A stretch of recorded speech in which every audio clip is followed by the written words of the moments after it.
Часть вторая. В союзе с Ордой. Глава первая.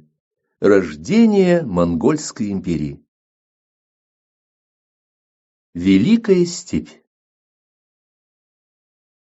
XIII век, без сомнения, является наиболее сложным столетием русской истории. Ни одна другая эпоха не породила исторических мифов больше, нежели последний век существования Киевской Руси. Тому имеются веские причины. Этногенез Руси, как мы уже говорили, в XIII веке вступил в фазу обскурации. Если бы дело ограничилось ненарушенным развитием этнической системы, то мы в данном случае фиксировали бы лишь грозное нарастание разрушительных тенденций, которые начали проявлять себя уже во второй половине XII века. Однако этногенез Киевской Руси оказался усложнен этническими контактами с представителями совершенно иных суперэтносов – монгольского улуса и христианского мира. История Западной Европы XIII века описана даже слишком подробно, чего не скажешь об истории монгольского улуса. Однако без экскурса в историю монголов нам неминуемо останутся непонятными русские коллизии не только XIII, но и последующих веков. Поэтому, оставив на время Европу, перенесемся далеко на восток и познакомимся с народом, сыгравшим решающую роль в истории Евразии XIII-XV веков. Посреди Евразийского континента тянется Великая степь, ограниченная с севера Сибирской тайгой, а с юга горными системами. Она четко делится Алтаем, Сауром, Тарбагатаем и западным Тяньшанем на две непохожие друг на друга части. Восточная часть Великой степи называется Внутренней Азией. В ней расположены Монголия, Джунгария и Восточный Туркестан. От Сибири Внутреннюю Азию отделяют Саяны и хребты Хамар-Дабан и Яблоновый. От Тибета Кунь-Лунь и Наньшань, от Китая Великая Китайская стена, точно соответствующая границе между сухой степью и субтропиками на севере страны. Западная часть Великой степи включает не только нынешний Казахстан, но и степи Причерноморья. В отдельные периоды Великая степь охватывала даже часть территории Венгрии, так называемую Пушту. С точки зрения географии, вся Великая степь представляет собой единый, четко очерченный регион, хотя климатические различия двух ее частей весьма заметны. Атмосферные токи, несущие дождевые или снежные тучи, имеют свои законы движения. Циклоны с Атлантики доносят влагу только до горного барьера, отделяющего восточную степь от западной. А над Монголией постоянно стоит огромный антициклон. Его воздух сух и прозрачен, через него легко проходят солнечные лучи, нагревающие поверхность земли. Зимой здесь выпадает мало снега, и травоядные животные могут, разгребая его, добывать корм, сухую траву. Весной раскаленная почва разгревает нижние слои воздуха, и те поднимаются вверх. В освободившееся приземное пространство на севере вторгается сухой воздух из Сибири, а на юге влажный из Тихого океана.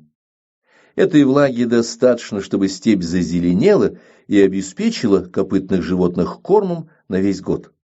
А там, где сыт скот, процветают и люди. Вот почему именно на востоке Великой степи сложились благоприятные условия для создания могучих кочевых держав хуннов, тюрок и монголов. На западе же степи толщина снежного покрова превышает 30 сантиметров. Более того, во время оттепелей снег часто образует очень прочный наст, и тогда скот гибнет от бескормицы.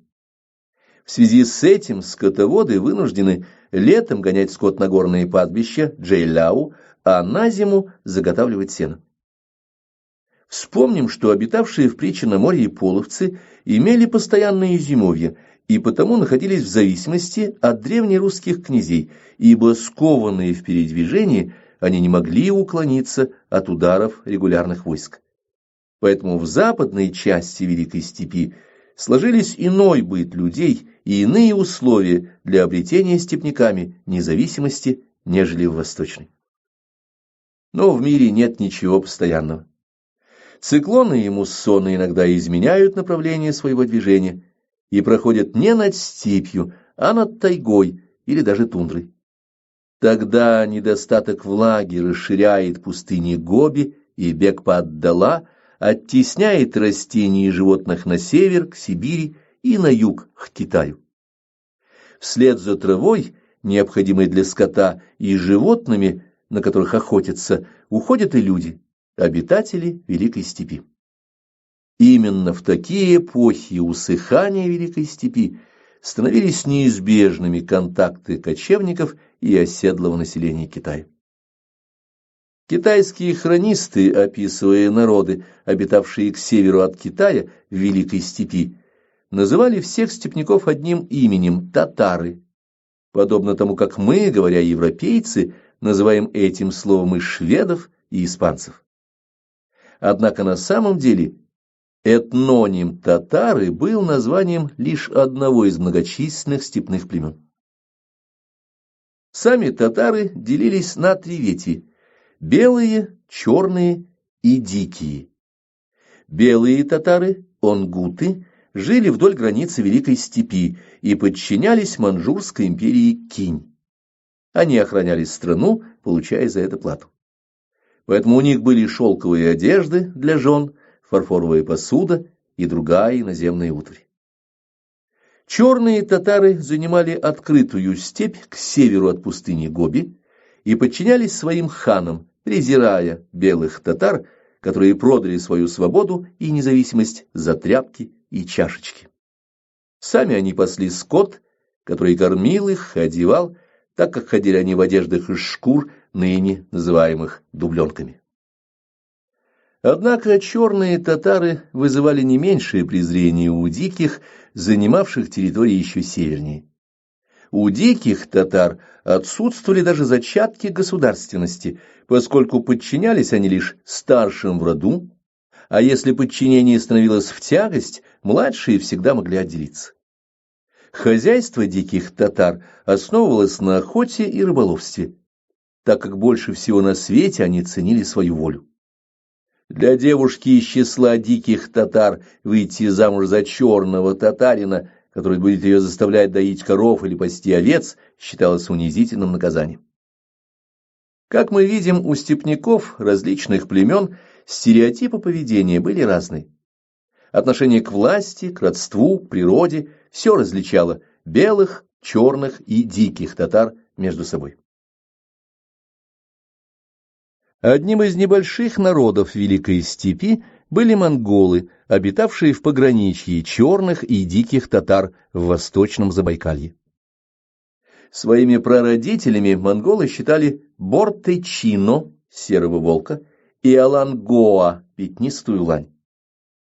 В XI-XII веках в лесостепных урочищах к северу от реки Анон обитали несколько монгольских родов, в состав которых вошли окрестные аборигены.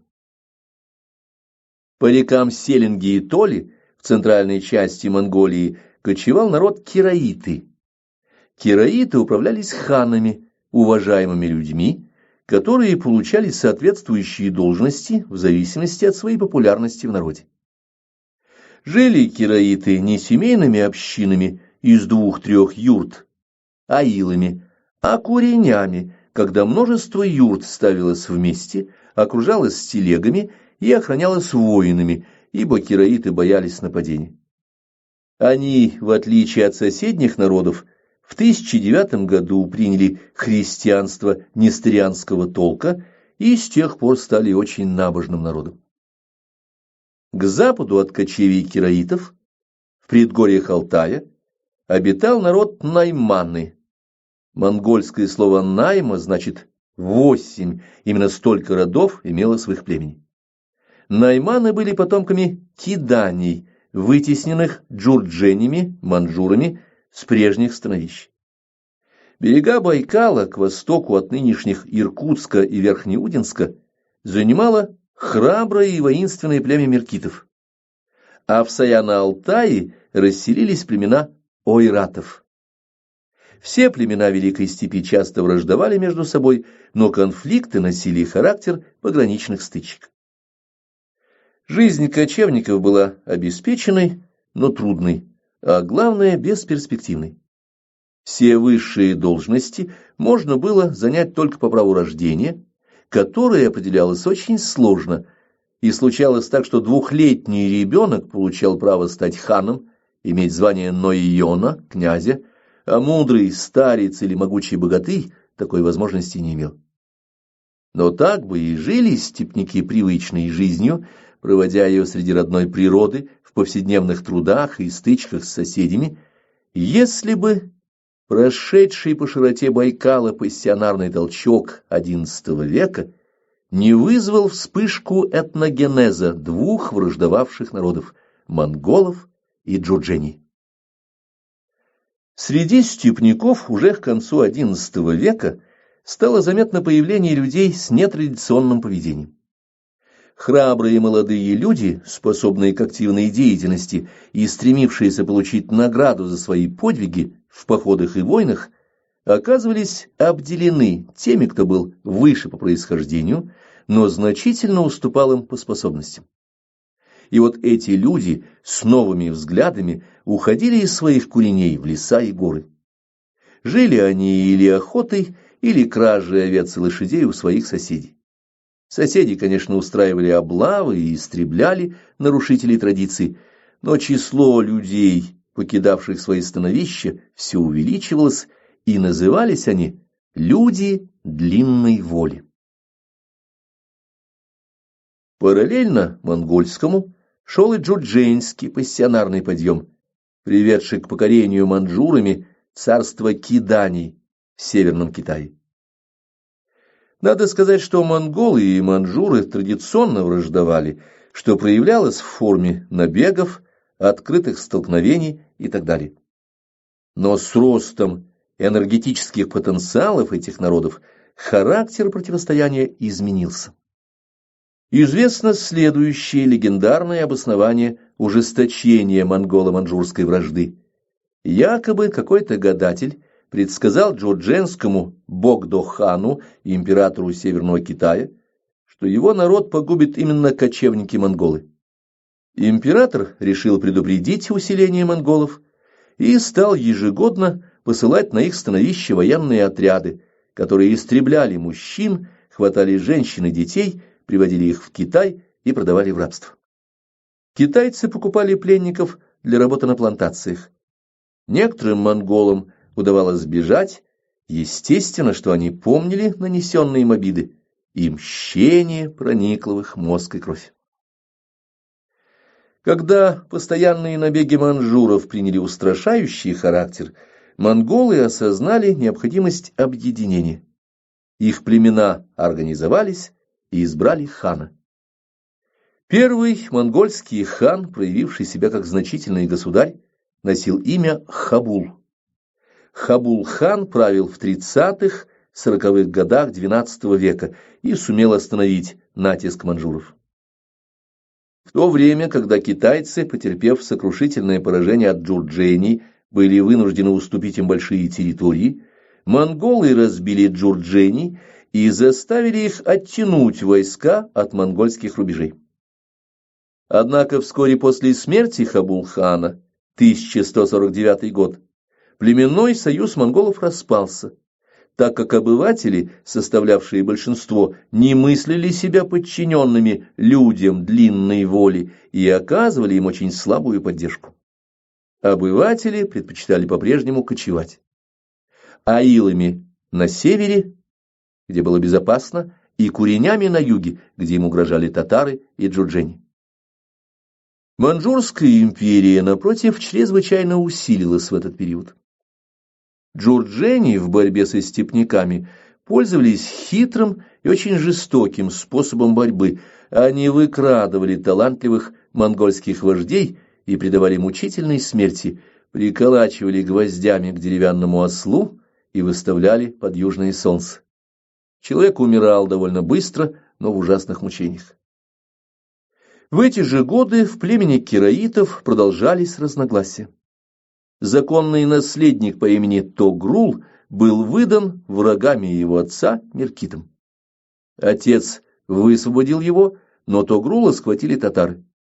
Он убежал от татар и взял принадлежавшую ему власть, но оппозиция в орде кераитов была очень сильна, потому что могущественные родственники молодого хана, опираясь на свои курени, всячески мешали объединению.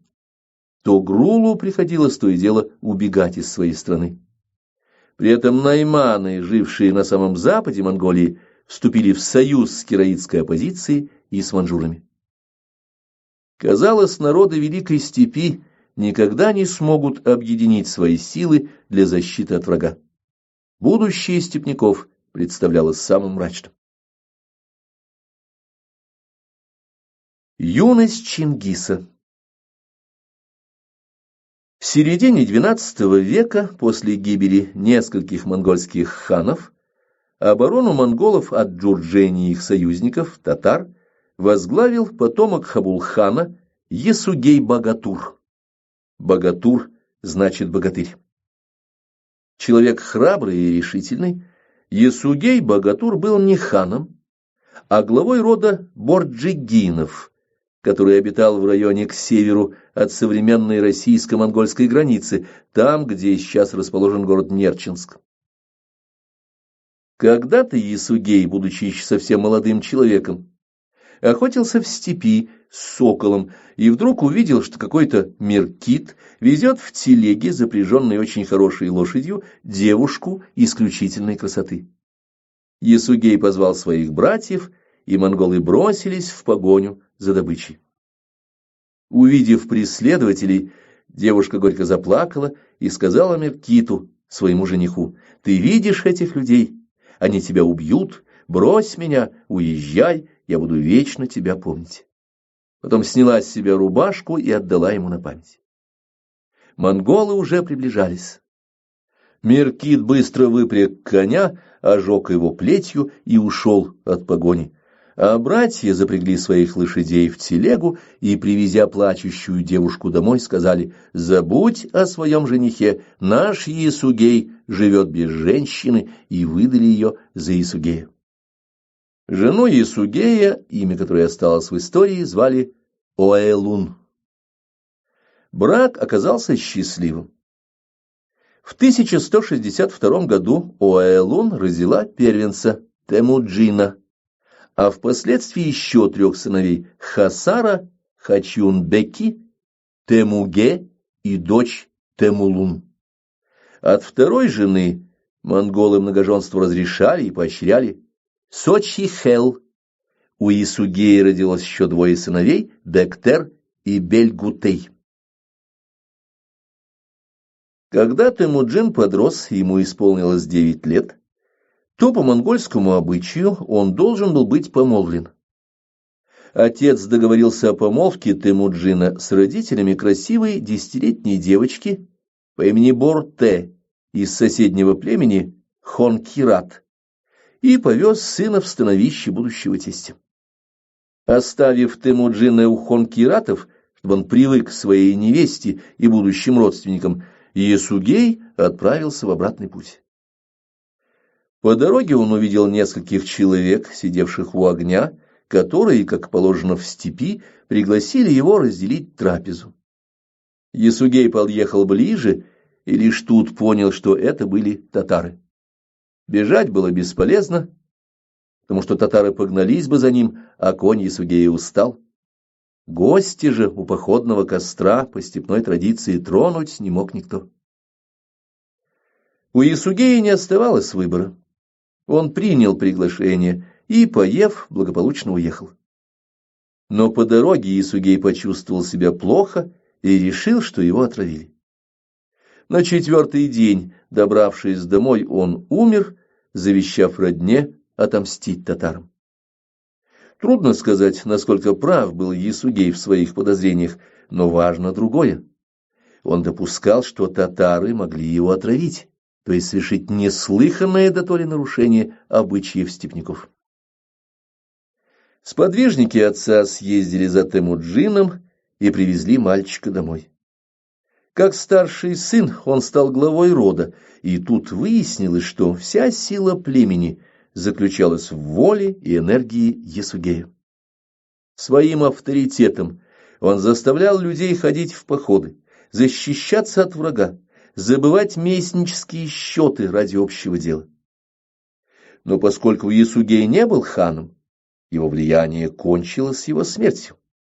Соплеменники не имели никаких обязательств перед семьей Ясугея и покинули Борджигинов, отогнав весь их скот, по существу обрекая семью Ясугея на голодную смерть, ведь старшему Темуджину было только 9 лет, а остальным и того меньше.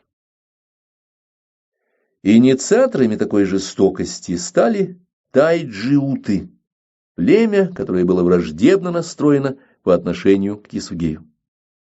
Тогда Оэлун схватила знамя Ясугея, поскакала за отъезжавшими и пристыдила их: «Как вам не стыдно бросать семью вашего вождя?»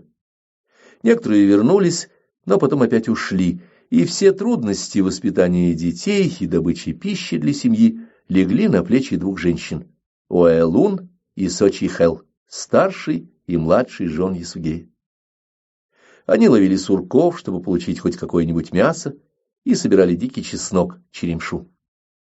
Темуджин ходил к реке и пытался подстрелить тайменей. Как все монголы, он умел стрелять сквозь воду, несмотря на то, что вода преломляет свет, искажая изображение, и попасть в цель очень трудно. Даже летом семья жила впроголодь, делая запасы на зиму. Между тем соплеменники, оскорбившие и бросившие семью Ясугея, продолжали следить за ней, так как опасались заслуженной мести. По-видимому, им удалось сделать соглядатаем старшего сына Сочихел Бектера. Бектер, почувствовав за собою силу, начал вести себя пренебрежительно по отношению к детям Оэлун. Темуджин и Хасар не выдержали издевательств сводного брата и застрелили его из лука. К этому времени уже вполне сложились характеры и определились наклонности детей Ясугея. Хасар был храбрый и сильный парень, отличный стрелок. Темуге стал нежным и послушным сыном, он заботился о матери и мачехе. Хачиун-беки не обладал никакими достоинствами. В Темуджине же и друзья, и враги отмечали выдержку, волю, упорное стремление к цели. Конечно, все эти качества пугали врагов борджигинов, и поэтому тайджуиты напали на юрту семьи Ясугея. Темуджин успел убежать в таежную чащу, где, как гласит монгольский источник, не было даже тропинок, по которым сытый змей мог бы проползти. Через 9 дней, мучимый голодом, Темуджин был вынужден сдаться. Он вышел в степь, где его схватили и привели в свое становище. За что же на него охотились? Да, очевидно, за убийство Бектера, тайджиутского шпиона. Тайджиуты не убили Темуджина. Таргутай Кирилтух, друг Ясугея, смог спасти юношу от смерти, но не от наказания. На Темуджина надели колодку, 2 деревянные доски с отверстием для шеи, которые стягивались между собой. Колодка была мучительным наказанием. Человек не имел возможности сам ни поесть, ни попить, ни даже согнать муху, севшую ему на лицо. К тому же доски приходилось все время держать руками, чтобы они не сдавливали шею. Темуджин внешне сносил все совершенно безропотно. Но однажды, во время праздника полнолуния, тайджиуты устроили большую попойку и напились, оставив пленника под охраной какого-то слабого парня, которому архи молочной водки не дали. Темуджин улучил момент, ударил парня колодкой по голове и убежал, придерживая доски руками. но так далеко не убежишь. Темуджин добрался до берега Онона и лег в воду. Сторож, придя в себя, закричал: «Упустил я колодника!» И вся пьяная толпа тайджиутов бросилась искать беглеца. Луна ярко светила, все было видно, как днем.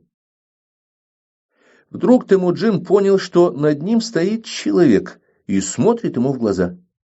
Это был Сорган-Шира из племени Сулдус, который жил в становище тайджиутов и занимался своим ремеслом, делал кумыс. Он сказал Темуджину: «Вот зато тебя и не любят, что ты так сметлив. Лежи, не бойся, я тебя не выдам». Сорган-Шира вернулся к преследователям и предложил еще раз все обыскать.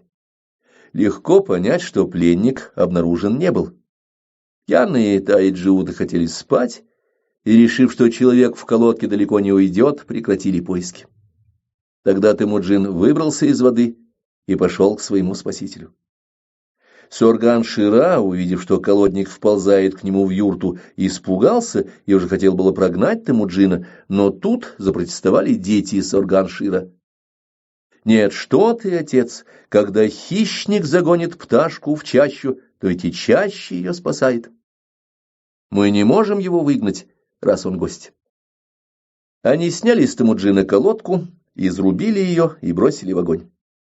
У Сорган-Ширы оставался только один выход — спасти Темуджина, и потому он дал ему лошадь, лук, 2 стрелы, но не дал кремня и огнива. Ведь лошади паслись в степи. Лук хранился на верхнем карнизе двери юрты, и их легко было украсть, а кремень и огниво каждый степняк носил с собой. Если бы Темуджина схватили и нашли у него огниво или кремень Сорган-Ширы, семье спасителя и ему самому пришлось бы плохо. Темуджин ускакал и через некоторое время нашел свою семью. Борджигины сразу же перекочевали на другое место, и тайджиуты больше не смогли их обнаружить. Вот это обстоятельство и показывает, что Бектер действительно был доносчиком. После его смерти некому стало сообщать врагам о местах кочевий борджигинов. Затем Темуджин женился на своей нареченной Борте. Ее отец сдержал свое слово, свадьба состоялась. Приданым Борте стала роскошная соболья шуба. Темуджин привез Борте домой, и драгоценную шубу у нее немедленно изъял. Он понимал, что без поддержки ему не устоять против многочисленных врагов, и потому вскоре направился к самому могущественному из тогдашних степных вождей Ван-Хану из племени кераитов. Ван-Хан был когда-то другом отца Темуджина, и ему удалось заручиться поддержкой Ван-Хана, напомнив об этой дружбе и поднеся роскошный подарок — соболью шубу Борте. Но не успел счастливый от достигнутого успеха Темуджин вернуться домой, как становище борджигинов подверглось новому нападению. На этот раз напали меркиты, вынудившие семью скрыться на горе Бурхан-Халдун. При этом не обошлось без потерь. В плен была захвачена Борте и вторая жена Исугея Сочихел. Темуджин, потеряв любимую жену, был в отчаянии, но не в растерянности. Гонцы борджигинов поскакали к его побратиму Джамухе-Сечену из племени Джаджират и кераитскому Ван-Хану. Объединенное войско возглавил Джамуха, бывший талантливым полководцем. Поздней осенью 1180 года, когда уже выпал первый снежок, воины Джамухи и Темуджина внезапно обрушились на кочевье меркитов, находившиеся к востоку от Байкала. Враги, захваченные врасплох, бежали. Темуджин же хотел найти свою Борте и звал ее по имени. Борте услышала и, выбежав из толпы женщин, ухватилась за стремя мужниного коня. А Сочихел ушла с похитителями. Похоже, она стала выполнять ту же шпионскую обязанность, что и ее сын Бектер. Ведь кроме нее некому было сообщить меркитам, где находится кочевье борджигинов и как можно организовать нападение. Сочихел не вернулась, И напрасно ее сын, добродушный Бельгутей, который очень любил свою мать, требовал от меркитов, чтобы ему ее возвратили. Надо сказать, что хотя Бельгутей был сыном предательницы и братом предателя, Темуджин, зная, что сам Бельгутей человек чистосердечный, ценил его, любил и всегда видел в нем своего ближайшего родственника. Это, конечно, совсем неплохо характеризует человека, из которого историки пытались сделать чудовище. Читая написанное современниками о Темуджине, необходимо помнить, что писали о нем люди крайне дурно к нему настроенные. А ведь даже дьявол, Иблис, в мусульманской поэзии говорит: «Меня рисуют в банях таким безобразным, потому что кисть в ладони моего врага». Поход на меркитов сильно повысил авторитет и известность Темуджина, но не среди всех обитателей степи, а среди их пассионарной части, людей длинной воли.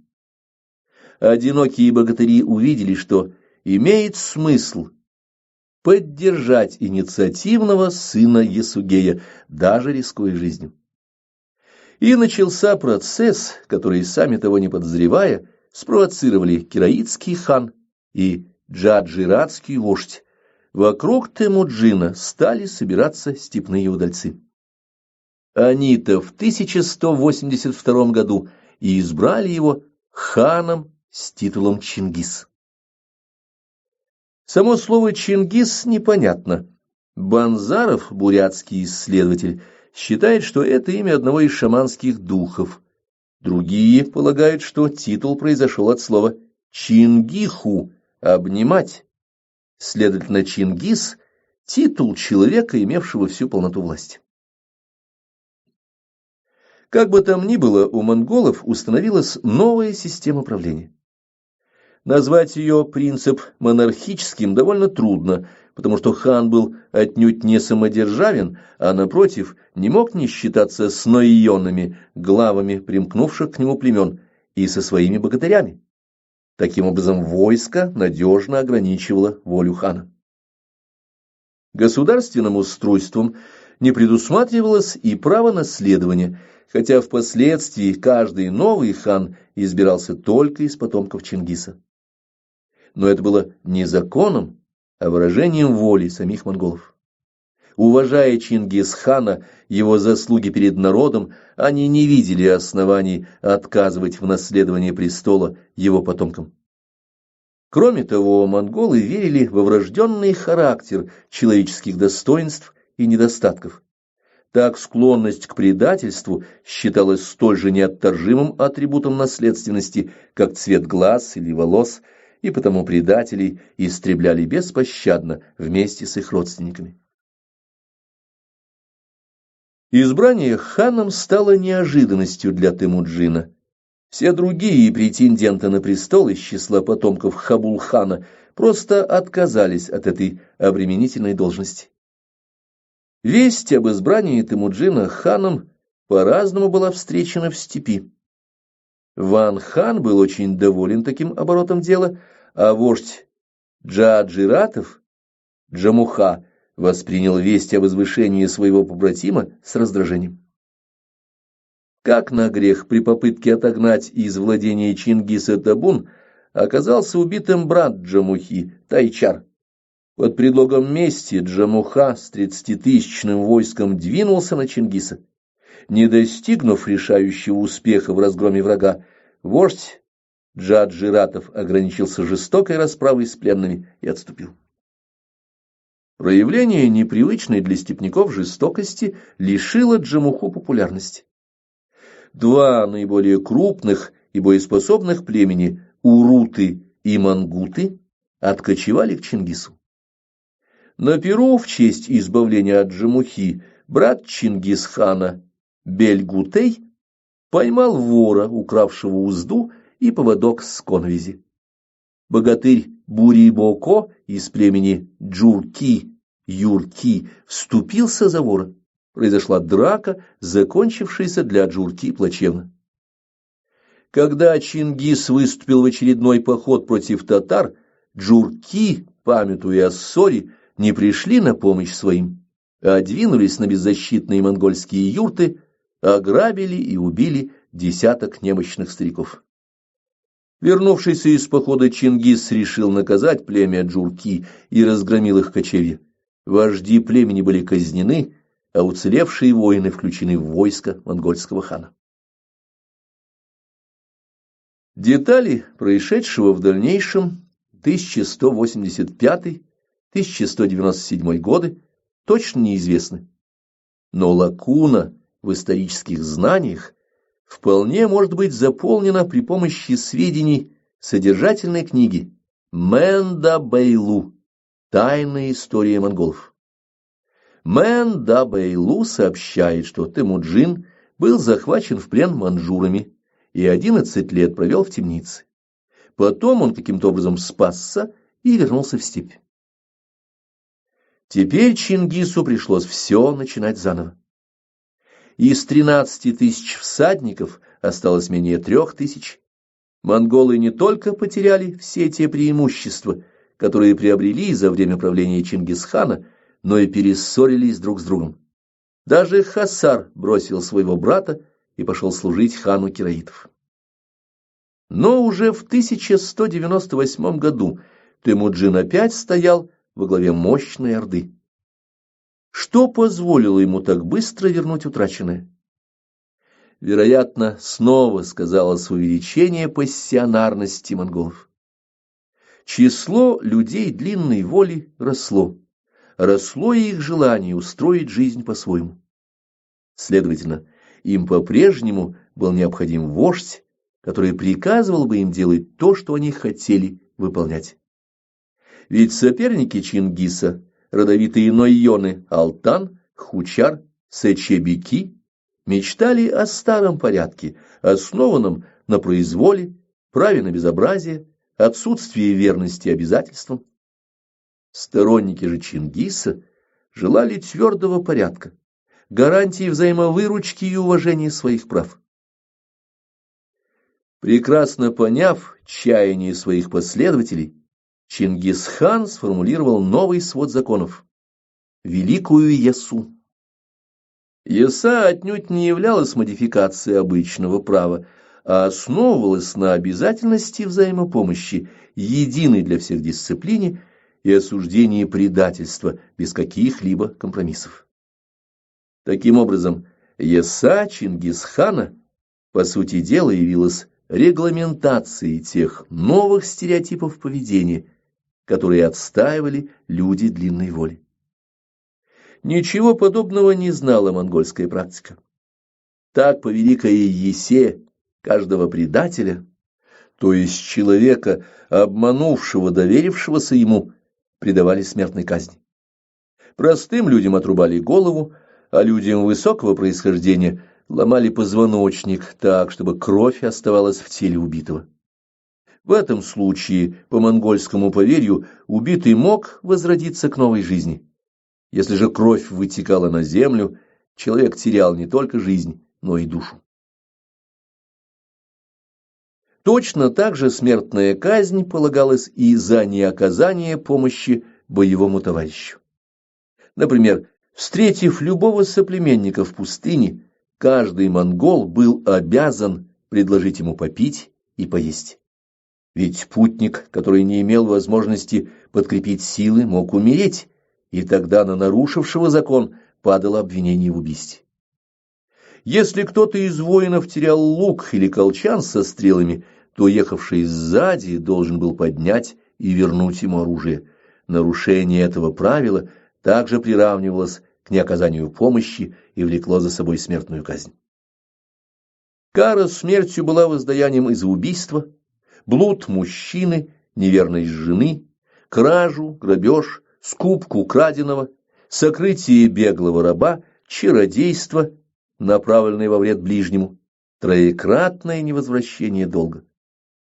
За менее тяжкие преступления полагалась ссылка в Сибирь или наказание штрафом. Яса, неслыханное нарушение племенных обычаев, ознаменовало конец скрытого инкубационного периода монгольского этногенеза и переход к явному периоду фазы подъема с новым императивом «Будь тем, кем ты должен быть». Законодательно закрепленный принцип взаимовыручки дал пассионарному субэтносу сторонников Чингиса возможность координировать свои усилия. Однако большая часть монголов упорно предпочитала привычные формы родового быта, а не жизнь военной орды. Врагами монголов Чингиса по-прежнему были и меркиты, и найманы, и татары, и джурджени, и ойраты, а единственный союзник – кираиты во главе с Ван-ханом надежностью не отличались. Люди длинной воли, как и раньше, должны были защищаться, чтобы жить.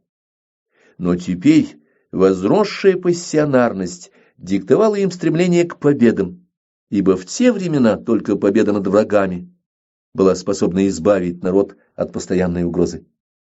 И войны за победу начались. Выход монголов на арену мировой военно-политической истории стал переломным моментом в существовании всего Евразийского континента. За право на жизнь. В самом начале XIII века, в 1202-1203 годах, которые были переломными для всей ситуации в степи, монголы разбили сначала меркитов, а затем и кираитов. Дело в том, что кираиты разделились на сторонников Чингисхана и его противников.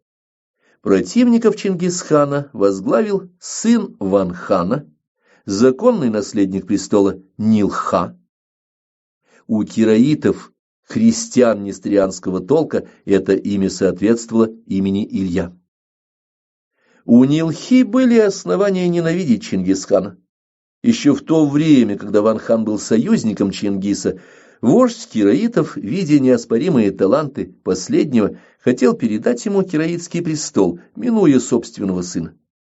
Столкновение этой части кираитов с монголами произошло еще при жизни Ван-хана. И хотя кираиты имели численное превосходство, монголы разбили их, благодаря тому, что проявили исключительную мобильность и захватили противника врасплох. В столкновении с кираитами в полной мере проявился характер Чингисхана. Когда Ван-хан и его сын Нилх-ха бежали с поля боя, один из их нойонов с небольшим отрядом задерживал монголов, спасая своих вождей от плена.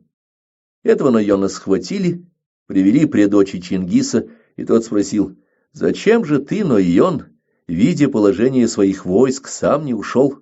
У тебя же были и время, и возможность».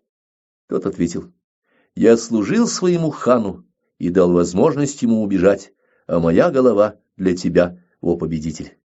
Чингис-хан сказал: «Надо, чтобы все подражали этому человеку. Смотрите, как он смел, верен, доблестен. Я не могу тебя убить, нойон, я предлагаю тебе место в своем войске». Нойон стал тысячником и, конечно, верно служил Чингис-хану, потому что кираитская орда распалась. Сам Ван-хан нелепо погиб при попытке бежать к найманам. Их стражники на границе, увидев кираита, недолго думая, убили его, а отрубленную голову старика поднесли своему хану.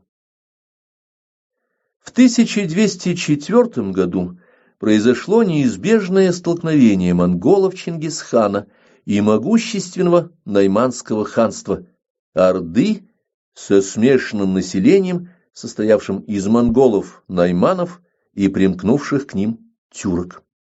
И вновь одержали победу монголы Чингиса. Хан Найманов погиб, а его сын Кучлук, Гушлук, убежал к своим соплеменникам, Кара-Китаям. Побежденные, как обычно, были включены в состав орды Чингиса. В восточной степи больше не нашлось племен, способных активно сопротивляться новому порядку. И в 1206 году на Великом Курултае Чингис был вновь избран ханом, но уже всей Монголии. Так родилось общемонгольское государство. Единственным враждебным ему племенем оставались старинные враги борджигинов, меркиты, но и те к 1208 году оказались вытесненными в долину реки Иргиз. Растущая пассионарность орды Чингисхана позволила ей довольно легко и плодотворно ассимилировать разные племена и народы, ибо в соответствии с монгольскими стереотипами поведения хан мог и должен был требовать покорности, повиновения приказу, выполнения обязанностей, но требовать от человека отказа от его веры или обычаев считалось делом не только глупым, но и аморальным. За индивидом оставалось право на собственный выбор. Подобное устроение привлекало многих. В 1209 году независимое государство уйгуров прислало к Чингисхану послов с просьбой принять их в состав его улуса. Просьбу, естественно, удовлетворили, и Чингисхан дал уйгурам огромные торговые привилегии. Через Уйгурию шел караванный путь, и уйгуры, оказавшись в составе монгольского государства, разбогатели за счет того, что по высоким ценам продавали воду, фрукты, мясо и удовольствия изголодавшимся караванщикам. Добровольное соединение Уйгурии с Монголией оказалось полезным и для монголов. Во-первых, степняки, не имея собственной письменности, заимствовали уйгурскую. Интересно, что первым грамотеем в улусе стал татарин по происхождению, мальчик-сирота Шейхи Хутуху, воспитанный матерью хана Оэлун. Во-вторых, с присоединением Уйгурии монголы вышли за границы своего этнического ареала и соприкоснулись с иными народами Ойкумены. В 1210 году грянула тяжелая война с джурдженями. Монгольское войско возглавляли Чингисхан, его сыновья Джучи, Чагатай, Угедей и полководец Джебе. Джурдженские полководцы талантами не уступали монгольским, но не имели войск, подобных войскам Чингисхана. Джурджени терпели поражение, но боролись упорно. Война продолжалась очень долго и закончилась только в 1234 году, уже после смерти Чингисхана, взятием последних твердынь империи Кинь, Кайфына и Цайджоу. В Кайфыне отчаянно сопротивлявшиеся джурджени просто умирали от голода. Они настолько ослабели, что не могли держать в руках оружие. Когда же им предложили сдаться, то воины сказали: «Пока в крепости есть мыши, мы их ловим и едим. А если их не будет, то у нас есть жены и дети, мы будем есть их, но не сдадимся». Такова была джурдженская пассионарность, ничем не уступавшая монгольской. В 1216 году на реке Иргиз монголы на голову разбили остатки меркитов, но сами подверглись нападению хорезмийцев. О Хорезме необходимо сказать подробнее. Хорезм оказался самым мощным из государств, возникших в XII веке при ослаблении державы сельджукидов. Держава сельджукидов – государство, созданное туркменами-сельджуками в XI веке на территории Хорасана, Персии, Курдистана, Армении, Малой Азии. Властители Хорезма из наместников правителя Ургенча превратились в независимых государей и приняли титул хорезмшахов. Они оказались энергичными, предприимчивыми и воинственными правителями. Это позволило хорезмшахам завоевать большую часть Средней Азии. Они покорили даже Южный Афганистан, соединив тем самым под своей властью Иран и Мавераннахр. Мавераннахр – арабское название междуречья Амударьи и Сырдарьи. Хорезмшахи создали огромное государство, в котором основную военную силу составляли тюрки из прилегавших степей, канглы, печенеги и карлуки. Но это государство оказалось непрочным, несмотря на обилие материальных богатств, храбрых воинов и опытных улемов, служивших дипломатами. Режим военной диктатуры опирался на чуждые местному населению племена, имевшие иной язык, другие нравы и обычаи. Нельзя сказать, что различны были и религии, так как представление о религии у солдат-тюрок было крайне аморфное. Но безобразничать наемники умели. Они вызвали недовольство жителей Самарканда, Бухары, Мерва, словом, целого ряда среднеазиатских городов, где население не смогло вынести произвола гулямов.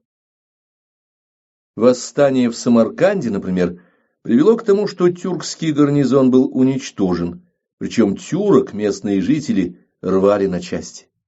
Естественно, за этим последовала карательная операция хорезмийцев, которые подавили восстание и жесточайшим образом расправились с населением Самарканда.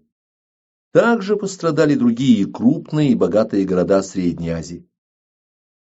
В этой обстановке Хорезм-шах Мухаммед решил подтвердить свой титул Гази, победитель неверных, и прославиться очередной победой над ними. Случай представился ему в том самом 1216 году, когда монголы, воюя с меркитами, дошли до Иргиза. Узнав о приходе монголов, Мухаммед послал против них войско только из-за того, что степняки не верили в Аллаха. Хорезмийское войско обрушилось на монголов, но они в арьергардном бою сами перешли в наступление и сильно потрепали хорезмийцев. Только атака левого крыла, которым командовал сын Хорезм-шаха, талантливый полководец Джаляль-ад-Дин, выправила положение.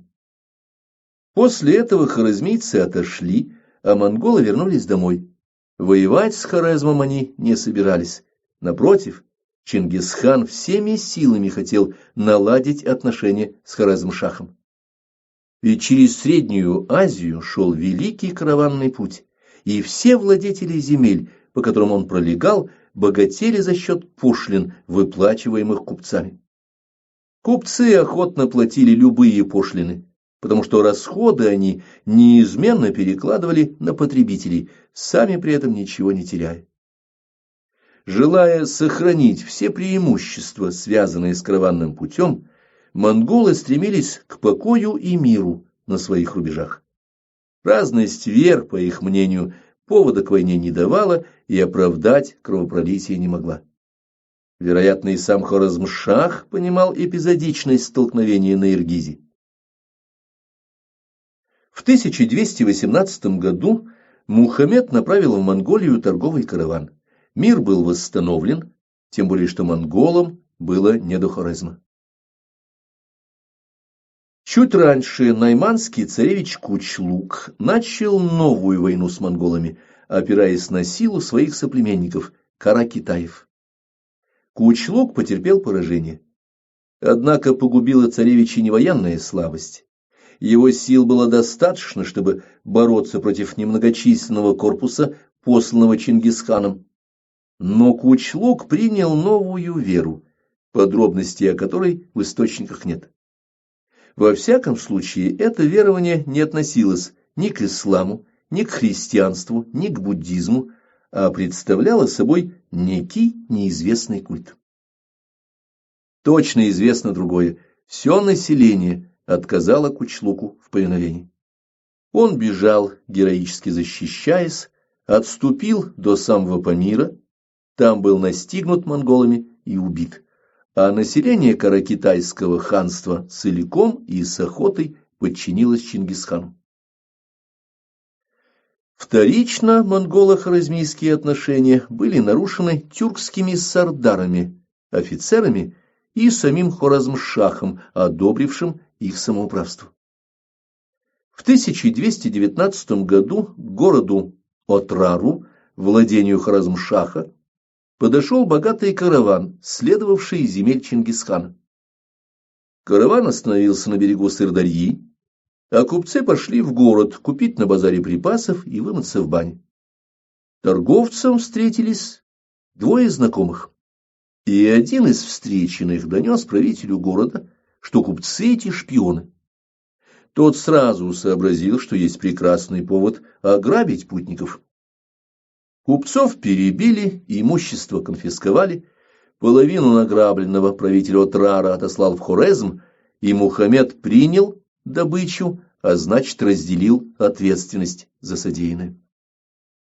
Чингисхан направил послов, чтобы выяснить, из-за чего произошел такой странный инцидент. Мухаммед разгневался, увидя неверных, и велел часть послов убить, а часть, раздев до нога, выгнать на верную смерть в степь. 2 или 3 монголов все-таки добрались домой и рассказали о случившемся. Гнев Чингисхана не имел пределов. С точки зрения монгола произошли самые страшные преступления – обман доверившихся и убийство гостей. Согласно Великой Есе, Чингисхан не мог оставить неотмщенными ни тех купцов, которых убили в Отраре, ни тех послов, которых оскорбил и убил Хорезмшах. Хан должен был воевать, иначе соплеменники просто отказали бы ему в доверии. В Средней Азии Хорезмшах имел в своем распоряжении 400-тысячное регулярное войско, а у монголов, как установил наш знаменитый востоковед Бартольд, было всего 200 тысяч ополченцев. Чингисхан потребовал военной помощи от всех союзников. Пришли воины от тюрков и каракитаев. Уйгуры прислали отряд в 5000 человек. Только тангутский посол дерзко ответил: «Если у тебя не хватает войска, не воюй». Чингисхан счел ответ оскорблением и сказал: «Только мертвым я смог бы снести такую обиду». Итак, Чингисхан бросил на Хорезм собранные монгольские, уйгурские, тюркские и каракитайские войска. Хорезмшах же, поссорившись со своей матерью Туркан-Хатун, не доверял военачальникам, связанным с нею родством. Он боялся собрать их в кулак для того, чтобы отразить натиск монголов, и рассеял армию по гарнизонам. Лучшими полководцами шаха были его собственный нелюбимый сын Джаляль-ад-Дин и комендант крепости Ходжент Тимур-Мелик. Монголы брали крепости одну за другой, а в Ходженте, даже взяв крепость, они не смогли пленить гарнизон. Тимур-Мелик посадил своих воинов на плоты и по широкой Сырдарье ушел от преследования. Разрозненные гарнизоны не могли сдержать наступление войск Чингисхана. Вскоре все крупные города султаната – Самарканд, Бухара, Мерв, Герат – были захвачены монголами. По поводу взятия монголами среднеазиатских городов существует вполне устоявшаяся версия: дикие кочевники разрушили культурные оазисы земледельческих народов. Эта версия построена на легендах, создававшихся придворными мусульманскими историографами. Например, о падении Герата исламские историки сообщали как о бедствии, при котором в городе было истреблено все население, кроме нескольких мужчин, сумевших спастись в мечети. Они прятались там, боясь выйти на улицы, заваленные трупами. Лишь дикие звери бродили по городу и терзали мертвецов. Отсидевшись некоторое время и придя в себя, эти герои отправились в дальние края грабить караваны, чтобы вернуть себе утраченное богатство. Это характерный образчик мифотворчества. Ведь если бы все население большого города было истреблено и лежало трупами на улицах, то внутри города, в частности в мечети, воздух был бы заражен трупным ядом, и спрятавшиеся там просто умерли бы. Никакие хищники, кроме шакалов, возле города не обитают, а в город и они проникают очень редко. Измученным людям двинуться грабить караваны за несколько сот километров от Герата было просто невозможно, потому что им пришлось бы идти пешком, неся на себе тяжести, воду и провизию. Такой разбойник, встретив караван, не смог бы его ограбить, поскольку сил хватило бы лишь на то, чтобы попросить воды. Еще забавнее и сведения, сообщаемые историками о Мерве. Монголы взяли его в 1219 году и тоже якобы истребили там всех жителей до последнего человека. Но уже в 1220 году Мерв восстал, и монголам пришлось взять город снова. И, наконец, еще через 2 года Мерв выставил для борьбы с монголами отряд в 10 тысяч человек. Плоды пылкой фантазии, воспринимаемые буквально, породили злую, черную легенду о монгольских зверствах. Если же учитывать степень достоверности источников и задаваться простыми, но необходимыми вопросами, легко отделить историческую правду от литературных вымыслов. Монголы заняли Персию почти без боев, вытеснив сына Хорезм-Шаха Джаляль-ад-Дина в Северную Индию. Сам Мухаммед II Гази, надломленный борьбой и постоянными поражениями, умер в колонии прокаженных на острове в Каспийском море, 1221 год. Монголы же заключили мир с шиитским населением Ирана, которые постоянно обижали стоявшие у власти сунниты, в частности багдадский халиф и сам Джаляль-ад-Дин. Сунниты – приверженцы суннизма, одного из 2 основных направлений ислама, признают кроме Корана и Сунну, книгу предания о жизни пророка Мухаммеда. Сунниты считают законную династию омейядов в Дамаске. В результате шиитское население Персии пострадало значительно меньше, чем сунниты Средней Азии. Как бы то ни было, в 1221 году с химерным образованием, государством Хорезм-Шахов, было покончено. При одном правителе, Мухаммеде II Гази, это государство и достигло наивысшего могущества, и погибло. В результате к империи монголов оказались присоединены Хорезм, Северный Иран, Хорасан. В 1226 году пробил час Тангутского государства, которое в решительный момент войны с Хорезмом отказало Чингису в помощи. Монголы обоснованно рассматривали этот шаг как предательство, которое в соответствии с Ясой требовало отмщения.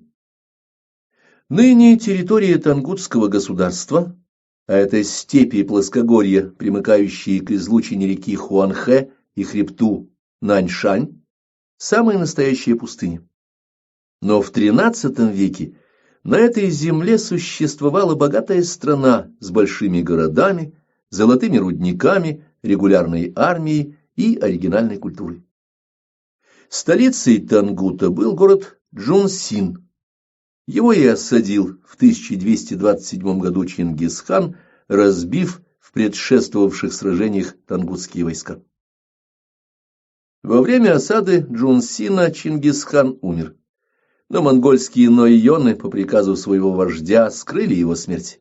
Крепость была взята, а население злого города, на которое пала коллективная вина за предательство, подверглось экзекуции.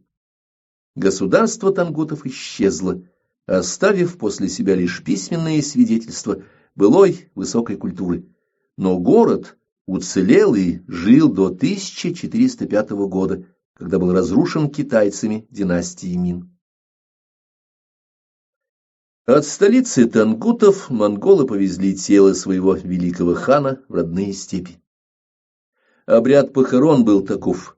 В вырытую могилу опустили останки Чингисхана вместе с множеством ценных вещей и перебили всех рабов, выполнявших погребальные работы. По обычаю ровно через год требовалось справить поминки, дабы безошибочно найти место погребения, монголы сделали следующее. На могиле принесли в жертву только что взятого от матери маленького верблюжонка. И через год верблюдица сама нашла в безбрежной степи место, где был убит ее детеныш. Заколов эту верблюдицу, монголы совершили положенный обряд поминок и затем покинули могилу навсегда. И до сих пор никому не известно, где погребен Чингисхан. Наследники Чингисхана. В последние годы своей жизни Чингисхан был крайне озабочен судьбой своей державы. У хана было 4 сына от любимой жены Бурте и множество детей от других жен, которые хотя и считались законными детьми, но не имели никаких прав на занятие места отца. Сыновья от Бурте весьма различались между собой по склонностям и по характеру. Старший сын Джучи родился вскоре после меркитского плена Бурте, и потому не только злые языки, но и младший брат Чагатай называли его меркитским выродком. Хотя Бурте неизменно защищала Джучи, а сам Чингисхан всегда признавал сына своим, тень меркитского плена матери легла на Джучи бременем подозрений в незаконной рожденности. Однажды в присутствии отца Чагатай открыто обозвал Джучи, и дело чуть не закончилось дракой братьев. В поведении Джучи имелись некоторые устойчивые стереотипы, сильно отличавшие его от Чингиса. Если для Чингисхана не существовало самого понятия пощады к врагам, он оставлял жизнь лишь маленьким детям, которых усыновляла его мать Оэлун, и доблестным богатурам, принимавшим монгольскую службу, то Джучи отличался гуманностью и добротой. Так, во время осады Гурганджа совершенно измученные войной хорезмийцы просили принять капитуляцию, то есть, проще говоря, пощадить их. Джучи высказался за проявление милости, но Чингисхан категорически отверг просьбу о пощаде, и в результате гарнизон Гурганджа был частично вырезан, а сам город затоплен водами Амударьи. К сожалению, непонимание между отцом и старшим сыном, постоянно подогреваемое интригами и наговорами родственников, со временем углубилось и перешло в недоверие государя своему наследнику.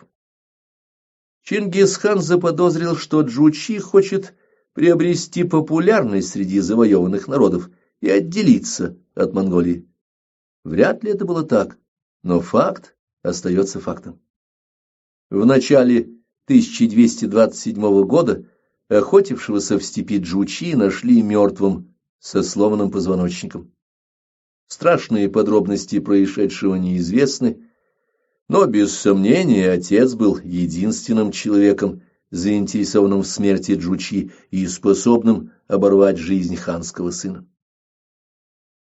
В противоположность Джучи, второй сын Чингисхана, Чагатай, был человеком строгим, исполнительным и даже жестоким.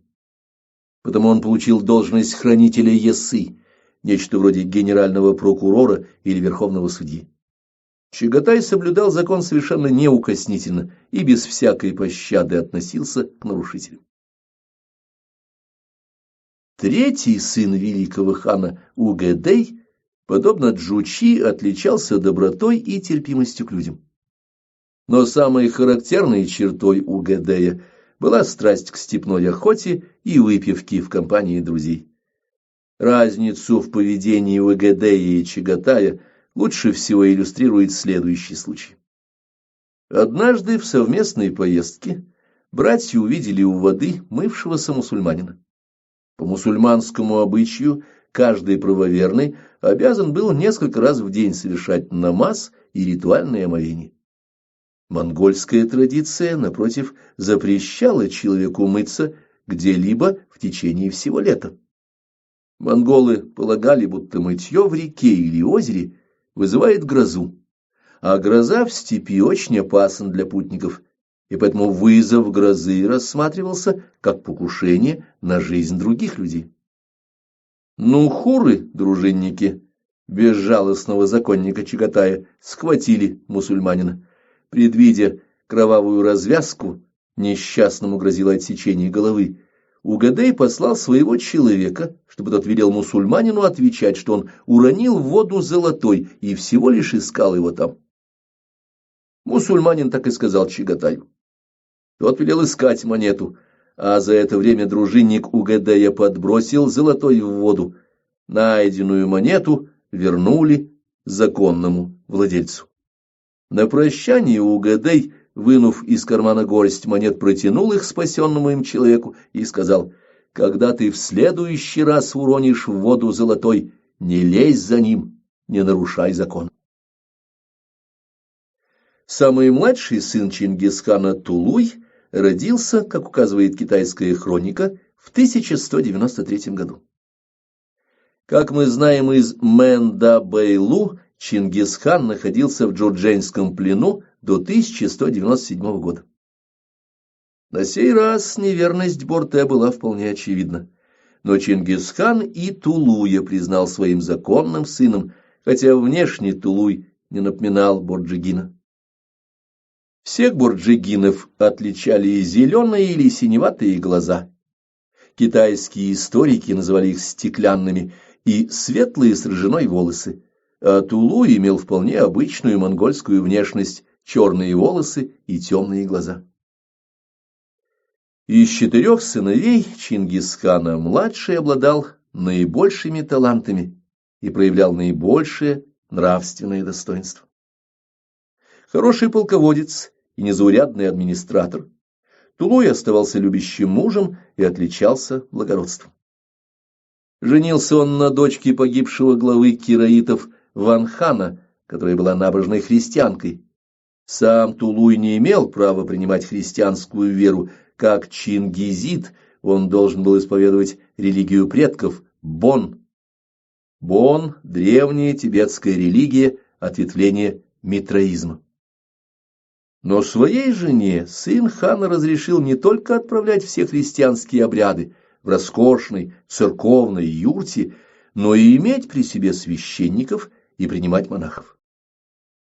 Смерть Тулуя можно без всякого преувеличения назвать героической. Когда Угадей заболел, Тулуй добровольно принял сильное шаманское зелье, стремясь привлечь болезнь к себе, и умер, спасая своего брата. Все 4 сына имели право наследовать Чингисхану. После устранения Джучи наследников осталось 3, и когда Чингиса не стало, а новый хан еще не был избран, улусом правил Тулуй. На Курултае 1229 года великим ханом выбрали в соответствии с волей Чингиса мягкого и терпимого Угадея. Угадей, как мы уже упоминали, обладал доброй душой, но доброта государя часто бывает не на пользу государству и подданным. Управление улусом при нем очень ослабло и осуществлялось в основном благодаря строгости Чагатая да дипломатическому и административному умению Тулуя. Сам великий хан предпочитал государственным заботам кочевки с охотами и пирами в Западной Монголии. Внукам Чингисхана были выделены различные области улуса или высокие должности. Старший сын Джучи Орда-Ичен получил Белую Орду, находившуюся между Иртышом и хребтом Тарбагатай, район нынешнего Семипалатинска. Второй сын Батый стал владеть Золотой, Большой Ордой на Волге. Третьему сыну Шейбани отошла Синяя Орда, кочевавшая от Тюмени до Орала. При этом 3 братьям, правителям улусов, было выделено всего по 1-2 тысячи монгольских воинов, тогда как общая численность армии монголов достигала 130 000 человек. Дети Чагатая тоже получили по 1000 воинов, а потомки Тулуя, находясь при дворе, владели всем дедовским и отцовским улусом. Так у монголов установилась система наследования, называемая минорат, при которой младший сын получал в наследие все права отца, а старшие братья лишь долю в общем наследстве. У великого хана Угадея был тоже внук Гуюк, претендовавший на наследство. Увеличение клана еще при жизни детей Чингиса вызвало раздел наследства и огромные трудности в управлении улусом, раскинувшимся на территории от Черного до Желтого моря. В этих трудностях и семейных счетах таились зерна будущих расприй, погубивших созданное Чингисханом и его соратниками великое государство. Глава 2. Лицом на восток. Калка.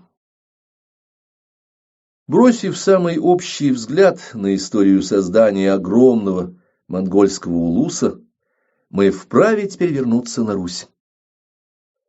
Но прежде чем приступить к рассказу о тогдашних русско-монгольских отношениях, напомним читателю о самой Руси начала XIII века.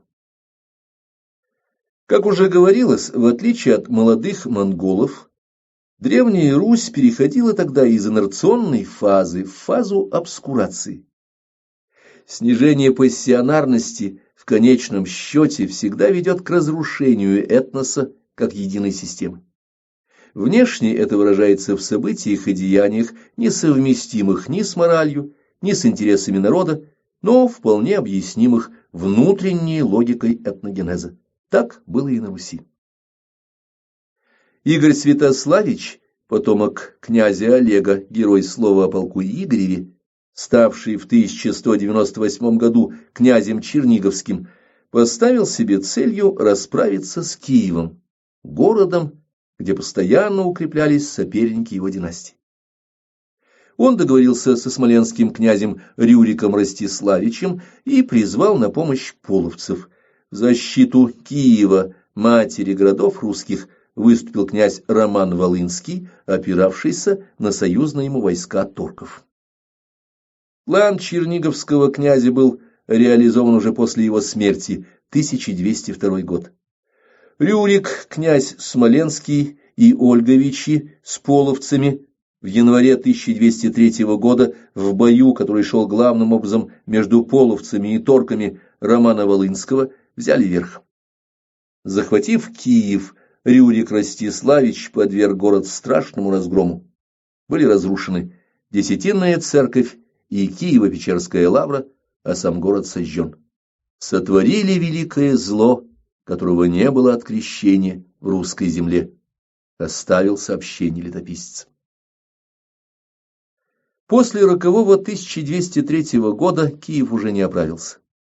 Что помешало восстановить столицу? Имелись в городе и талантливые строители, и оборотистые купцы, и грамотные монахи. Киевляне торговали через Новгород и Вятку, возводили крепости и храмы, уцелевшие до сего дня, писали летописи. Но, увы, не смогли вернуть городу его прежнего значения в русской земле. Слишком мало осталось на Руси людей, обладавших качеством, которое мы назвали пассионарностью. И потому не было инициативы, не пробуждалось способности жертвовать личными интересами ради интересов своего народа и государства. В таких условиях столкновение с сильным противником не могло не стать для страны трагичным. Между тем неукротимые монгольские тумены приближались к русским границам. Западный фронт монголов проходил по территории современного Казахстана между реками Иргиз и Яик и охватывал южную оконечность Уральского хребта. В тот период главным врагом монголов на западе были половцы.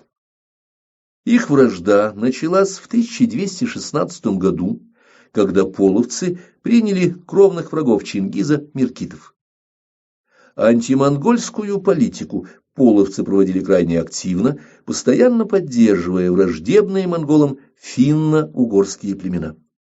При этом степняки-половцы были столь же мобильными и маневренными, как и сами монголы. А то, что путь от Онона до Дона равен пути от Дона до Онона, Чингисхан понимал прекрасно. Видя бесперспективность кавалерийских сшибок с половцами, монголы применили традиционный для кочевников военный прием. Они послали экспедиционный корпус в тыл врагу. Талантливый полководец Субэдэй и знаменитый стрелок Джебе повели корпус из 3 туменов через Кавказ, 1222 год. Грузинский царь Георгий Лаша попытался атаковать их и был уничтожен со всем своим войском. Монголам удалось захватить проводников, которые указали путь через Дарьяльское ущелье, современная военно-грузинская дорога. Так они вышли в верховье Кубани, в тыл половцам. Здесь монголы столкнулись с аланами. К XIII веку аланы уже потеряли свою пассионарность. У них не осталось ни воли к сопротивлению, ни стремления к единству. Народ фактически распался на отдельные семьи. Измученные переходом монголы отнимали у аланов пищу, угоняли лошадей и другой скот. Аланы в ужасе бежали куда попало. Половцы же, обнаружив врага у себя в тылу, отступили к западу, подошли к русской границе и попросили помощи у русских князей. Чуть раньше, говоря о событиях XI-XII веков, мы убедились, что отношения Руси и половцев никак не укладываются в примитивную схему противостояния оседлый-кочевник. То же самое справедливо и для начала XIII века. В 1223 году русские князья выступили союзниками куманов.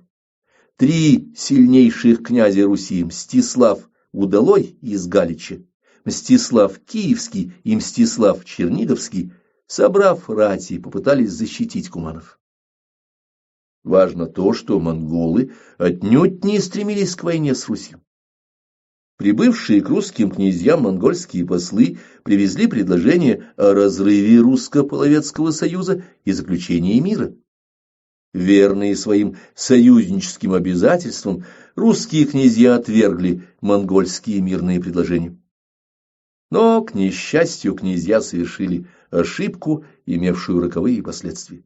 Все монгольские послы были убиты, а поскольку по Есе обман доверившегося являлся непрощаемым преступлением, то войны и мщения после этого было не избежать.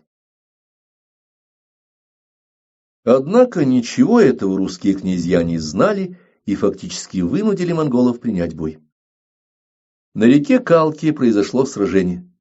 80-тысячная русско-половецкая армия обрушилась на 20-тысячный отряд монголов, 1223 год. Эту битву русская армия проиграла из-за полной неспособности к самой минимальной организации. Мстислав Удалой и младший князь Даниил бежали за Днепр, они первыми оказались у берега и успели вскочить в ладьи. При этом остальные ладьи князья порубили, боясь, что и монголы смогут переправиться вслед за ними. Тем самым они обрекли на гибель своих соратников, у которых лошади были хуже княжеских.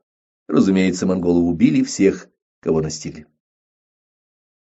Мстислав Черниговский со своим войском начал отступать по степи, не оставив арьергардного заслона. Монгольские всадники гнались за черниговцами, легко настигали их и рубили. Мстислав Киевский расположил своих воинов на большом холме, забыв, что нужно обеспечить отход к воде. Монголы, конечно, легко блокировали отряд. Окруженный Мстислав сдался, поддавшись на уговоры Плоскини, вождя Бродников, которые были союзниками монголов. Плоскиня убедил князя, что русских пощадят и не прольют их крови. Монголы, согласно своему обычаю, данное слово сдержали. Они положили связанных пленников на землю, прикрыли настилом из досок и сели пировать на их телах. Но ни капли русской крови действительно пролито не было, а последнее, как мы уже знаем, по монгольским воззрениям считалось крайне важным. Вот пример того, как различно воспринимают народы нормы права и понятия честности. Русские считали, что монголы, убив Мстислава и других пленников, нарушили клятву. Но с точки зрения монголов клятву они сдержали, а казнь явилась высшей необходимостью и высшей справедливостью, ибо князья совершили страшный грех убийства доверившегося. Заметим, что и по нормам современного права насилие над парламентером строго осуждается и карается. Каждый, однако, волен в данном случае принять позицию, наиболее близкую его моральному императиву. После битвы на Калке монголы обратили своих коней на восток, стремясь вернуться на родину и доложить о выполнении поставленной задачи, о победе над половцами. Но на берегах Волги войско угодило в засаду, устроенную волжскими булгарами. Мусульмане, ненавидевшие монголов как язычников, неожиданно напали на них во время переправы. Здесь победители Прикалки потерпели серьезное поражение и потеряли множество людей. Те, кто сумел переправиться через Волгу, ушли степями на восток и соединились с главными силами Чингисхана. Так закончилась первая встреча монголов и русичей. Великий западный поход. Победа при Калке не означала окончательного разгрома половцев. А поскольку военная политика монголов формировалась в соответствии с принципом, сформулированным Чингисханом, война кончается с разгромом врага, борьбу с половцами следовало продолжать. Однако лишних сил у монголов не было, ибо параллельно с борьбой на западе монголы сражались с Джурдженской империей Кинь и Тангутским государством Си-Ся. Только после взятия Пекина, 1215 год, Тангутской столицы Джунси, 1227 год, крепостей Кайфына и Цайчжоу, 1234 год, у монголов появилась возможность завершить войну с куманами. Курултай монгольских найонов, собравшийся в 1235 году на берегу Анона в районе современного Нерчинска, решил довести борьбу с половцами до конца. Начался Великий западный поход. Великим его называли не зря. Войскам предстояло пройти всю Монголию и через проходы в горах выйти в казахские степи. Нужно было пересечь их и дойти до Орала, а ведь основная часть этого пути проходит по пустыне Бетпак-Дала, где растет только карагач. Монголы пересекли пустынные степи зимой, когда люди и лошади могли использовать снег вместо воды. На пути от Орала через плато Устюрт к Волге кое-где встречались караван-сараи и выкопанные источники, но и этот переход был тяжел. А в конце пути, в низовьях Волги, монголов ждали военные действия. Поскольку в среднем тумены проходили 25 километров в день, то весь поход протяженностью в 5000 километров, задуманный и начатый в 1235 году, окончился только осенью 1236 года.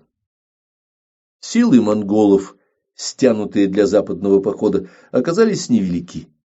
Из имевшихся у них 130 тысяч воинов 60 тысяч приходилось направлять на постоянную службу в Китай, еще 40 тысяч ушло в Персию для подавления мусульман, а 10 тысяч воинов постоянно находились при ставке. Таким образом, для похода оставался 20-тысячный корпус.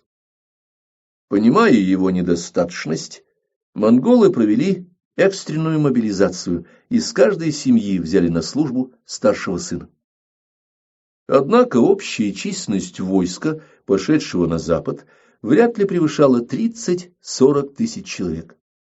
Ведь при переходе в несколько тысяч километров одной лошадью не обойдешься. Каждый воин должен был иметь кроме ездовой еще и вьючную лошадь, а для атаки был необходим боевой конь, ибо сражаться на усталой или необученной лошади равносильно самоубийству. Требовались отряды и кони для перевозки осадных орудий.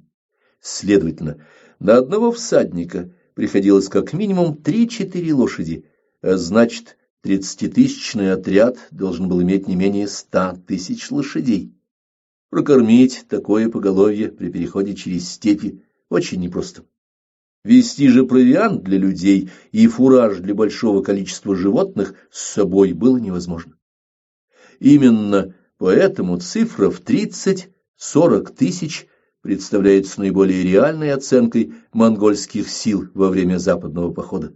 Она, кстати говоря, совпадает с известной оценкой Веселовского. Первыми подверглись нападению монголов волжские булгары, которые в 1223 году разгромили отряд Субэдэя и Джебе. город Булгар был взят и разрушен. Одновременно были покорены и другие поволжские народы, выступавшие против монголов, буртасы и башкиры. После форсирования Волги монгольское войско разделилось. Основные силы, которыми руководил волевой и умный Мунке-хан, сын Тулуя, начали преследовать главу половцев хана Котяна, оттесняя его к границам Венгрии. Другая часть войска, возглавляемая ханом Батыем, Бату, подошла к границам Рязанского княжества. Рязанские князья, как и Суздальские и Владимирские, не участвовали в битве на Калке, и поэтому Батый не собирался с ними воевать. Однако дальнейшее движение войска требовало постоянной смены лошадей, постоянного получения продуктов, и Батый послал в Рязань парламентеров, стремясь получить от рязанцев пищу и лошадей. Рязанские князья, не удосужившись узнать, с кем имеют дело, сказали: «Убьете нас, все будет ваше». Так случилось. Два войска сошлись недалеко от Рязани. Когда монголы развернулись лавой, рязанцы дрогнули и побежали. Покинув поле боя, они затворились в Рязани.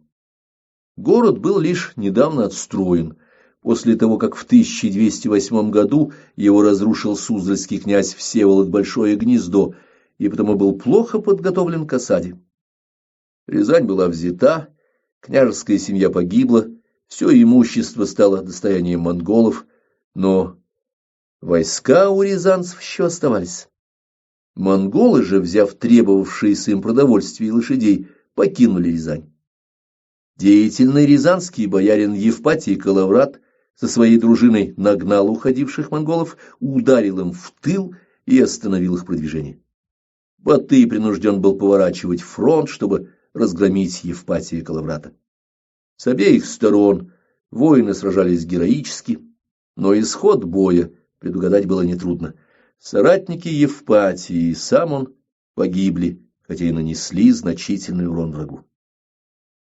Столкновение с отрядом Евпатия Калаврата подтверждает нашу оценку численности монгольского войска. В дружине Евпатия имелось около 2000 воинов. Если бы в рядах монголов действительно насчитывались сотни тысяч человек, то никаким героизмом Калаврат не смог бы задержать движение монгольской армии. Скорее всего, его отряд просто не был бы замечен. Но у Батыя наверняка имелось не более половины монгольских сил, то есть 15-20 тысяч воинов, и потому нападение Калаврата на монгольский тыл оказалось столь чувствительным. От побежденной Рязани Батый повел войска к Владимирскому княжеству. К несчастью, Владимирский князь Юрий Всеволодович был недалеким политиком и скверным полководцем. Еще в 1210-х годах он истощил силы своего княжества в распрях с собственным дядей, поддержанным новгородцами. В битве на Липеце, завершившей эту усобицу, бессмысленно погибло 9 с лишним тысяч русских людей, большей частью владимирцев и суздальцев, проигравших сражение. Поэтому что мог сделать Юрий зимой 1237-38 года, когда, взяв Рязань и рассеяв наспех собравшихся на реке Коломне русских, Батый двинул войска на Владимир? Князю оставалось или попытаться договориться с монголами, или, оставив Владимирские города и земли, отойти на север и укрепиться в труднопроходимых лесах. Юрий выбрал третий вариант, самый неудачный. Он приказал оборонять Владимир, не обеспечив его гарнизоном, причем оставил в городе свою собственную семью. Сам же князь под предлогом собирания войска ушел на берега Малоги и остановился в месте впадения в нее маленькой речки Сити. Разумеется, Владимир был монголами взят. Но так как город в соответствии с приказом Юрия не сдался сразу, то пострадал он довольно сильно. Сам Юрий на Сити был случайно застигнут отрядом монгольского тысячника Бурундая. монголы наткнулись на незащищенный и неохраняемый стан русских, поскольку князь не выставил дозора и не выслал разъезды. Как видим, Юрий не сделал ничего из того, что должен был бы сделать полководец, ведущий войну с умелым и сильным врагом. Конечно же, весь отряд, захваченный врасплох, погиб вместе с своим князем. К лету 1238 года монголы вернулись на Нижнюю Волгу, где и перезимовали. Новое движение на запад, захватившее Южную Русь, началось весной 1239 года. В новгородской земле монголам отказался подчиниться город Торжок, потому что Новгород обещал оказать ему помощь. Однако новгородцы собирались слишком долго и не успели к сражению. Торжок был монголами взят, а его население вырезано. Затем монголы пошли на юг. На их пути лежал город Козельск, под стены которого их вела память о Калке. Ведь 15 лет назад князь Черниговский и Козельский Мстислав был участником убийства монгольских послов. И хотя Мстислав к тому времени уже умер, монголы, руководствуясь понятием коллективной ответственности, стремились отомстить злому городу за поступок его князя. Конечно, с точки зрения современных людей, поведение степняков может казаться неоправданно жестоким, но не будем забывать, что они точно так же следовали своим представлениям, как мы следуем своим. По мнению монголов, все подданные князя разделяли с ним равную ответственность за злодеяние уже потому, что соглашались иметь его своим князем. Вероятно, причины их жестокой расправы с Козельском были хорошо понятны современникам. Монголы осаждали Козельск 7 недель, и никто из русских не пришел на помощь этому городу. Но не все города постигла участь Владимира, Торжка и Козельска.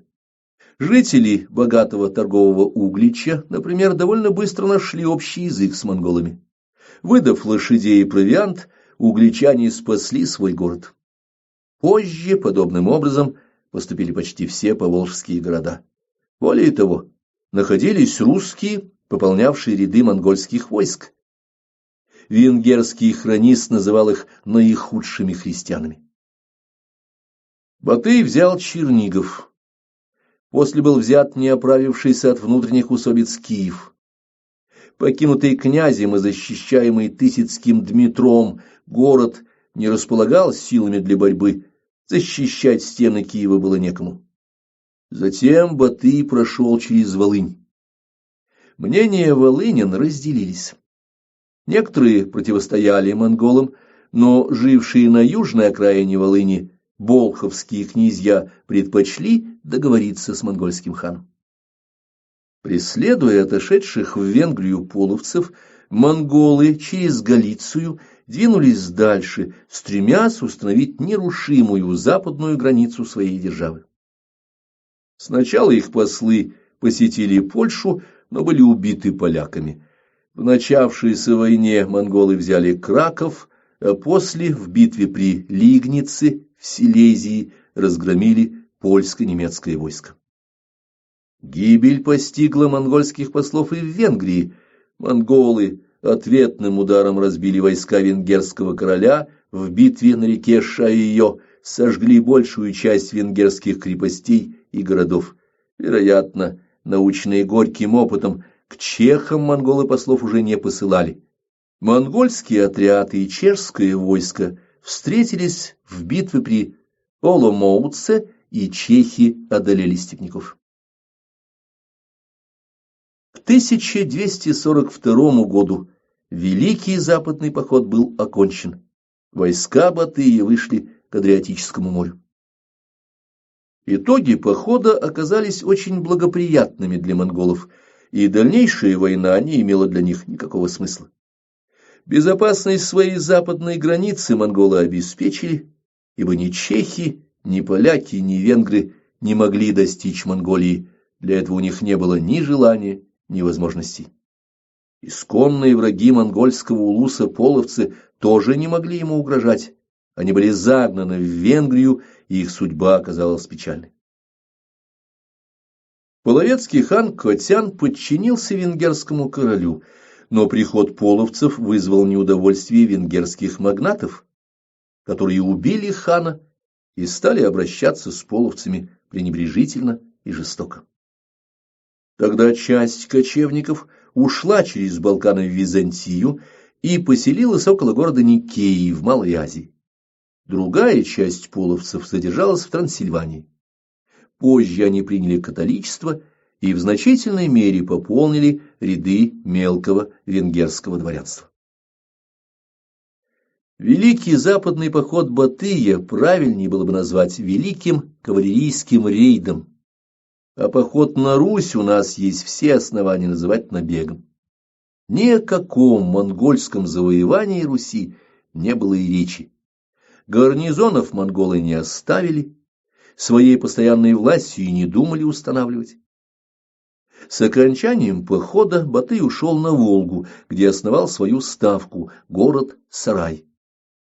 Фактически хан ограничился разрушением тех городов, которые, находясь на пути войска, отказались замириться с монголами и начали вооруженное сопротивление. Исключением можно считать лишь Козельск, но с ним, как мы помним, монголы расправились, мстя за убийство своих послов. По своим последствиям западный поход также был типичным набегом кочевников, хотя и грандиозного масштаба. Надо полагать, современники великолепно понимали характер и цели похода, и с этой точки зрения не стоит осуждать русских людей XIII века за столь слабое сопротивление монголам. Никакого смысла не имело вести лишние военные действия, когда без них можно было обойтись. Ведь в течение 20 лет после Батыя с северных русских княжеств никакой дани, податей, налогов монголы вообще не взимали.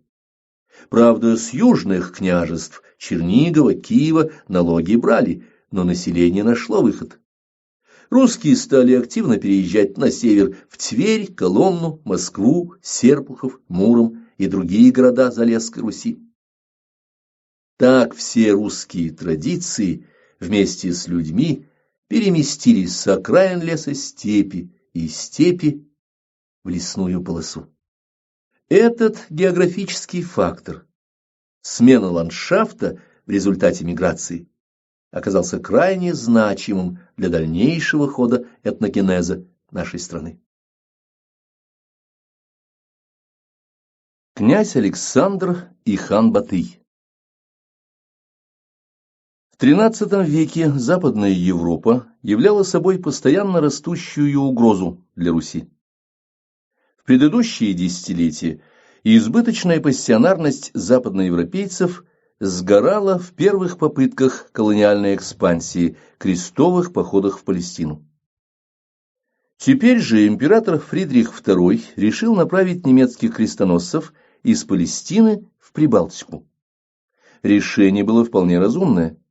Немецкие рыцари постоянно конфликтовали с французами и итальянцами, ведя себя высокомерно и заносчиво. Поэтому император, послав немцев на Балтику и поручив им покорять местные языческие племена, действовал в интересах и рыцарей, и империи в целом. В 1237 году рыцари-монахи двух орденов, Тевтонского и Меченосцев, объединившись, создали мощный Ливонский орден. Фактически образовалось военно-духовное государство, целью существования которого стал захват Прибалтики, продвижение на Русь и насильственное окатоличивание покоряемого населения. Начавшееся завоевание шло трудно. Прибалтику тогда населяли древние балтийские народы – эсты, Литва, Жмуть, ятвяги и пруссы. Все они находились в состоянии гомеостаза, равновесия с природной средой. И сил этих народов хватало только на выживание в родном ландшафте. Поэтому в борьбе с немцами прибалты ограничивались обороной. Но поскольку оборонялись они до последнего, в плен сдавались только мертвыми, первоначально особых успехов немцы не имели. Помогло рыцарям то, что их поддерживало очень воинственное племя Ливы. Кроме того, рыцари нашли ценного союзника – шведов, подчинивших себе финские племена Сумь и Емь. Постепенно немцы обратили в крепостное состояние летов, но эсты отказались покориться им, имея значительные связи с русскими. Существование этих связей подтверждает такой факт. Города, которые ныне называются Таллин и Тарту, до революции, соответственно, Ревель и Дербт, имеют вполне русские исторические имена Колывань и Юрьев, по христианскому имени основателя этого города Ярослава Мудрого. К русским немцы и шведы относились еще более жестоко, нежели к прибалтам. Если, к примеру, захваченных эстов обращали в крепостное состояние, то русских просто убивали, не делая исключения даже для грудных младенцев.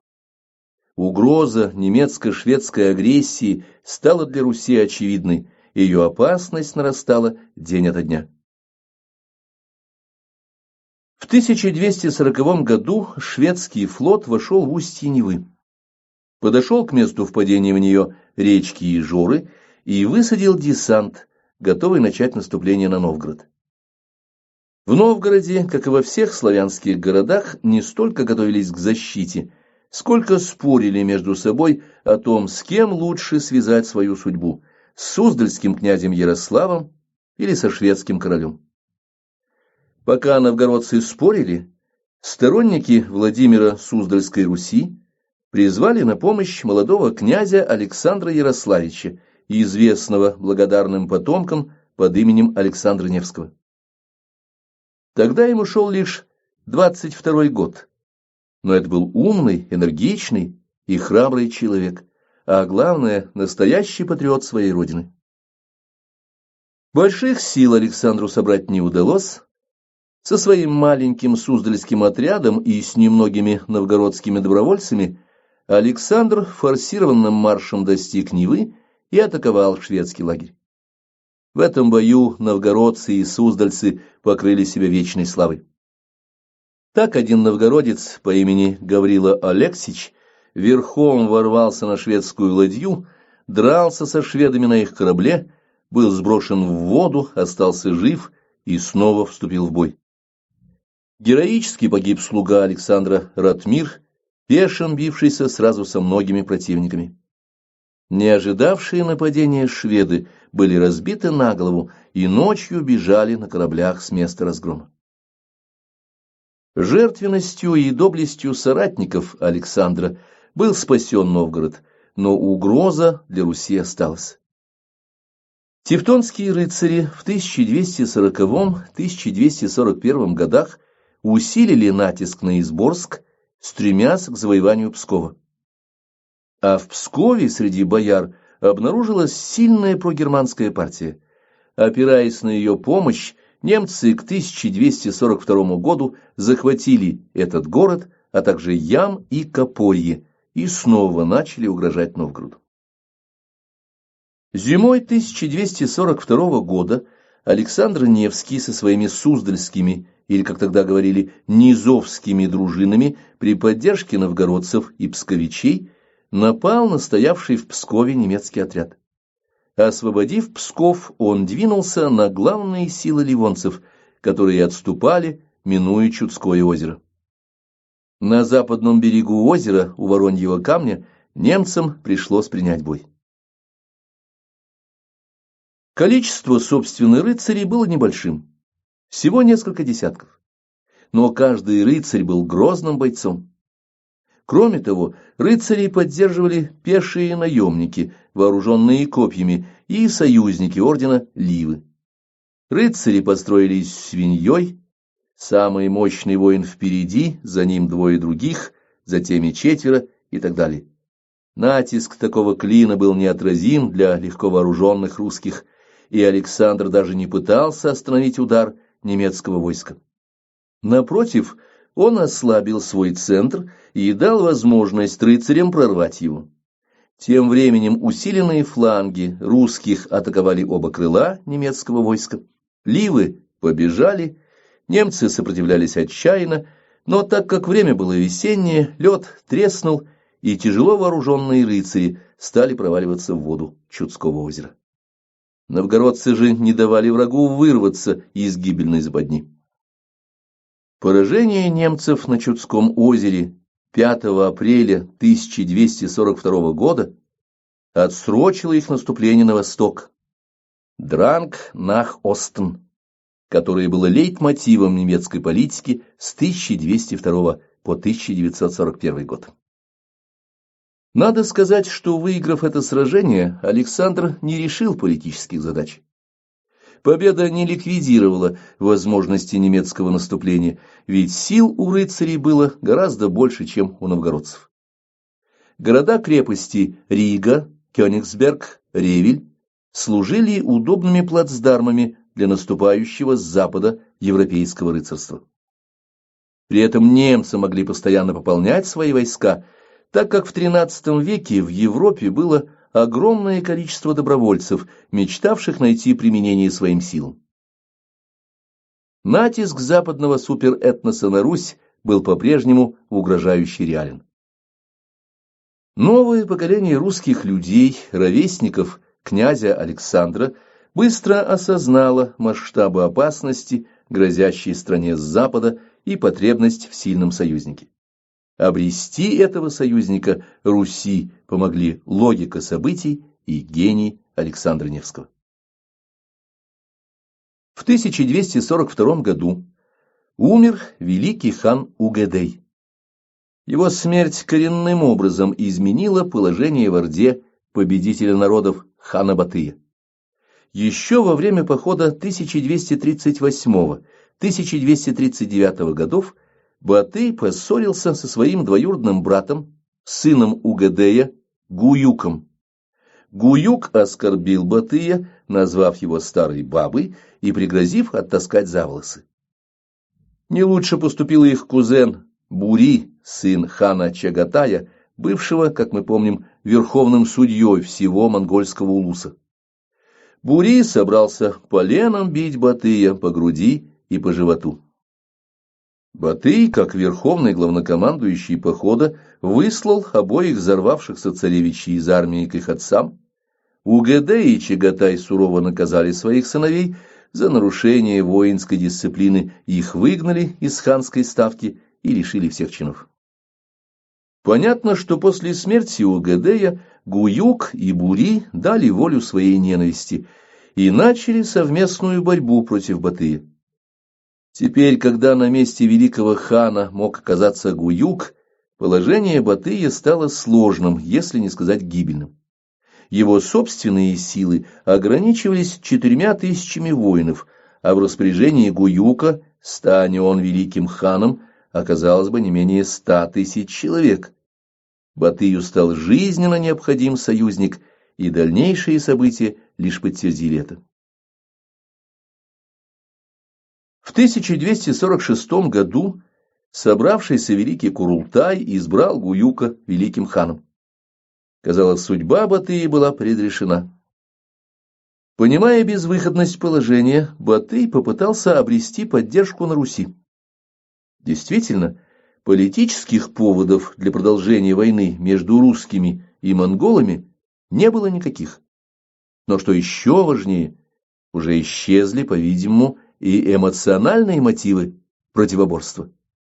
Так русские называли Батыя добрым ханом, и монголы смотрели на войну с Русью вполне трезво, несмотря на то, что под Коломной погиб Кюлькан, любимый сын Чингиса от красавицы Хулан. Ведь в отношении к любой смерти на войне монголы руководствовались принципом «за удаль в бою не судят». И так союз между Русью и Батыем стал возможен. Препятствовало этому союзу лишь одно обстоятельство. Великий князь Владимирский Ярослав, отец Александра Невского, присутствовавший на торжествах по случаю избрания нового хана, умер от яда. Яд этот, по версии папского агента Плано Карпини, был дан Ярославу матерью Гуюка, ханшей Туракиной. Причиной столь серьезного поступка явился донос боярина Федора Еруновича, который оговорил князя, сообщив, будто Ярослав вступил в союз с папой римским Иннокентием IV. Однако и после смерти Ярослава северо-восточная Русь не стала зависимой от Орды. Это видно даже из того, что в 1248 году Батыем был утвержден новый великий князь Владимирский Святослав Всеволодич, брат погибшего Ярослава. Однако, прокняжив меньше года, он был свергнут Михаилом Ярославичем Тверским. Дни свои Святослав закончил в Орде, тщетно добиваясь справедливости. Но в его судьбе был виноват не Батый, а центральное правительство в Каракаруме, где после смерти в том же 1248 году Гуюка правила его вдова Найманка Огуль-Гаймыш. Она отдала власть на Руси детям отравленного Ярослава, Александру – великое княжение и разрушенный Киев, а Андрею – богатое Владимирское княжество. Александру предстоял тяжелый выбор союзника. Ведь выбирать приходилось между Ордой, в которой погиб его отец, и Западом, с представителями которого новгородский князь был хорошо знаком еще со времен Ледового побоища. Нужно отдать должное Александру Ярославичу, он великолепно разобрался в этнополитической обстановке и сумел встать выше своих личных эмоций ради спасения Родины. В 1251 году Александр приехал в Орду Батыя, подружился, а потом побратался с его сыном Сартаком, вследствие чего стал приемным сыном хана. Союз Орды и Руси осуществился благодаря патриотизму и самоотверженности князя Александра. В соборном мнении потомков выбор Александра Ярославича получил высшее одобрение. За беспримерные подвиги во имя родной земли Русская православная церковь признала князя святым. Задруги своя. К сожалению, среди современников, безвозвратно терявших пассионарность, политический курс Александра Ярославича популярностью не пользовался. Никто не думал благодарить князя за его героические усилия по спасению русской земли. Большинство новгородцев твердо придерживались прозападной ориентации.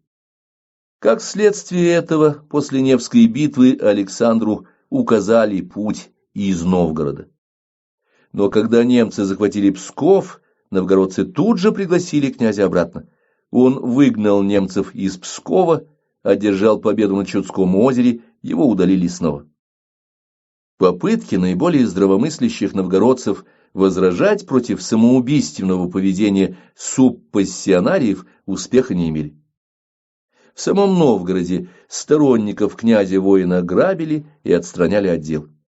Между двумя партиями молодших и лучших людей дело дошло чуть ли не до войны. Лучшие сторонники князя все же победили, хотя и с огромным трудом, и настояли на окончательном вокнижении Александра в Новгороде. Как видим, жизнь князя легкой не назовешь. Каждый раз он приходил по зову новгородскому, оказывал новгородской земле огромные услуги, сражался на Неве, на Чудском озере, усмирял воевавшие против Новгорода племя Водь и за это отстранялся от руководства сторонниками Запада при помощи демократической процедуры речевого голосования. Даже среди близких родственников не находил князь Александр понимания. Его родной брат Андрей сам был западником и объявил, что он заключает союз со шведами, ливонцами и поляками с целью избавиться от монголов.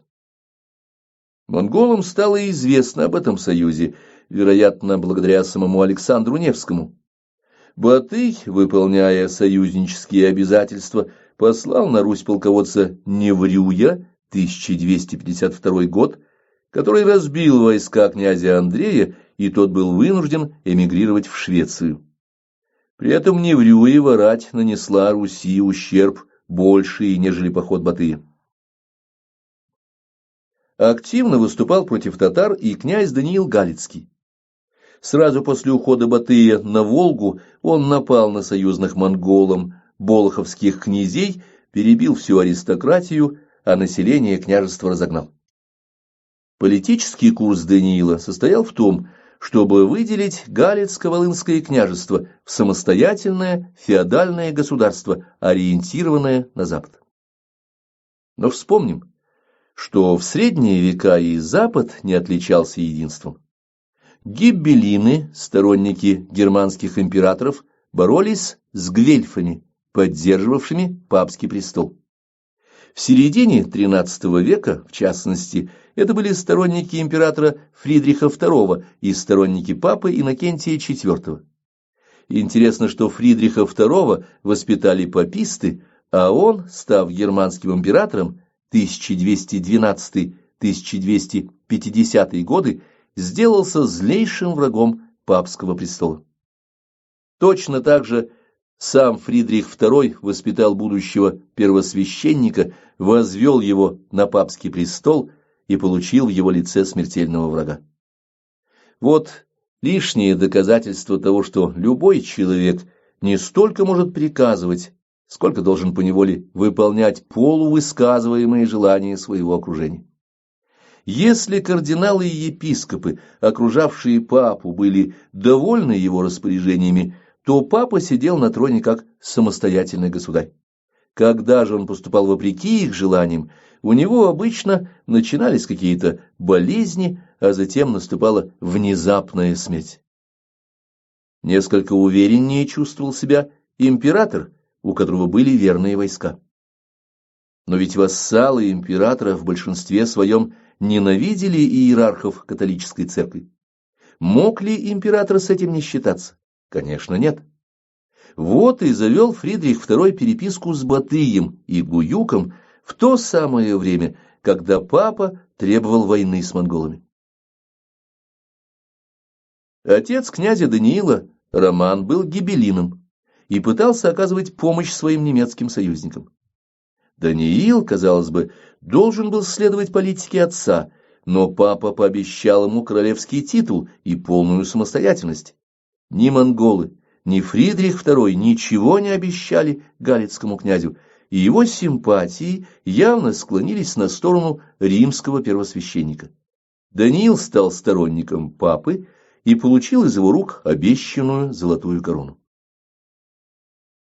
Надо сказать, что прозападная партия на Руси, ненавидевшая монголов за их набеги и связанная с Западной Европой торговыми, карьерными, культурными связями, была достаточно многочисленна, чтобы отстаивать свою политическую линию.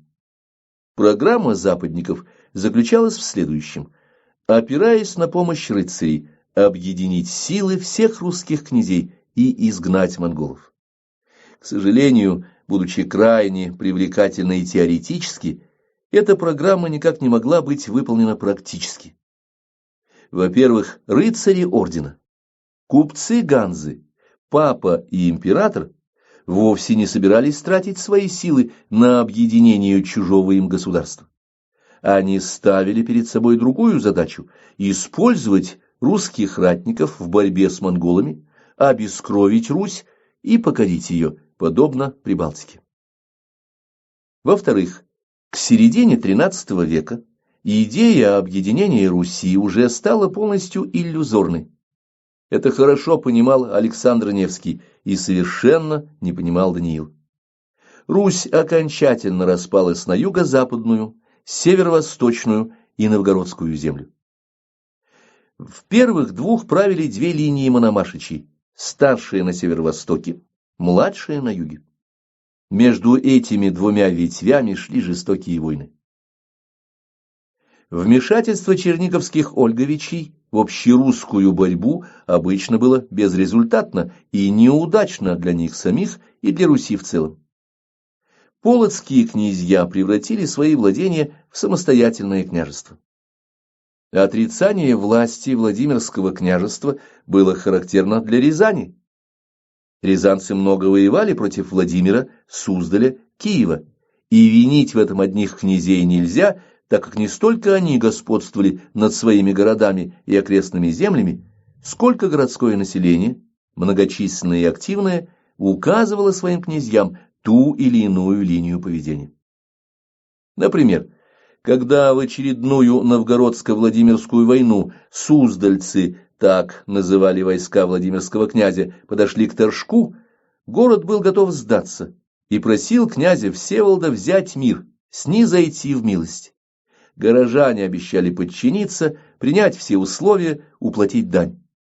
Великий князь Всеволод Большое Гнездо хотел уже принять предложение Торжка, но его воины категорически отказались, сказав: «Мы не целовать их пришли». Торжок был взят и разграблен вопреки воле князя. Требовали от своих князей проведения политики сепаратизма и жителей Минска, Гродно и других городов северо-запада русской земли. Стремление к самостоятельности стало всеобщим, распад был неминуем. К нему вело снижение пассионарности населения Руси. Ведь достаточно мощной силы, которая связала бы многочисленные княжества, подчинила их Киеву, уже не было. Киев растерял свою пассионарность, а на окраинах ареала она еще сохранилась. Наступившая фаза обскурации обрекала на неудачу попытки воссоздания единой Руси в XIII веке.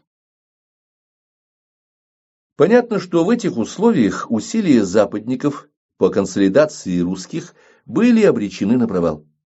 Деятельность самого Даниила Галицкого кончилась для него плохо.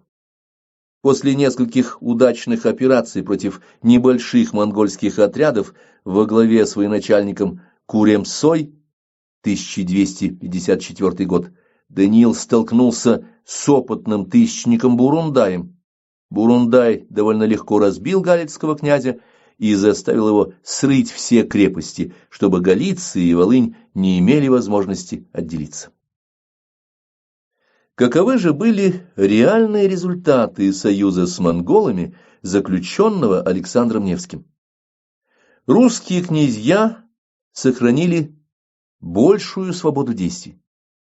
Когда Мунке-хан послал на Русь несколько мусульман, бессермен, с целью переписать население для сбора налога, дани, все переписчики и сборщики были перебиты населением.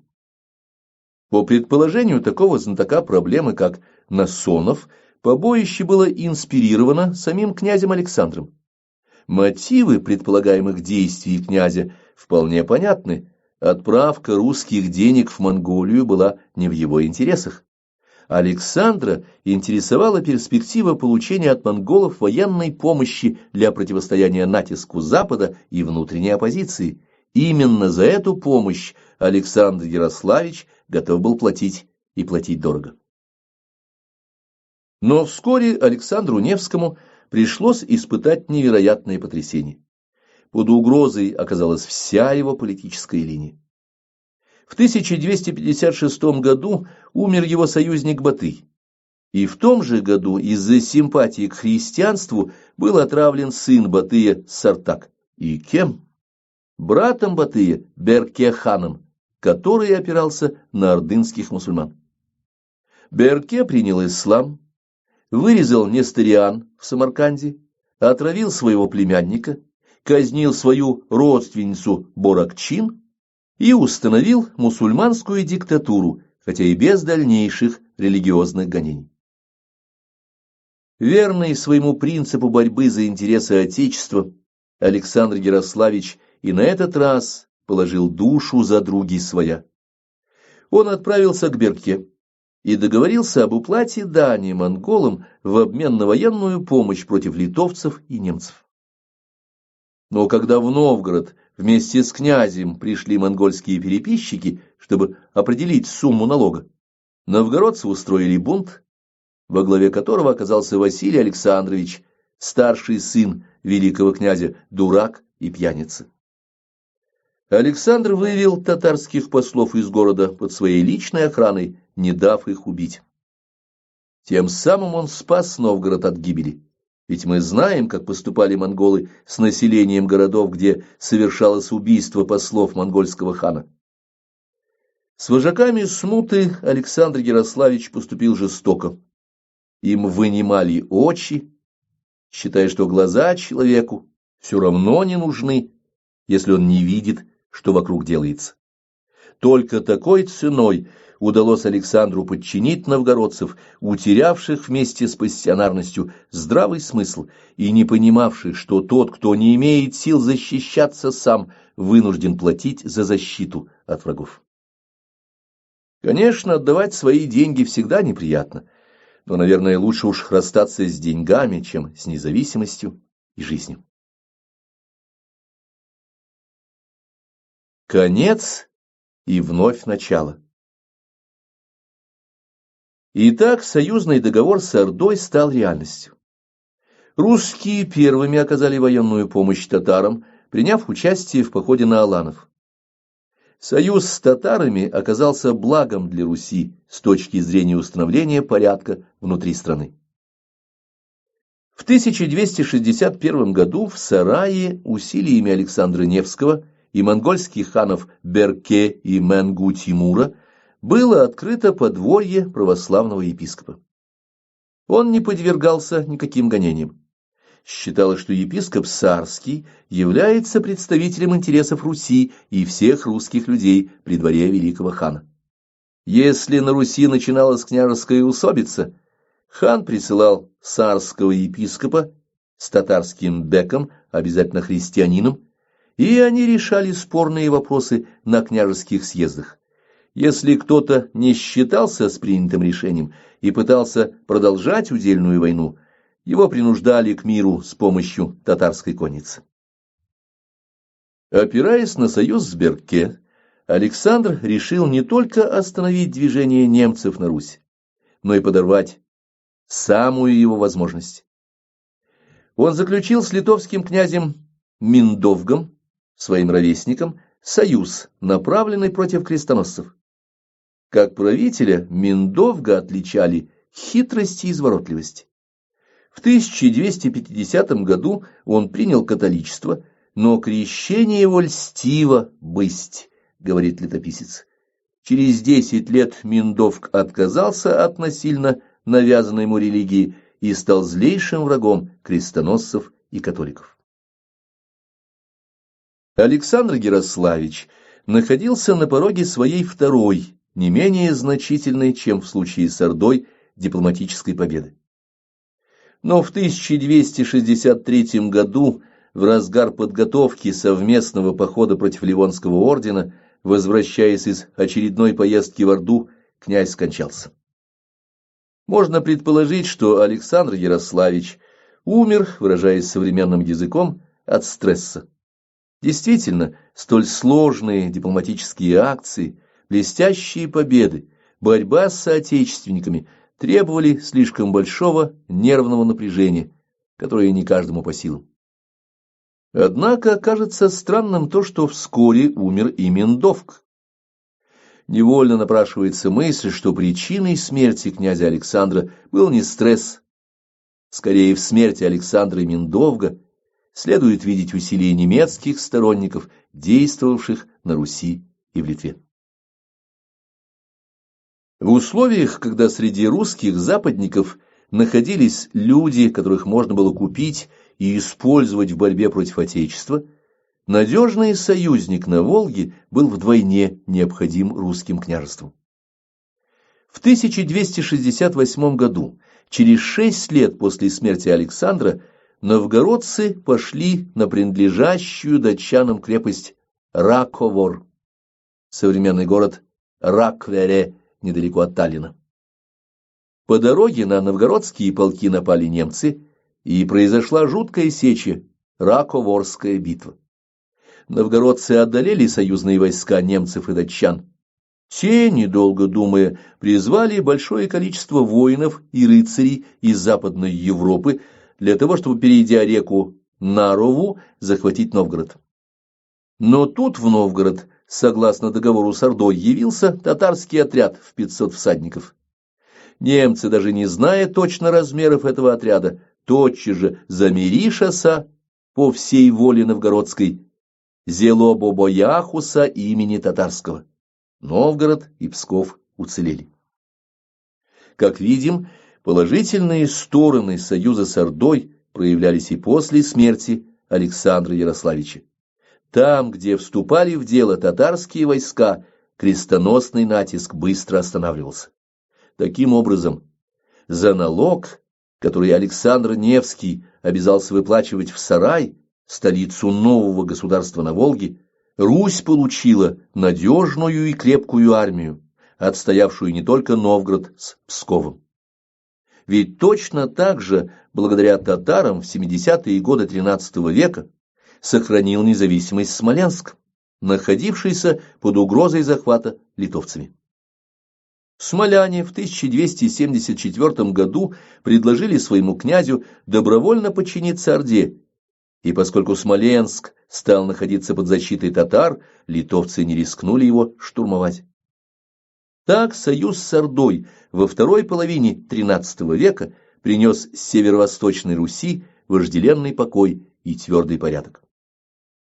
Более того, русские княжества, принявшие союз с Ордой, полностью сохранили свою идеологическую независимость и политическую самостоятельность. Например, после победы в Орде мусульманской партии в лице Берке никто не требовал от русских обращения в ислам.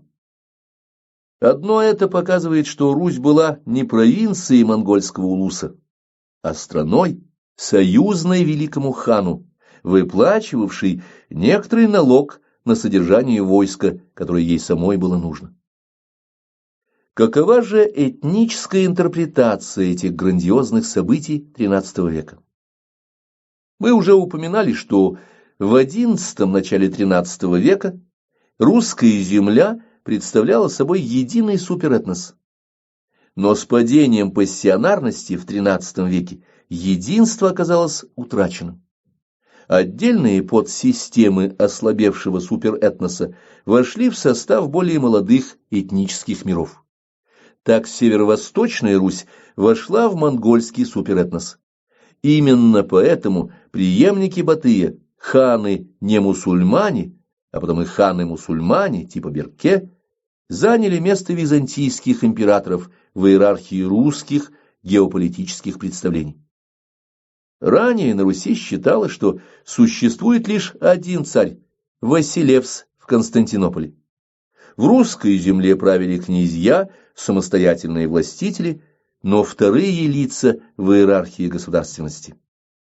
После взятия крестоносцами Константинополя 1204 год и крушения власти византийских императоров титулом «царь» на Руси стали величать ханов Золотой Орды.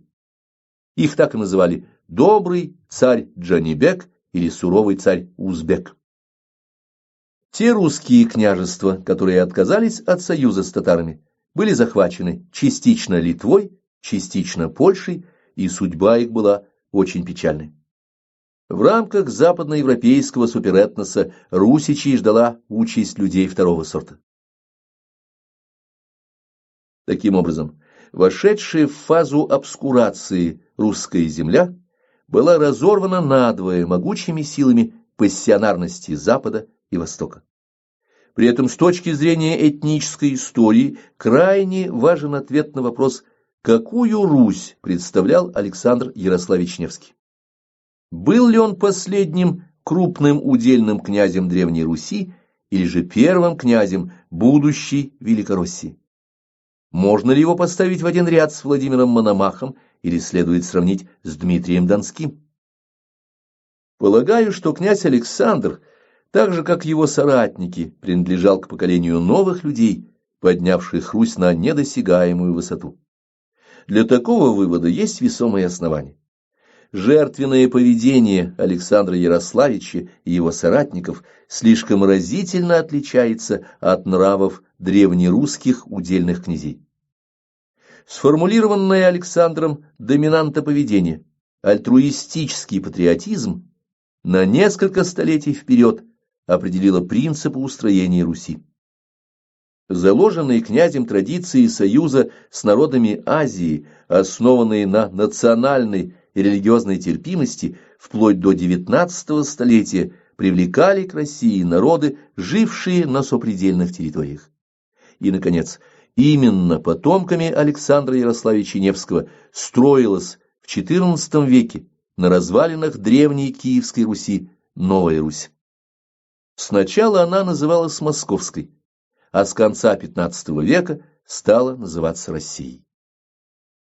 Все вышесказанное дает нам возможность достаточно уверенно говорить о том, что в начале XIII века на территории Руси имел место пассионарный толчок. Мы даже можем с учетом нашего допущения довольно точно определить дату этого толчка. Новые люди начали рождаться около 1200 года, а исторической силой они стали в конце XIV века, около 1380 года. Следовательно, инкубационный период фазы пассионарного подъема продолжался около 180 лет, что практически не противоречит данным по другим известным нам примерам этногенеза. Утверждение о пассионарном толчке на Руси в XIII веке легко проверить. Дело в том, что пассионарный толчок, если он происходит, никогда не затрагивает одну страну, один этнос. Как глобальное планетарное явление, взрыв этногенеза охватывает протяженные узкие полосы на земной поверхности, проходящие через разные регионы, населенные разными народами. На этих, простирающихся на тысячи километров полосах, и начинаются одновременно этногенезы разных народов. Так было и в XIII веке. Данный толчок прослеживается в Прибалтике. На берегах Немана в результате смешения литовских племен со славянским населением возник новый литовский этнос. В зоне толчка оказались долина Припяти и Приднестровье. Отсюда началась миграция смешанного русско-польского населения, которое впоследствии составило этнос, называемый украинским. Одновременно с процессами в северо-восточной Руси и Литве начался этногенез в западной части Малой Азии. Уже в конце XIII века там создался новый османский этнос. Турки и османы были совершенно отличны от турок-сельджуков, туркменов, населявших восточную часть Малой Азии. Вероятно, с действием толчка XIII века было связано и возникновение этноса крымских татар, позднее присоединившихся к османам. Глава 3. Появление России. Сыновья и сыновцы. Часто говорят, что на детях великих людей природа отдыхает. У Александра Ярославича Невского было несколько сыновей, но всем им было далеко до своего великого отца. Старший Василий, посаженный Александром в Новгороде, сначала не поладил с горожанами и был выгнан. Затем попытался, как мы помним, поднять Новгород на татарских послов, организовав восстание против своего отца. Александр проявил великодушие. Василию дали тихо и спокойно умереть от пьянства. Более деятельными князьями были Дмитрий и Андрей Александровичи. Дмитрий придерживался западнического направления, Андрей поддерживал ханов Золотой Орды. В Орде к концу XIII века явственно обозначились признаки новой фазы монгольского этногенеза – акматической. Количество энергичных, алчных, готовых на все ради славы, почести и добычи людей сильно выросло, и, как следствие, между ними постоянно возникали трения. Темник Ногай, правитель западных областей Орды, причерноморских степей и Северного Крыма, попытался сбросить власть золотоордынских ханов и стал фактически независимым государем. Опирался Ногай на половцев, аборигенов причерноморских степей. К тому же, нуждаясь в поддержке на Руси, он договорился о союзе с Дмитрием Александровичем. В итоге честолюбивый темник достиг больших успехов, контролируя ханов Орды и проводя политику по собственному усмотрению. Так продолжалось до тех пор, пока хан Тохта, оказавшийся человеком энергичным, не договорился, в свою очередь, о союзе с князем Андреем Александровичем, войска которого пришли ему на помощь. В 1299 году в решающей битве где-то между Днепром и Днестром, место битвы точно не установлено, волжские татары, поддержанные русским войском, а также сибирскими и среднеазиатскими татарами Синей и Белой Орды, одержали верх. Сам Ногай попал в плен. Пленил грозного темника русский ратник, который не отвел его к хану, а отрезал пленнику голову, которую и принес Тохте. Поступок был с точки зрения военной монгольской этики неприличным, но Гая полагалось казнить как преступника по ханскому приговору, а вовсе не убивать самосудом как пленника. И Тохта велел отрубить голову русскому ратнику. В дальнейшем Тохта, ставший после усмирения бунта Ногая вполне самостоятельным владыкой, показал себя решительным сторонником Руси и поддерживал русских князей, которым давал ярлыки. В частности, князь Андрей с его помощью вскоре победил своего брата Дмитрия. Младший сын Александра Невского Даниил получил во княжение крохотный городок в глуши Москву. Даниил, в отличие от других князей, воевал мало. Московский князь занимался хозяйством, отстраивал свой город, развивал земледелие, заводил ремесла. Единственным его завоеванием стала Коломна, принадлежавшая рязанским князьям. Благодаря своей мирной политике Даниил приобрел большой авторитет и к началу XIV века стал одним из влиятельных князей на Руси.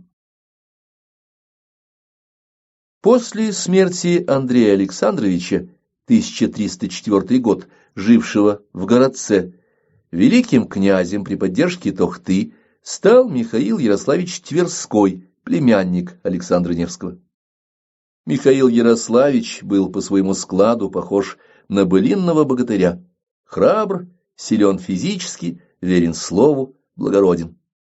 Такие качества импонировали хану, и Михаил Тверской пользовался его полным доверием. С переходом Великого Стола к Михаилу Тверскому реальная власть ушла из рук сыновей Александра Ярославича. Итак, уже в начале XIV века прежняя Киевская Русь канула в небытие. Ни политического, ни этнического единства русских больше не существовало. Люди остались, но сама система власти и организации отношений между людьми оказалась разрушенной окончательно. Вместо старых городов Поднепровья появились новые центры.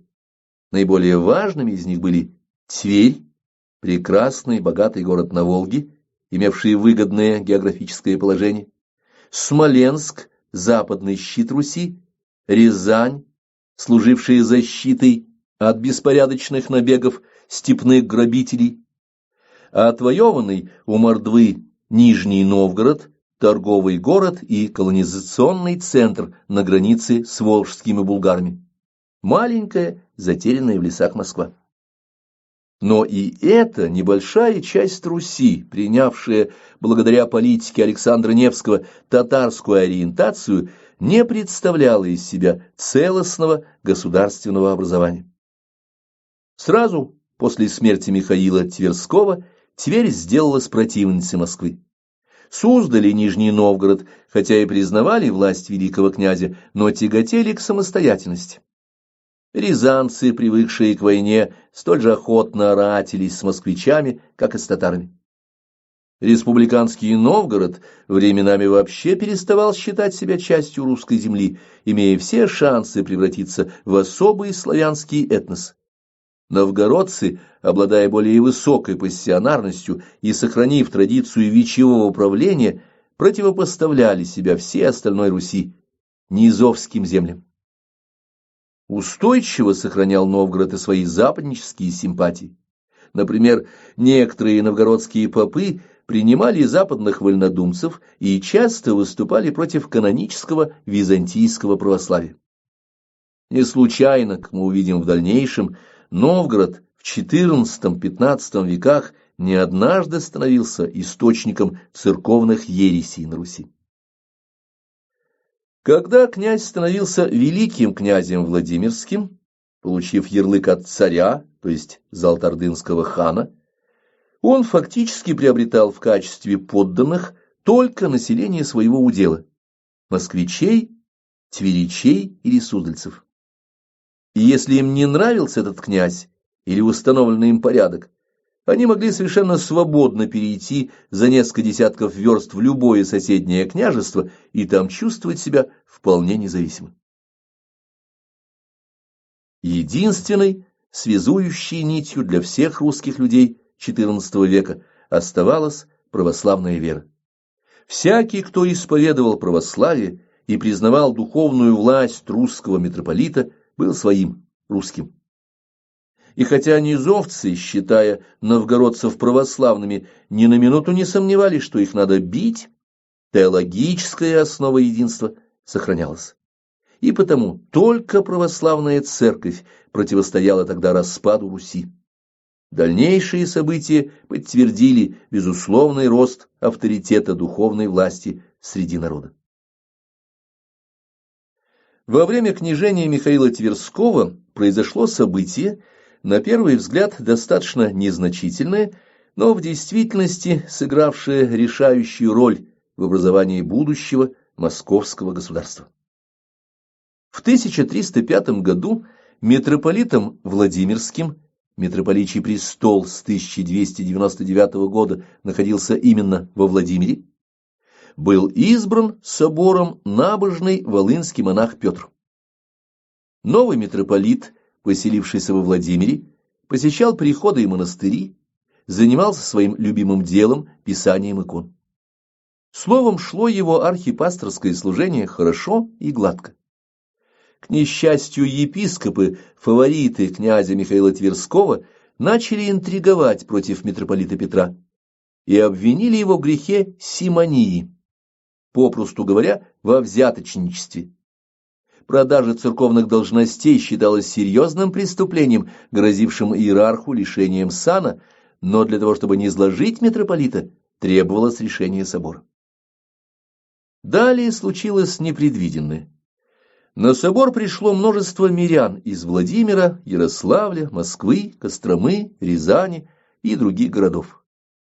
И когда епископы начали заседание, то народ, приняв участие в прениях, заставил князя и собор оправдать Петра.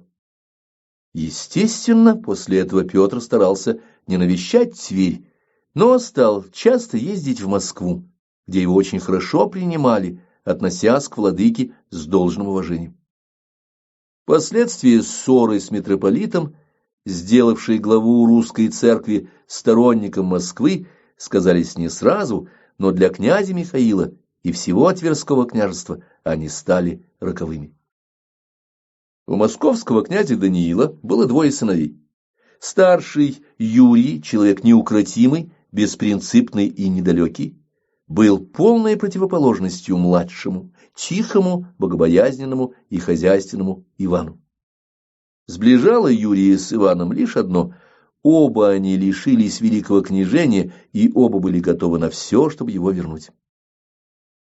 Унаследовавший московское княжество Юрий Данилович ненавидел владевшего великокняжеским ярлыком Михаила Тверского, и судьба улыбнулась московскому князю, сменился хан в Золотой Орде.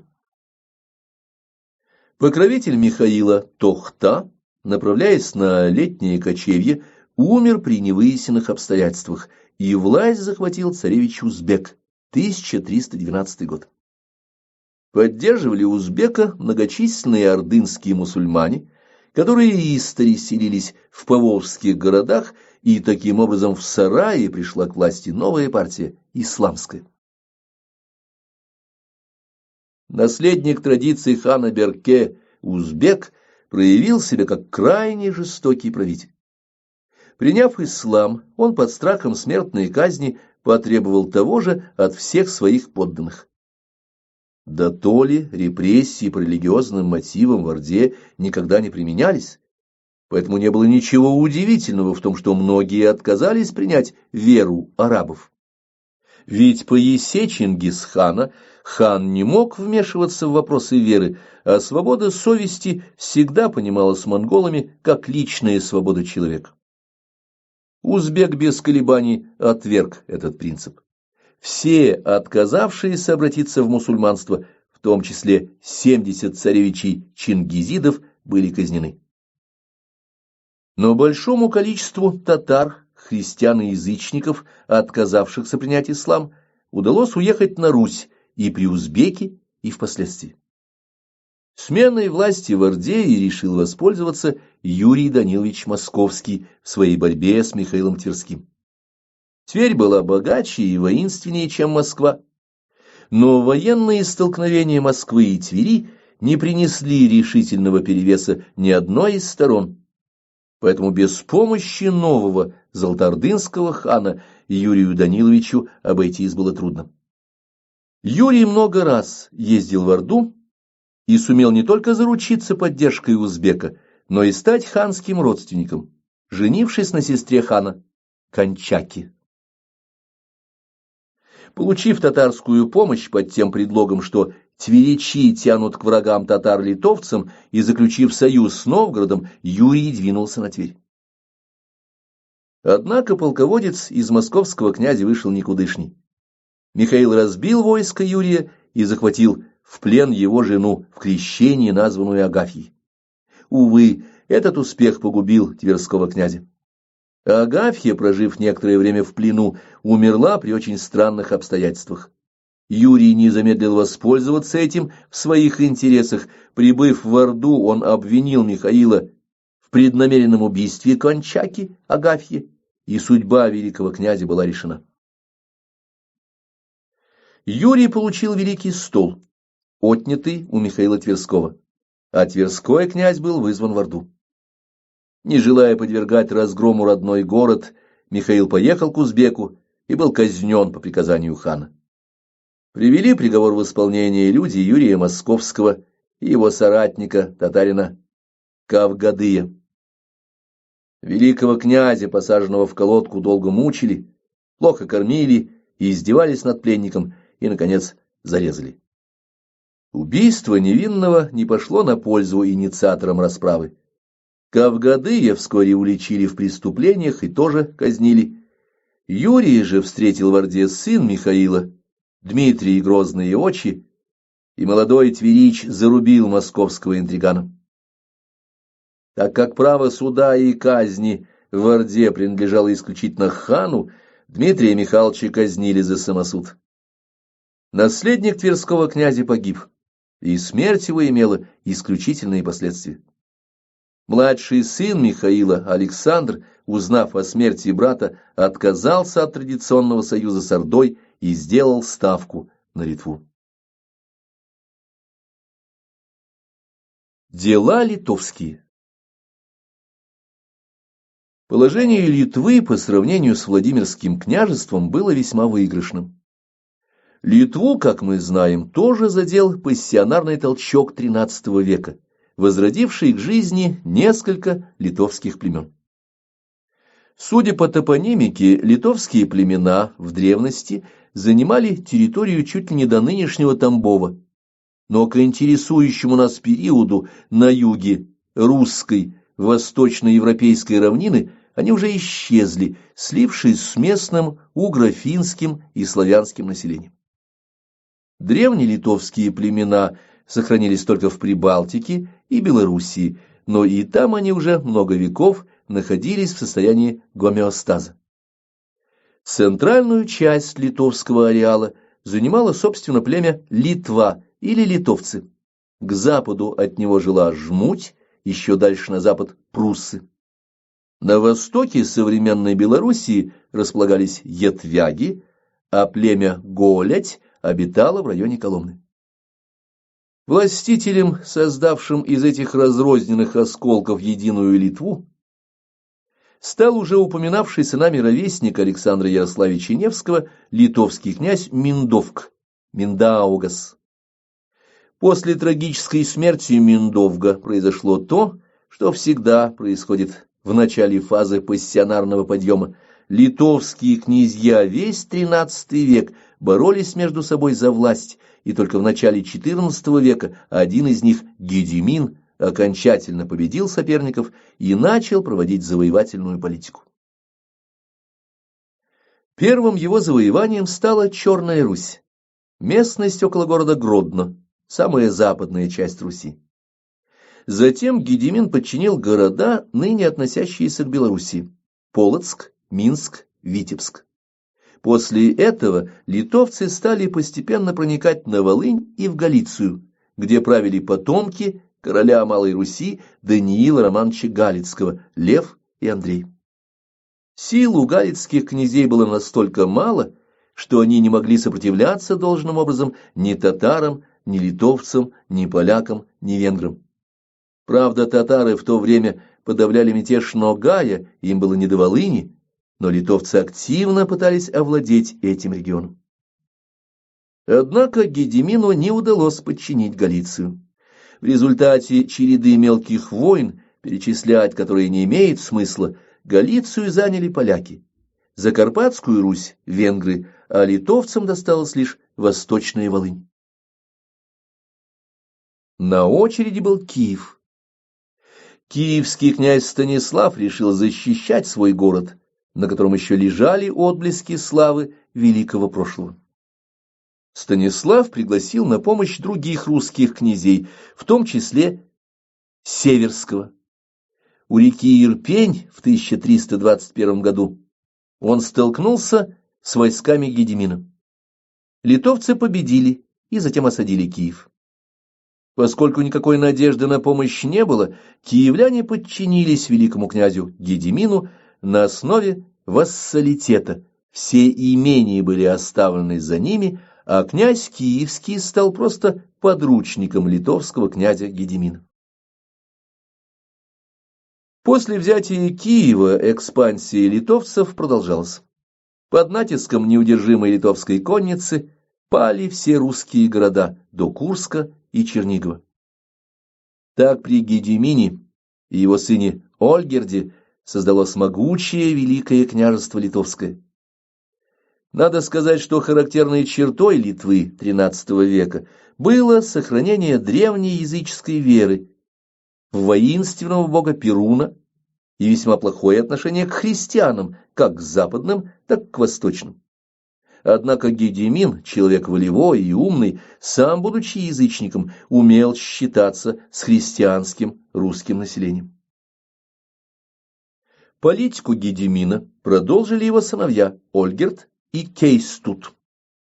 Русские летописи много сообщают о первом и почти совсем не упоминают о втором, а хроники крестоносцев, напротив, часто рассказывают о Кейстуте и почти не замечают Ольгерда.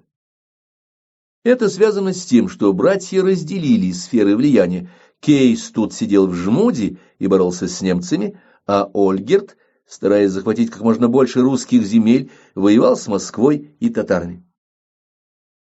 При этом Ольгерд и его племянник Витовт приняли, хотя и формально, православие. Литовские князья женились на русских княжнах и объединяли вокруг себя уцелевших Рюриковичей из Турово-Пинской земли. Так исподволь совершалось включение древнерусских земель в состав Великого княжества Литовского. Ольгерду удалось подчинить себе огромную территорию с границами почти у Черного моря и Дона. В 1363 году в решающей битве с татарами у Синих вод, ныне река Синюха, приток Южного Буга, Ольгерд разбил степняков и, овладев таким образом западной частью Великой степи между Днепром и устьем Дуная, вышел к Черному морю. Но Литва оставалась зажатой между православной Русью и массивом католической Европы. Литовцы активно воевали с немцами, антипапистскими Ливонским и Тевтонским орденами, и потому их объективными союзниками могли стать сторонники партии гвельфов, прежде всего католики Польши. Вероятно, в связи с этим Гедемин разрешил своим подданным принимать католическую веру.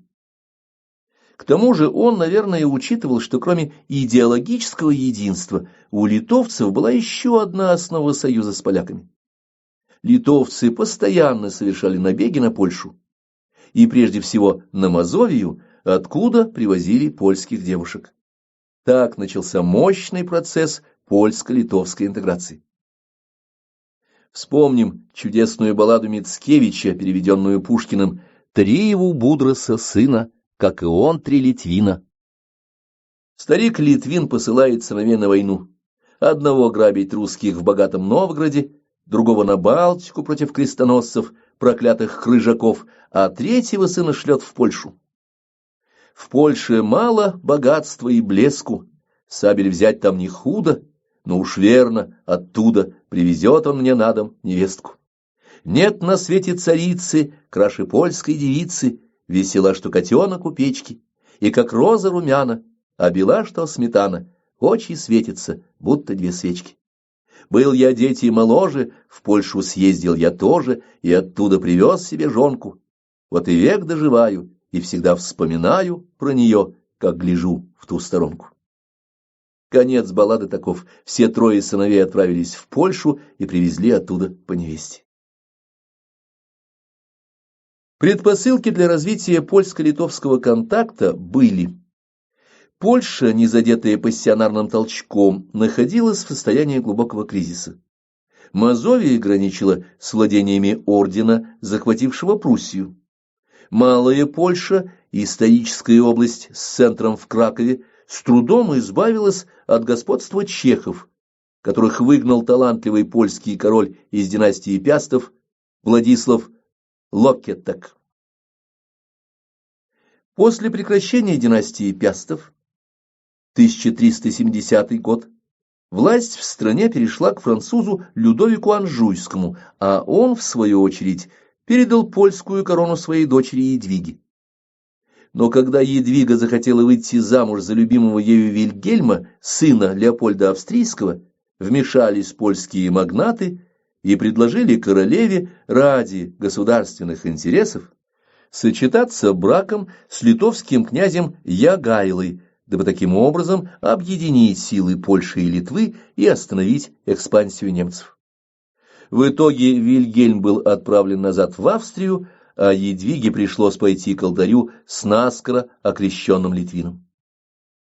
Женившись на Едвиге, Ягайло стал полноправным властителем объединенной Польши и Литвы, и как таковой приказал всем нехристианам Литвы принять католичество. Так состоялась Кревская уния, 1386 год. Однако далеко не все встретили такое решение с восторгом. Те литовцы, которые уже связали себя с русскими, потомки Гедемина и соратники Витовта, не хотели принимать католичество. Сам Витовт был сторонником религиозного компромисса, но значительное число ревностных православных в Литве отнюдь не помогало его достижению. Таким образом, литовская пассионарность вследствие пограничного положения Литвы между Польшей и Владимирской Русью оказалась оттянутой соседями. Часть литвинов приняла католичество, а другая сочла более приемлемым православие. Таково было следствие пассионарного взрыва. Церковь и Москва. Усиление влияния католицизма в Литве и ориентация на Литву князя Александра Тверского имели огромные последствия для Москвы. Поскольку Александр заручился поддержкой язычника, литовского князя Гедемина, это сделало его врагом татар, шедших с христианами на компромисс. И потому русская православная церковь высказалась в поддержку Москвы. Преемник митрополита Петра, грек Феогност, предпочел иметь дело с Москвой, которая показала себя опорой митрополичьего престола, а не с Тверью, ставшей союзницей католиков.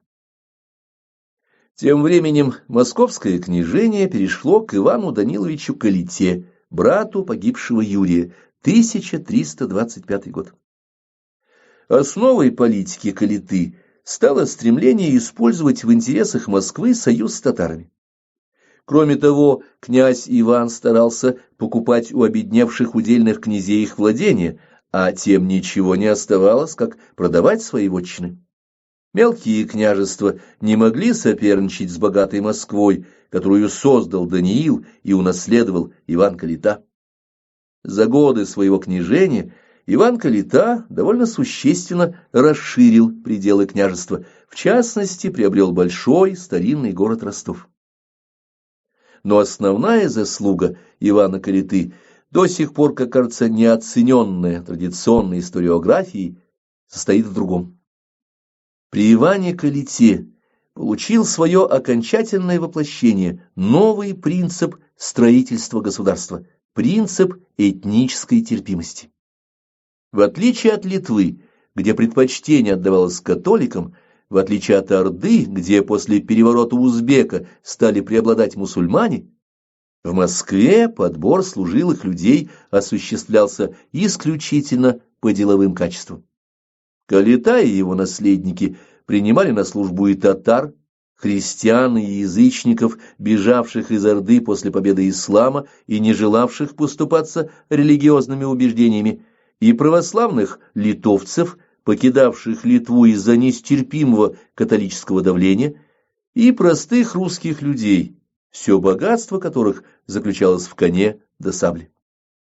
Никаких владений у этих людей не было, и потому они искали службы, то есть государственных военных обязанностей, за выполнение коих от князя Московского следовало вознаграждение в виде корма с небольшой деревеньки. Силой, связующей всех новонаходников, в Москве стала православная вера.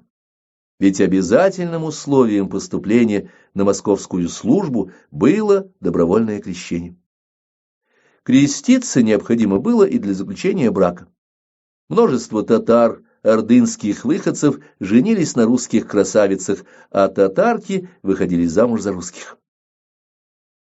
Так исподволь во всей северо-восточной земле восторжествовало православие, хотя при этом сохранились и некоторые языческие обычаи. Усиление христианских традиций в северо-восточной Руси XIV века коснулось прежде всего служилых людей. Как в Киевской Руси после крещения, так и на Руси XIV века человек мог стать дружинником, гриднем у князя или ближним у боярина, лишь будучи христианином.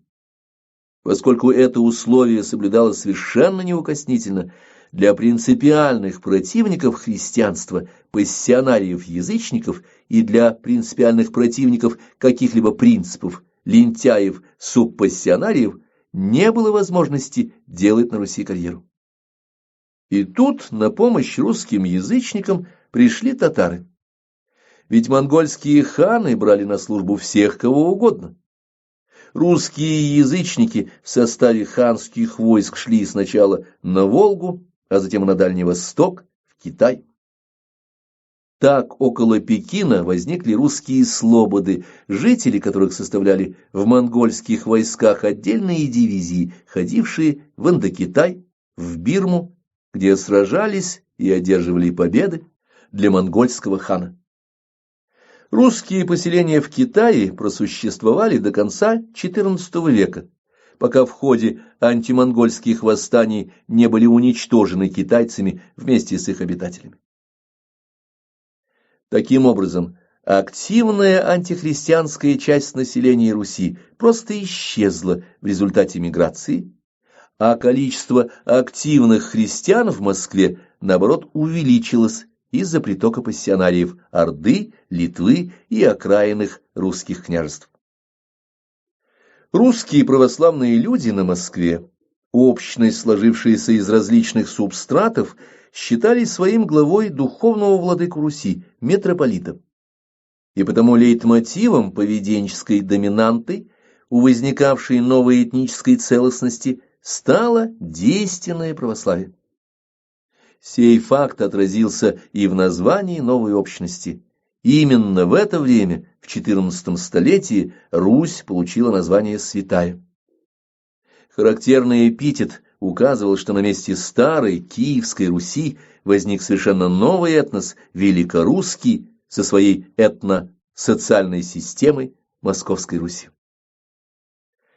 Поскольку русские владыки и их паства считали своим идеалом соблюдение канона византийского православия, отношения Руси с Константинополем претерпели существенные изменения.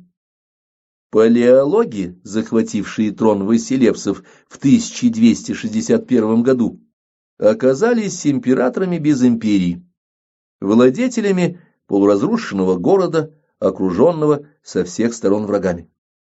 Василевсы, не имевшие ни сил, ни средств, должны были искать союзников, самыми сильными из которых могли быть на востоке турки и османы, на западе крестоносцы.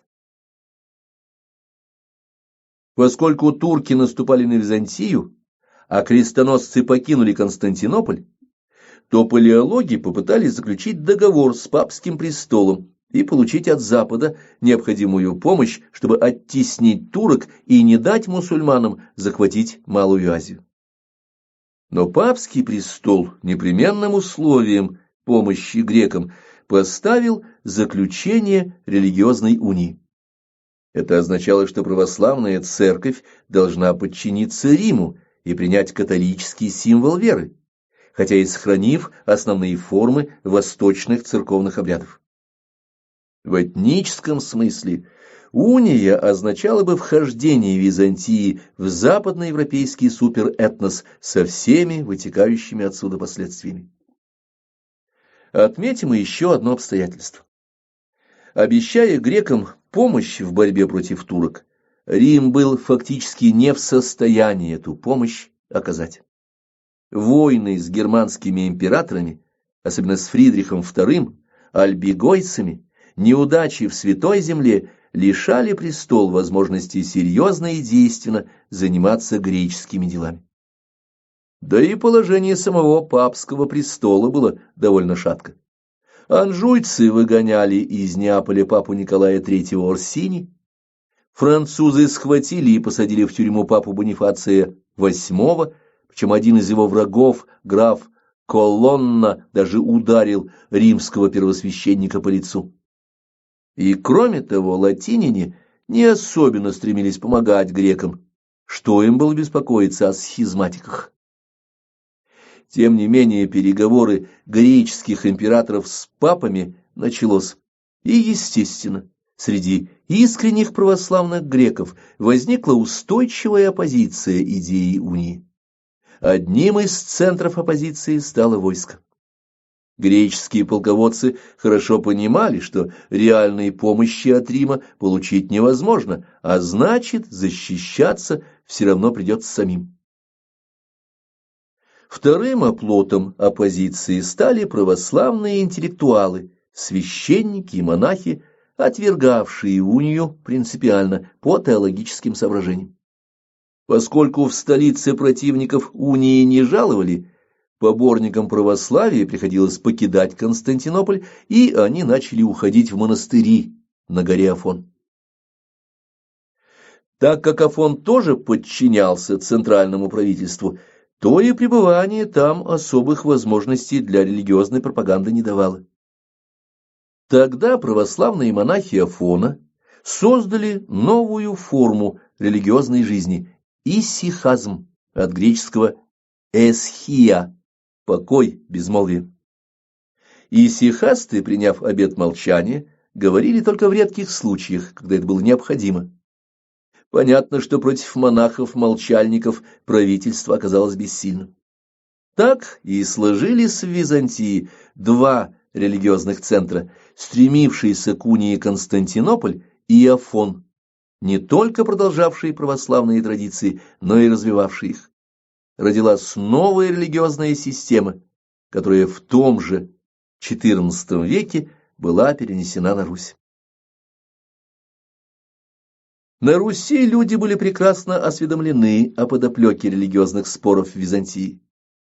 Русичи признавали духовную власть константинопольского патриарха, но не могли не понимать, что поскольку патриарха ставил император, склонный к унии, то практически подчиняться ему означало действовать во вред себе. К тому времени русские вполне успели оценить последствия союза с Западом, ведь палеологи, нуждаясь в помощи, открыли Босфор и Дарданеллы для итальянских кораблей. Так как Венеция была против нищей Византии, то предпочтение отдали генуэзцам. Генуэзцы построили крепости в Крыму и развернули бойкую торговлю сначала в Поволжье среди татар, а потом и на Руси, распространив свое влияние вплоть до Великого Устюга. Ничего хорошего для местного населения из этого не вышло. Недаром Данте в своей божественной комедии писал, что самые нижние круги ада заняты генуэзцами, которые сплошь мерзавец на мерзавца. А вот учение афонских монахов вполне соответствовало устремлениям Москвы. Поэтому и сихазм, и киновии, монашеские общежития, получили в XIV веке на Руси заметное распространение.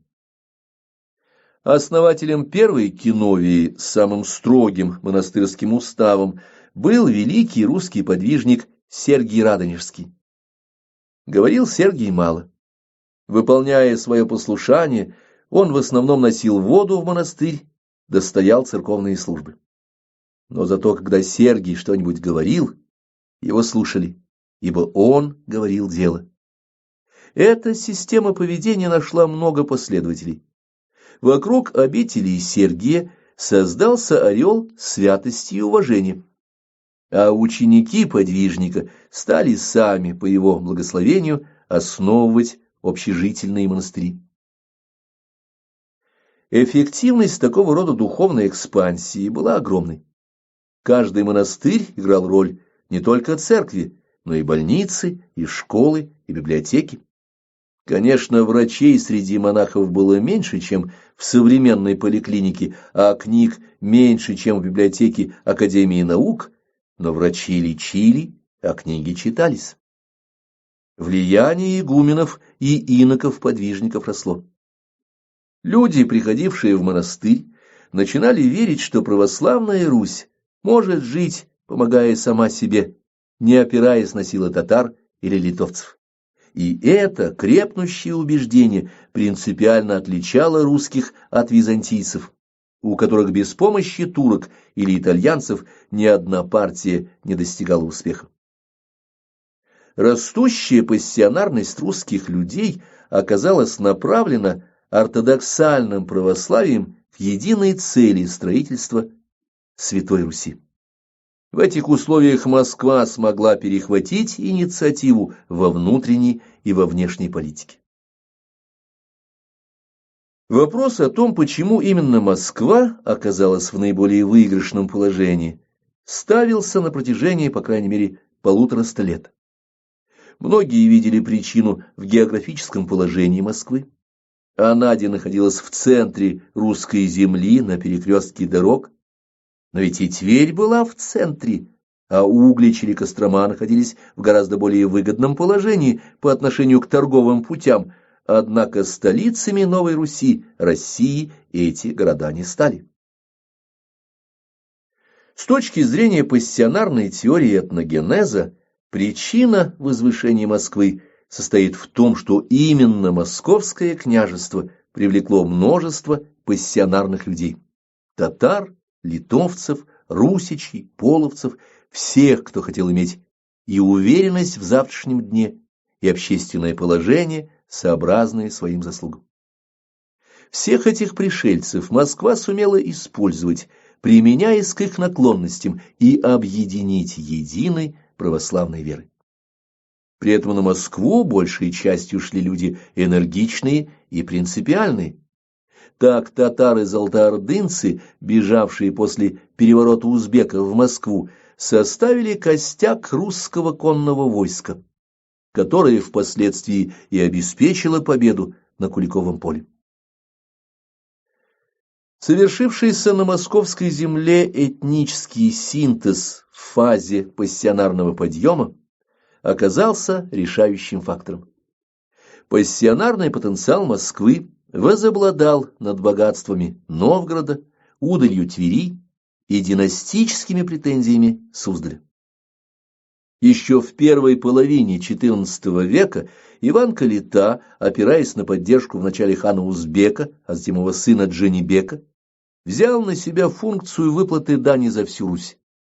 Теперь Москва собирала дань как налог со всех русских княжеств и выплачивала в Орду то, что называлось выход. И если, например, тверичи призывали против Москвы литовцев, то татарские отряды, приходившие с Волги, защищали источник доходов хана. Москва стала практически неуязвимой с запада, в то время как Смоленск был захвачен Витовтом, Тверь ослабла, а Новгород погряз во внутренних конфликтах. Падение пассионарности в древних русских центрах являло собой разительный контраст по сравнению с ростом ее в Москве.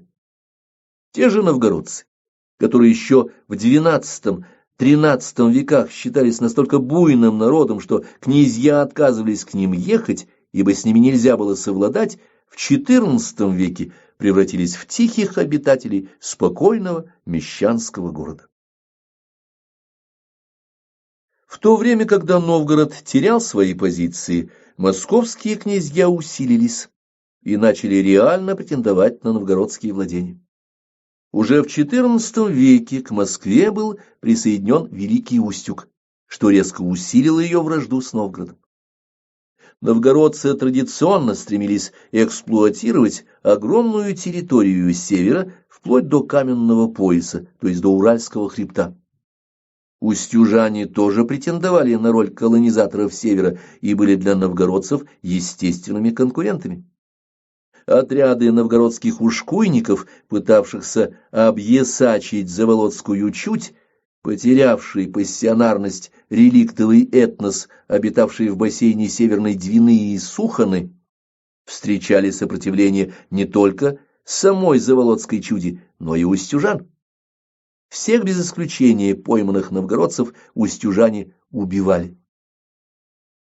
Естественно, новгородцы совершали карательные экспедиции в Великий Устюг, также истребляя пленных. Как видим, война была фактически трехсторонней, а северные территории до Белого и Баренцева морей и до Урала, которые на всех исторических картах показываются новгородскими, являлись лишь зоной новгородского влияния, но не более. И поэтому Новгород усиливал торговлю с Западной Европой. Хотя сами новгородцы не ходили по Балтийскому морю, так как Балтийский путь целиком контролировался немцами, западноевропейские купцы приезжали в Новгород и совершали там выгодные торговые сделки. Казалось бы, этого было достаточно для того, чтобы этот древний город мог существовать самостоятельно. Но на самом деле на пути к его полной независимости лежали естественные преграды. В XIV веке зона увлажнения Евразийского континента сместилась к северу. На северо-западе Евразии часто шли дожди, а значит, постоянно имели место неурожаи. В Новгороде при всем его богатстве хронически не хватало своего хлеба. Поскольку везти зерно из Европы в то время было невозможно, новгородцы получали хлеб снизу. Следовательно, тот, кто владел областью между Окой и Волгой, всегда мог, остановив караваны с хлебом, принудить Новгород к капитуляции. Владевшие Волго-Окским междуречьем сначала суздальские, а потом и московские князья широко пользовались сложившейся ситуацией. Исключение московские князья делали лишь тогда, когда Новгород заключал с ними союз против Твери, ибо Тверь была объявлена Москвой княжеством с изменническими пролитовскими устремлениями. Отчасти так оно и было. Но для нашей темы существенно другое. Сложившаяся на московской земле новая этническая общность, московиты, уже при Иване Калите начала противопоставлять себя населению других городов и княжеств, претендовать на роль третейского судьи в общерусских спорах. В тот же период москвичи столкнулись с претендовавшей на самостоятельность Рязанью. Назвать рязанцев изменниками православию оказалось трудновато. Рязань, лежавшая в степном пограничье, боролась против татарских набегов, так что обвинить рязанских князей в предательстве было неудобно. Но москвичи с этой задачей справились, выдумав, будто рязанский князь Олег тоже имеет контакты с Литвой. Конечно, никакой дружбы с Литвой Олег не вел, но цель была достигнута, Рязань оказалась в изоляции. Такая политика, выражавшая стремление Москвы к лидерству и утверждению православия, неуклонно продолжалась и после смерти Ивана Калиты, 1340 год. Заметим, что дети Ивана, Симеон Гордый и Иван Иванович Красный, особыми талантами не обладали.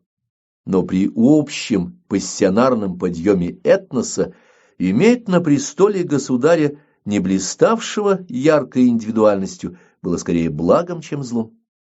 Такой князь с удовольствием отдавал инициативу своим ближним боярам, среди которых было много и талантливых воевод, и изворотливых дипломатов, и толковых хозяйственников. Князья Симеон и Иван не мешали таким людям делать внутреннюю и внешнюю политику Москвы по своему разумению и ограничивали свой вклад соблюдением придворного этикета, раздачей наград и наложением наказаний. Фактическим главой государства после смерти Ивана Калиты стал его крестник, митрополит Алексей, сменивший на архипасторском служении Феогноста. Алексей происходил из знатного боярского рода Плещеевых и был человеком огромного ума, большого такта, широкого политического кругозора. Он имел поддержку среди большинства православных людей, живших в московском княжестве, что по тем временам имело решающее значение. В качестве верховного главы русской церкви Алексей обладал вполне реальной властью над всеми русскими князьями без исключения. Оппонентами Москвы при Алексее стали, помимо тверских, и суздальские князья. У них была собственная система политической ориентации, достаточно гибкая и имевшая глубокую основу. По существу суздальские князья стояли за древнюю Русь с ее удельными порядками. Хотя в XIV веке, как мы помним, большинство исконных земель Киевской Руси было почти без сопротивления отдано литовцам, а удержались лишь те из них, которые находились под властью татар. Традиция близости с татарами у суздальских князей тоже была, и, как отмечал Насонов, тянулась еще со времен Батыя. Суздальцы поддерживали политику Александра Невского, но категорически не хотели никаких перемен.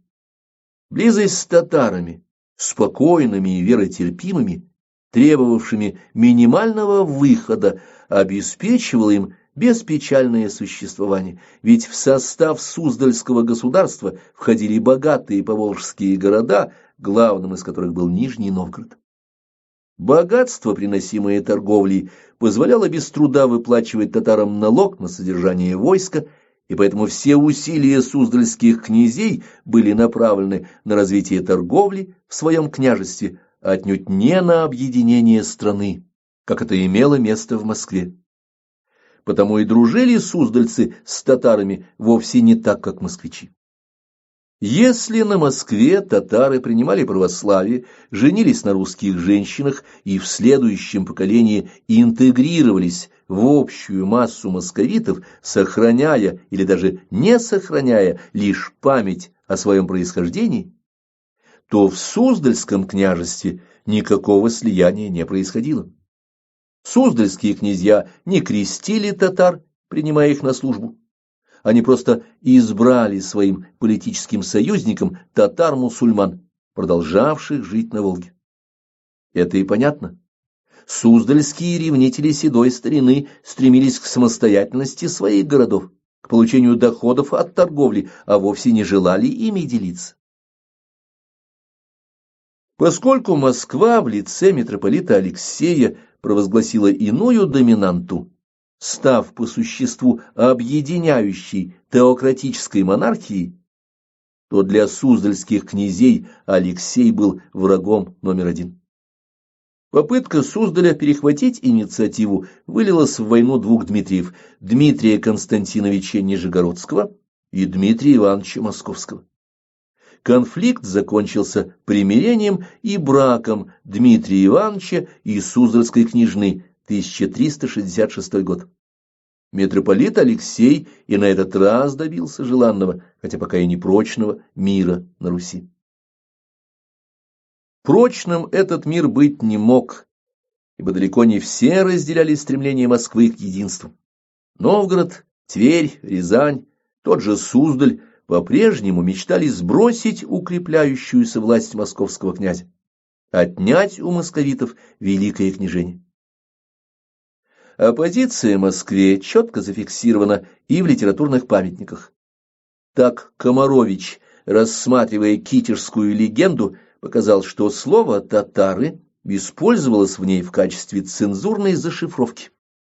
Под татарами в легенде подразумевалась Москва, которая, захватывая город за городом, устанавливала в них новые порядки, очень неприятные для ревнителей старины. Необходимость зашифровки вполне понятна. Неодобрительно писать про Москву и московскую митрополию даже в те времена было слишком опасно.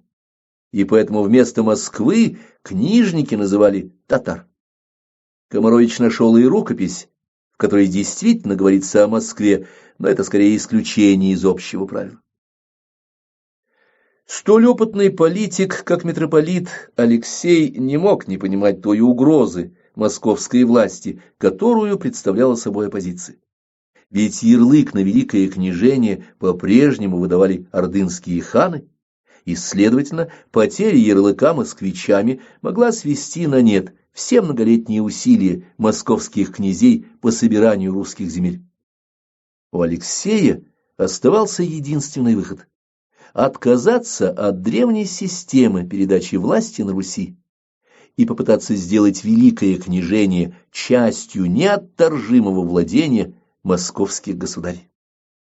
Эту огромную по значимости задачу Алексей, опираясь на поддержку всей Москвы, выполнил с честью.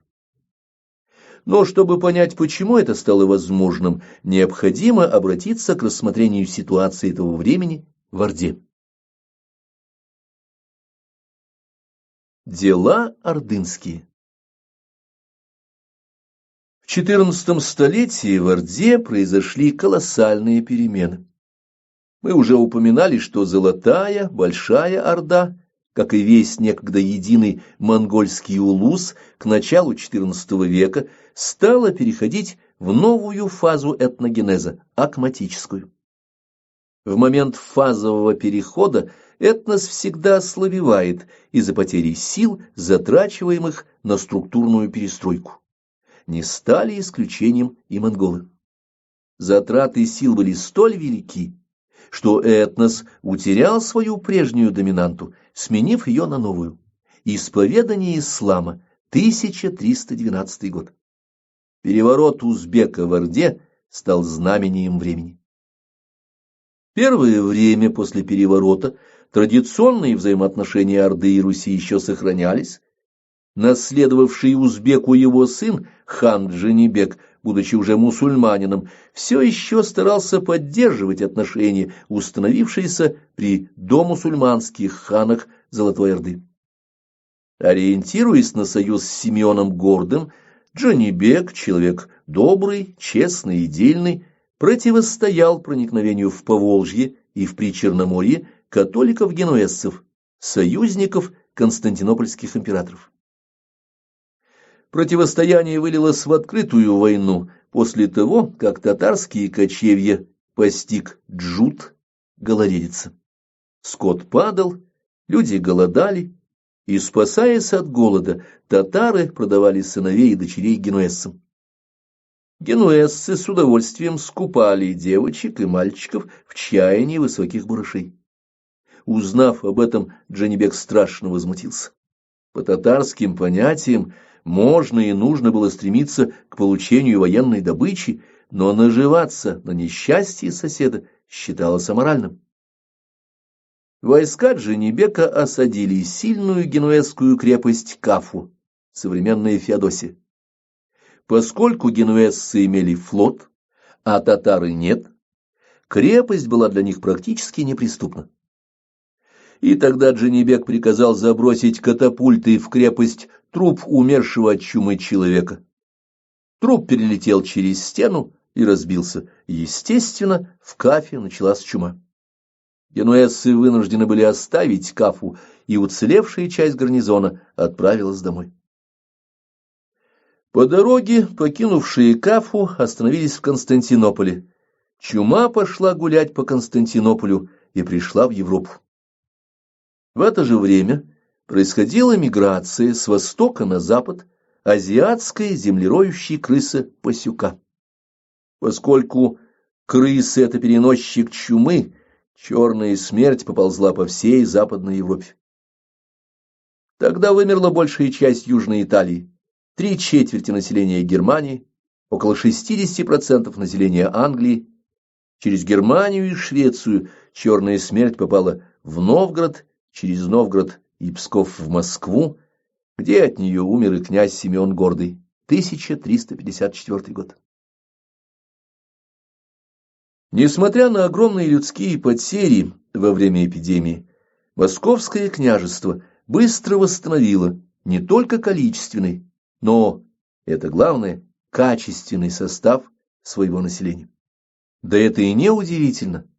Пережить смерть своих боевых товарищей, друзей и близких, сохранив волю к жизни и деятельности, гораздо лучше удалось людям энергичным, активным, способным бороться в сложной обстановке, то есть пассионариям. После эпидемии для них сложились самые благоприятные условия, ибо все – князь, бояре, митрополит – в час разорения нуждались не в лодырях и слюнтяях, а в людях толковых и духом не падавших. И потому, несмотря на чуму, период царствования Джанибека был крайне благоприятным временем для Москвы. В немалой степени этому способствовало и то обстоятельство, что сам митрополит Алексей сумел установить доверительные отношения с Джанибеком и его старшей женой Тайдулой. Тайдула, первая дама ханского двора, была женщина редкой красоты и выдающегося ума. Однако ее постигло несчастье, тяжелая глазная болезнь, по всей видимости, трахома. У ложа царицы побывали знаменитые персидские и арабские врачи, степные шаманы, но тщетно. Болезнь прогрессировала. И лишь Алексей, посетивший Тайдулу в Орде, смог помочь жене хана. Тайдула, женщина благородная, не забыла услуги и всегда оставалась верным другом московской митрополии, а тем самым и московского княжества. Финал царствования доброго царя Джанибека был трагичен. Один из его многочисленных детей, Бердибек, стал отцеубийцей, захватил трон и казнил всех своих братьев, дабы упрочить свои права на престол. Но изверга отца-убийцу никто не собирался поддерживать, и вскоре Бердибек был убит. После этого объявился целый ряд самозванцев. Кульпа, Навруз и другие называли себя уцелевшими детьми Джанибека. Все они претендовали на престол, а их истинным происхождением никто не интересовался. В результате стабильность в Орде была утрачена. За 10 лет сменилось несколько десятков ханов, большинство из которых были чисто номинальными политическими фигурами. Русские летописцы очень точно назвали происходившее в Орде «Великой Замятней». Замятней и воспользовался митрополит Алексей. Используя нужду очередного хана в русском серебре, Он сумел в обмен на финансовую поддержку получить ханскую грамоту, удостоверяющую, что Великое княжение является наследственным правом московских князей из династии Ивана Калиты.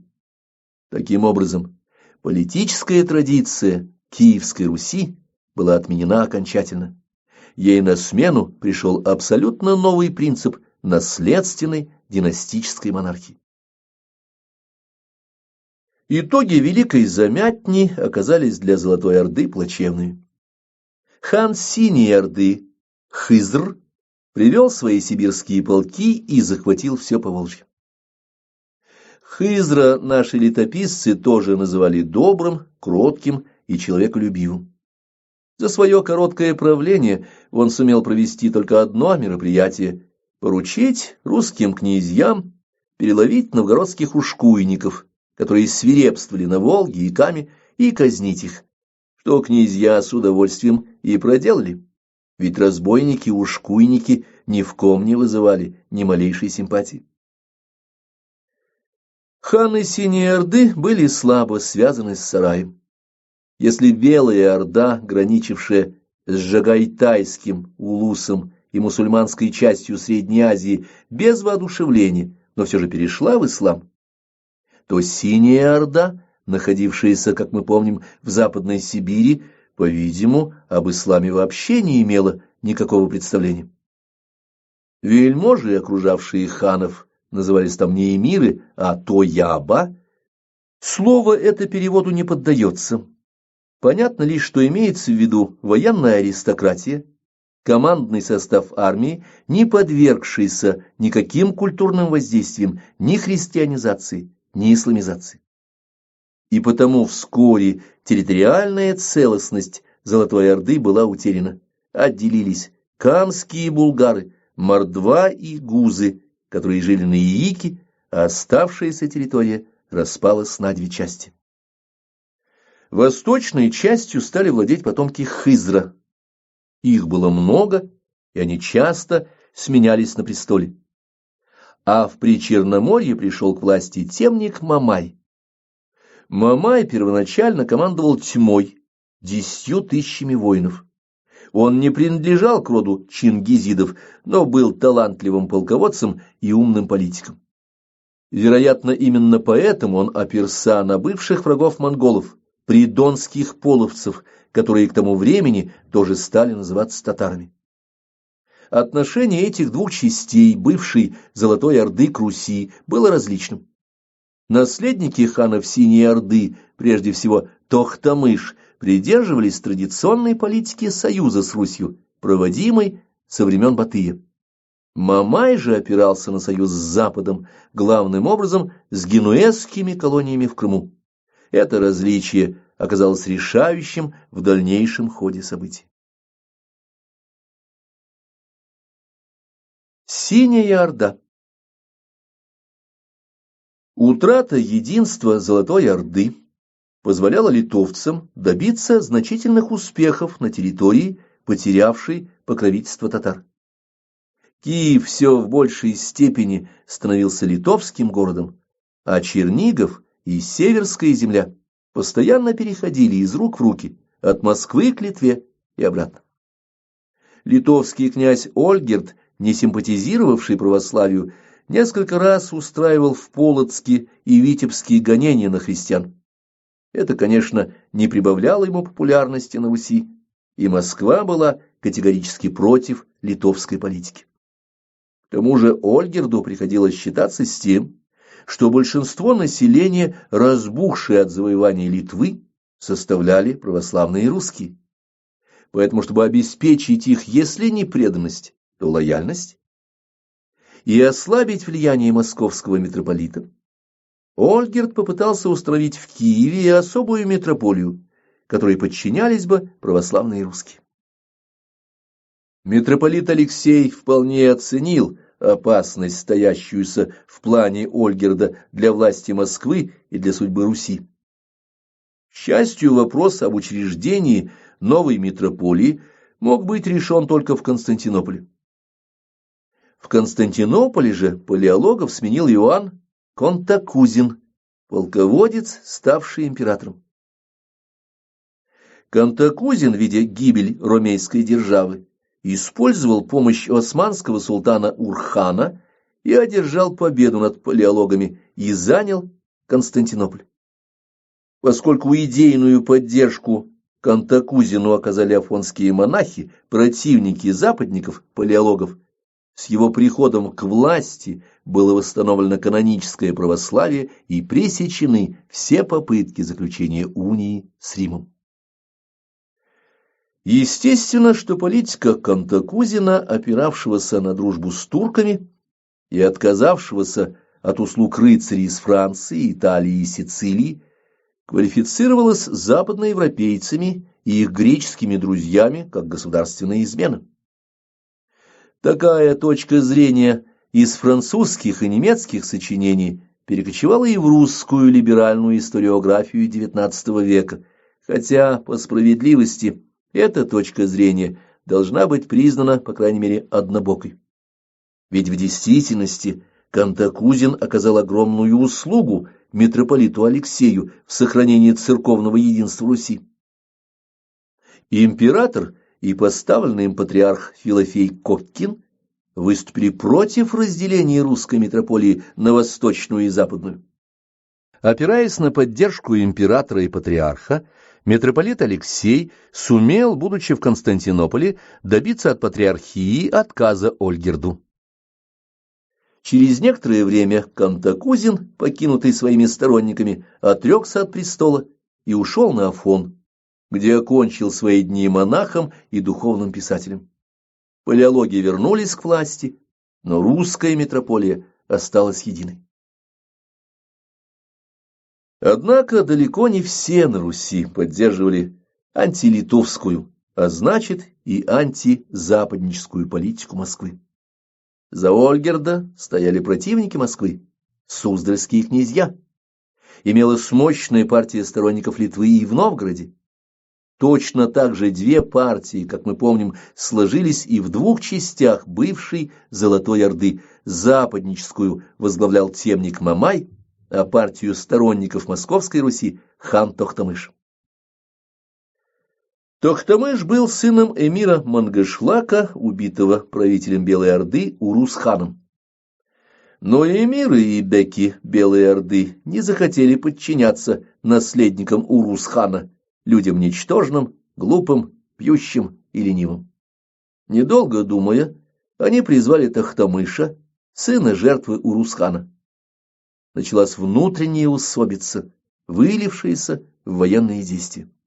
Тохтамыш проиграл решающий бой, спасаясь, бросился в Сырдарью, под градом стрел раненый переплыл реку и выбрался на другой берег. Там его подобрали люди железного храмца Тимура. Тохтамыша накормили, перевязали рану, одели, а потом представили самому Тимуру.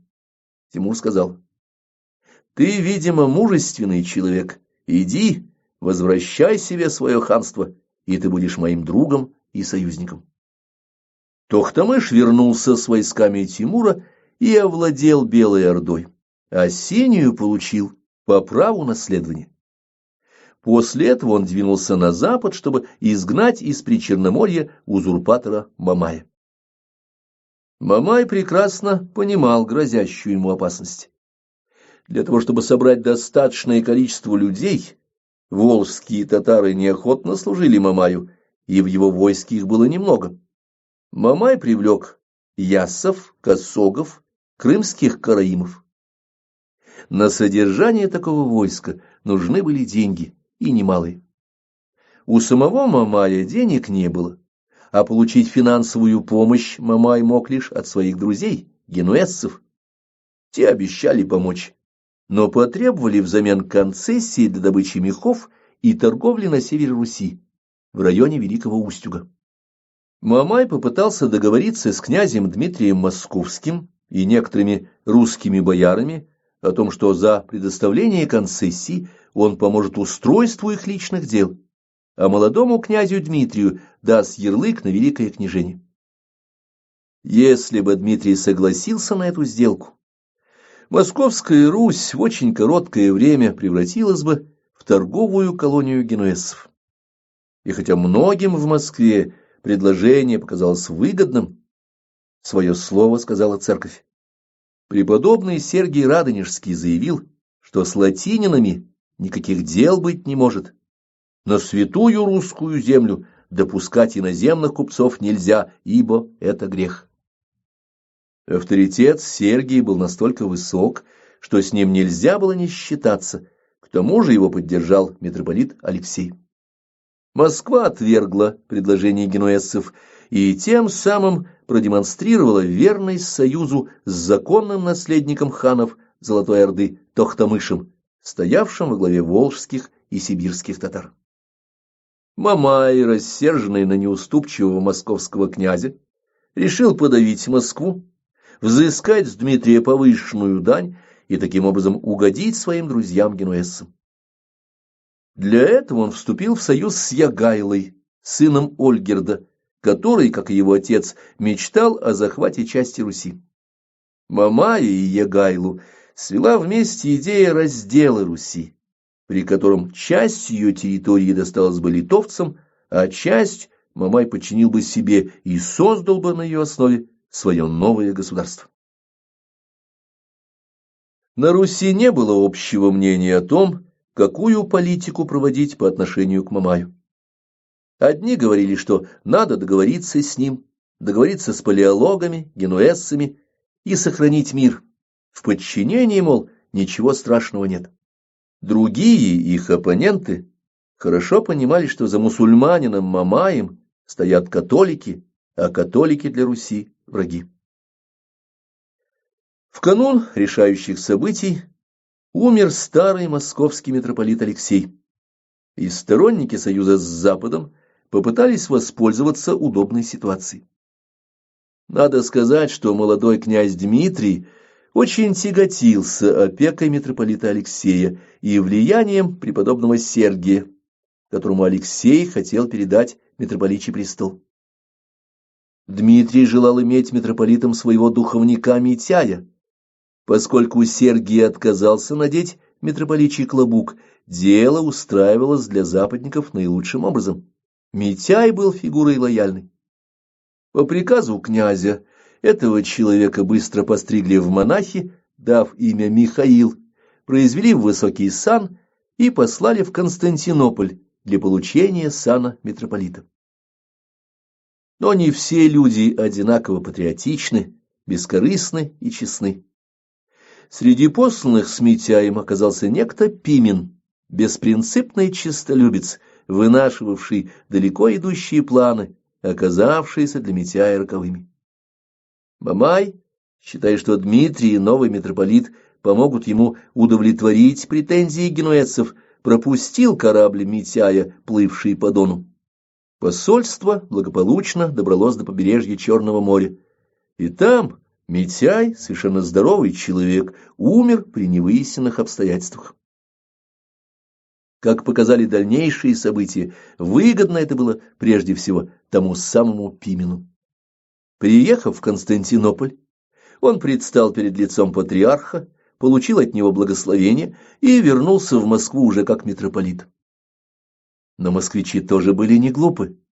Князь Дмитрий хоть и не читал детективов, выводы делать умел. С Пимена сорвали белый клобук, все митрополичьи регалии и отправили в ссылку в Чухлому. Следует отметить, что последователи покойного Алексея и преподобного Сергия проявили себя не только в разоблачении этой подлой интриги.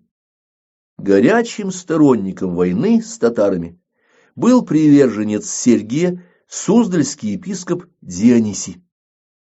Так как Суздаль был маленьким городом, по существу крепостью, епископ Дионисий жил в богатом Нижнем Новгороде, принадлежавшем суздальским князьям. И когда Мамай прислал туда посольство, чтобы договориться о мире и союзе, епископ Дионисий возбудил народ против татар. Нижегородская чернь накинулась на посольство. Сам посол, мужественно защищаясь, выстрелил в епископа. Но Дионисия спасло широкое облачение, стрела просто пробила платье. Все татары были умерщвлены самым жестоким образом. Их, раздев до нога, выпускали на лед Волги и травили собаками. Мамай, придя от этого в негодование, послал на город ушедшего с Волжского левобережья царевича Арапшаха, видимо, у Тохтамыша, стоявшего на левом берегу Волги. Тоже не все обстояло благополучно, и не все его поддерживали, раз Арапшах решил сменить службу хану на службу темнику Мамаю. Суздальские князья были застигнуты врасплох, и на реке пьяни. Любопытно, что многие суздальцы действительно были тогда пьяны. Их войска оказались вырублены воинами Арапшаха. После этого был взят Нижний Новгород, и там учинена резня.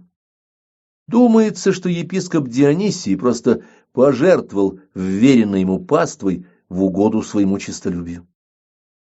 Затем Мамай двинул войска дальше, чтобы окончательно подавить русских, но на реке Ворскле московские войска одержали полную победу над Мурзой Бегичем, командовавшим войсками Мамая. В открытом бою московская рать сломила сопротивление татар и показала, что она по боеспособности не уступает татарской. После всего происшедшего столкновение русских с Мамаем стало неизбежным. Понимая это, князь Дмитрий вынужден был использовать общерусский авторитет Сергия Радонежского. Преподобный благословил эту войну, и потому все православные сочли своим долгом восстать на защиту русской земли от басурман и латинин. Русские войска двинулись навстречу Мамаю. На поле Куликовом. Общее количество русских ратников, собравшихся под знаменами Дмитрия Московского, исчислялось 150 тысячами человек. Это войско состояло из княжеских конных и пеших дружин, а также ополчения, вооруженного копьями, рогатинами и топорами. Конница, около 20 тысяч дружинников, была сформирована из крещенных татар, перебежавших литовцев и обученных бою в татарском конном строю русских. В войсках Мамая была генуэзская пехота, а также аланы, осетины, косоги, черкесы и половцы, мобилизованные на генуэзские деньги. Общая численность войск грозного темника составляла приблизительно 200 тысяч человек. И у Мамая, и у русских имелись союзники. На помощь темнику двигался литовский князь Ягайло, а союзником Дмитрия Ивановича, естественно, выступал поддерживаемый Москвой хан Тохтамыш. Поскольку Тохтамыш с войском из сибирских татар двигался к Сараю, Мамай задумал вначале разбить Дмитрия, предварительно соединившись с войсками Ягайлы. В противовес этому князь Дмитрий принял решение выйти навстречу Мамаю и не дать ему соединиться с литовцами. Встреча войск Дмитрия и Мамая произошла в месте впадения в Дон речки Непрядвы. Ночью русские форсировали Дон и тем самым отрезали себе все пути к отступлению. Им оставалось либо победить, либо умереть. Вся русская пехота была расположена глубокими цепями, чтобы каждый ратник чувствовал за своей спиной товарища, а вперед был выдвинут конный отряд. Русские прибегли и к типично татарскому приему. 10-тысячный засадный полк конницы был спрятан за небольшой рощей. Наутро татары пошли в атаку. Передовой полк русских был смят и вскоре целиком уничтожен. Татары на полном скаку врезались в густые цепи москвичей, выставивших копья.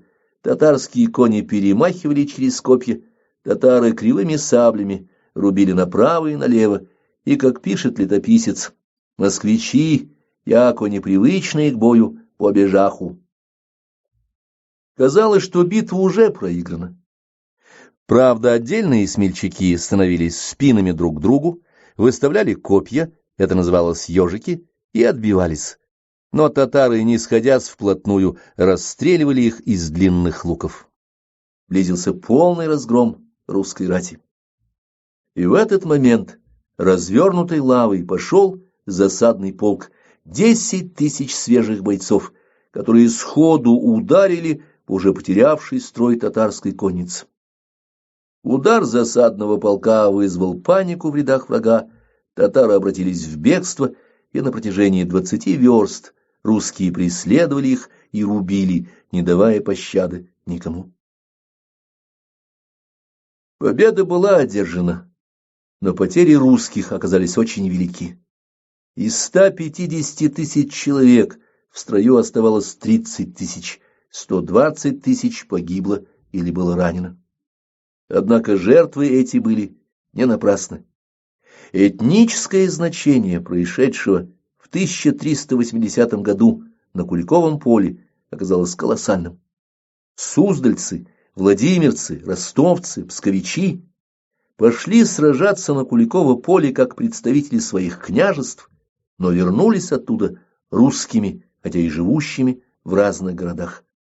И потому в этнической истории нашей страны Куликовская битва считается тем событием, после которого новая этническая общность, Московская Русь, стала реальностью, фактом всемирно-исторического значения.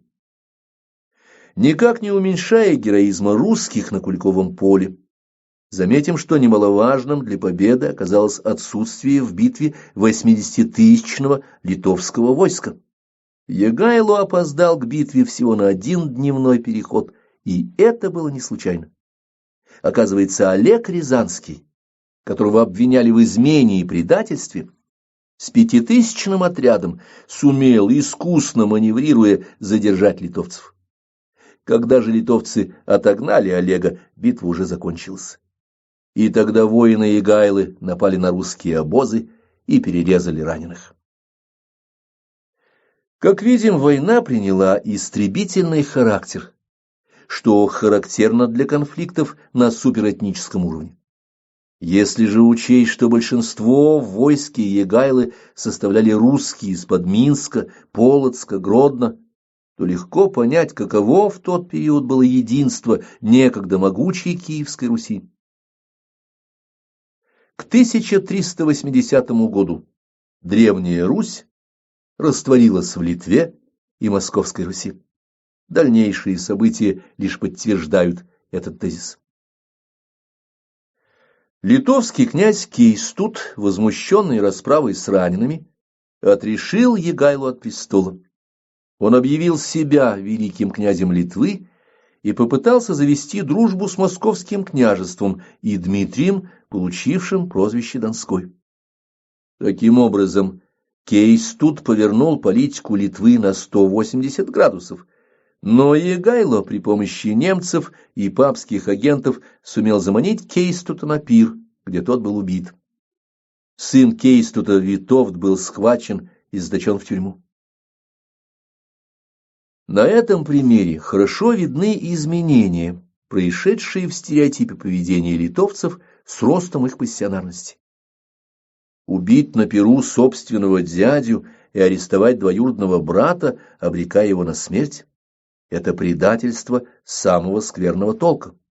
Да и сам Витовт, энергичный и смелый человек, уже не был таким принципиальным, как его отец и дядя.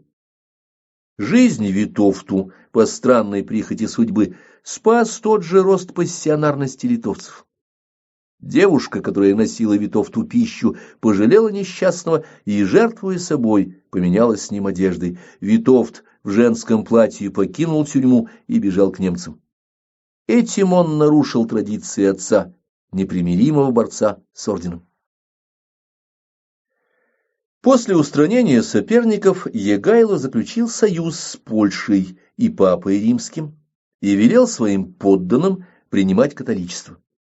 Так возникло единое литовско-польское королевство, где потомки Егайлы, Ягеллоны, правили до тех пор, пока не сменилась эпоха и королевство не стало республикой, Речью Посполитой. Между тем на Руси, несмотря на победу на Куликовом поле, по-прежнему далеко не все являлись сторонниками объединения страны под эгидой Москвы. Старинные соперники московского княжеского дома, суздальские князья, и не думали сдавать позиции, хотя многие суздальцы погибли в бою с Мамаем за русское единство. Брат суздальского князя Дмитрия Константиновича Борис, его племянники Василий и Семен всеми силами стремились избежать ненавистного им подчинения Москве. Для этого они использовали очень древние и довольно действенные приемы – клевету и провокацию. Стремясь поссорить Дмитрия Донского с ханом Тохтамышем, Борис с племянниками состряпали хитрый донос о том, что Москва и Рязань хотят перейти на сторону Литвы, главного противника татар. Тохтамыш поверил доносу. Сибиряку и в голову не пришло, что его обманывают. И дело было не только в наивности человека, незнакомого с ложью. Перед нами результаты изменения уровня пассионарности в самой Орде, ибо лучшая ее часть, наиболее интеллектуальная и опытная, погибла во время Великой Замятни, истребленная теми же татарами-сибиряками, и подать хану дельный совет просто было некому. А ведь Тохта, Узбек или Джанибек и их советники никогда бы не позволили обмануть себя так примитивно. В 1382 году Тохтамыш организовал набег на Москву. Переправившись через Волгу и Оку, татары внезапно объявились под стенами города. Большая часть московских бояр, духовенства, воинов, как всегда летом, выехала из Москвы в близлежащие деревни. В Москве оставались лишь великая княгиня и митрополит Киприан. Киприану и было поручено защищать город, но не будучи военным человеком, митрополит не смог организовать оборону. Поэтому татарам удалось окружить Москву, но взять ее они не смогли. Москва к тому времени уже обладала высокими каменными стенами, на которых стояло огнестрельное оружие, называемое по-русски тюфяк, от персидского слова тупанг – трубка. Тюфяк заряжался порохом и картечью и мог сделать до 5 выстрелов. Правда, дальность стрельбы была небольшой, но для охраны крепости такие орудия были очень удобны. Когда нападавшие подступали, картечные залпы мешали им достичь стен. Этот набег Тохтамыша был бы совсем не страшен, если бы не характер населения, осевшего в Москве за несколько предыдущих спокойных десятилетий. Чего хотел посадский люд? Выпить и погулять. Поэтому население Москвы, простые московские люди, сев в осаду, прежде всего направились к боярским погребам, сбили замки, вытащили оттуда бочки с медом, пивом, винами и основательно напились. Затем, показывая свою неустрашимость, они шли на стены и ругали татар, сопровождая брань соответствующими жестами. А татары, особенно сибирские, народ очень обидчивый, и они крайне рассердились на москвичей за их поведение. Митрополит же сделать ничего не мог, его никто не слушал. А когда владыка захотел уехать из Москвы, полной осады не было, и выйти из города мог любой, его, как великую княгиню, посадские обобрали до нитки. После отъезда Киприана народ продолжал гулять и пропивать свое и чужое имущество. Через некоторое время, когда был выпит весь запас спиртного, москвичи решили договориться с татарами. Татарам было предложено изложить свои условия мира, для чего осажденные собрались впустить в город посольство. Но когда открывали ворота, никому из представителей народных масс не пришло в голову выстроить надежную охрану, дабы пропустить только послов. Посадские просто открыли ворота, татары ворвались в город и устроили резню. Погибло почти все население Москвы, город был разорен. Слух о предательском нападении Тохтамыша быстро достиг окраин московских земель.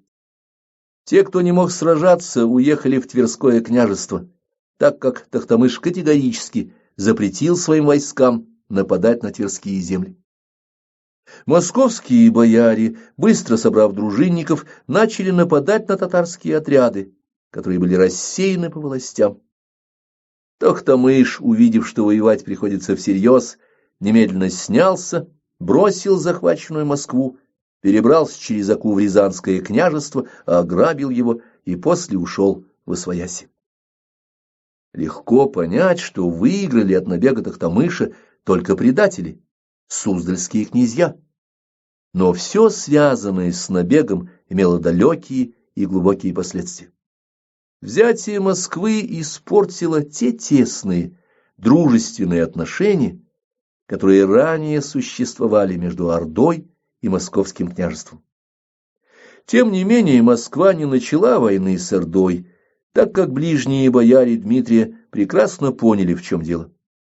Московские дипломаты отнюдь не заблуждались насчет истинных виновников происшедшей трагедии, и воевать с Тохтамышем, который был просто орудием зла, лжи и человекоубийства, они не считали нужным, но симпатии к Орде необратимо исчезли. В следующем столетии этот эмоциональный разрыв существенно повлиял и на историю России, и на историю Орды.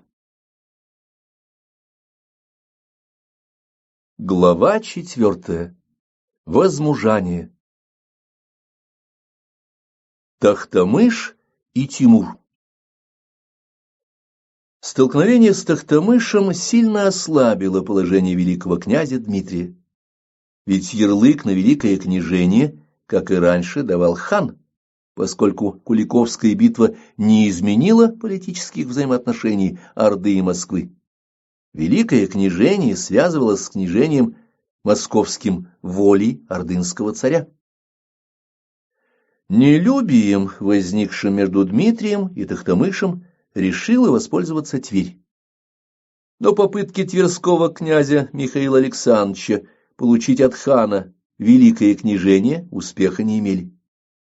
Дмитрий послал в Орду своего сына, княжича Василия, и тому удалось сохранить великое княжение за Москвой. Правда, Тохтамыш оставил Василия Дмитрича в Орде в качестве заложника, но уже в 1385 году ему удалось бежать в Молдавию, откуда он попал в Литву, где был пленен Витовтом. Витовт поставил условием освобождения княжича женитьбу на Софье Витовтовне, и наследник московского престола вынужден был согласиться. В Москве, как мы помним, установилось наследственное владение государей Калитиной династии. Не случайно в своем завещании Дмитрий Донской благословлял сына Василия великим Владимирским княжением, говоря об изменении отношений с Ордой в более далекой политической перспективе. «А переменит Бог Орду, дети мои не имут выходу в Орду платить, и который сын мой возьмет даль на своем уделе, то тому и есть». В этих словах эмоциональные перемены, внесенные во взаимоотношения с Ордой с сожжением Москвы Тохтамышем. Власть хана еще признается как данность, но уже представляется тягостью, от которой все русские готовы с удовольствием избавиться. Тем более, что к концу XIV века союз с Ордой уже не приносил Москве прежних выгод.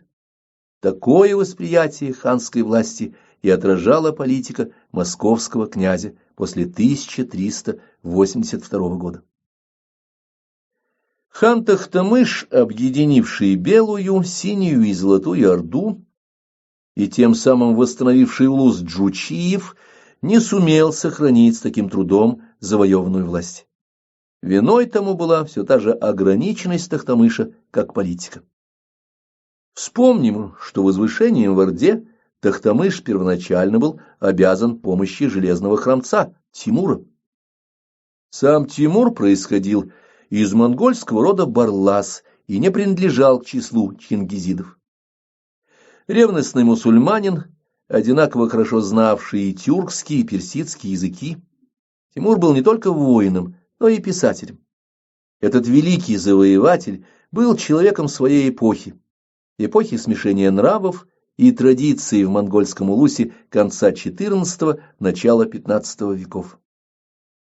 Но сам он принадлежал уже к исламскому суперэтносу и развивал традиции мусульманской культуры, а не ясы Чингисхана.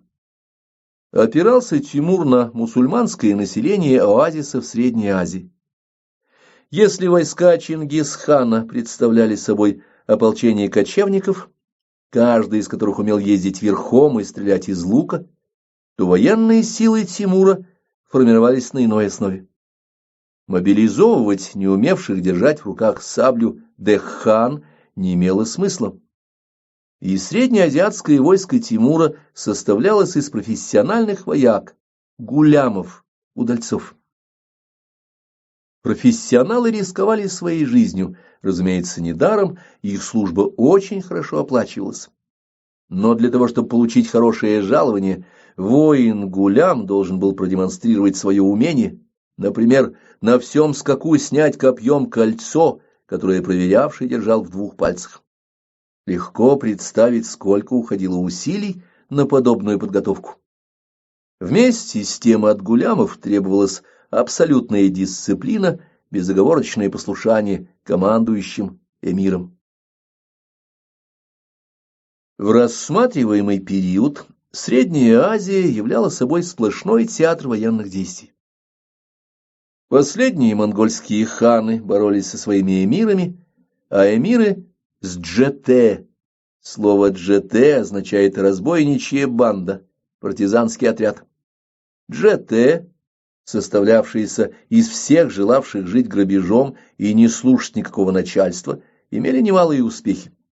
Они создали отдельное от Джагатайского улуса государство Могулистан в Семиречье, где преобладало тюркское, а не монгольское население.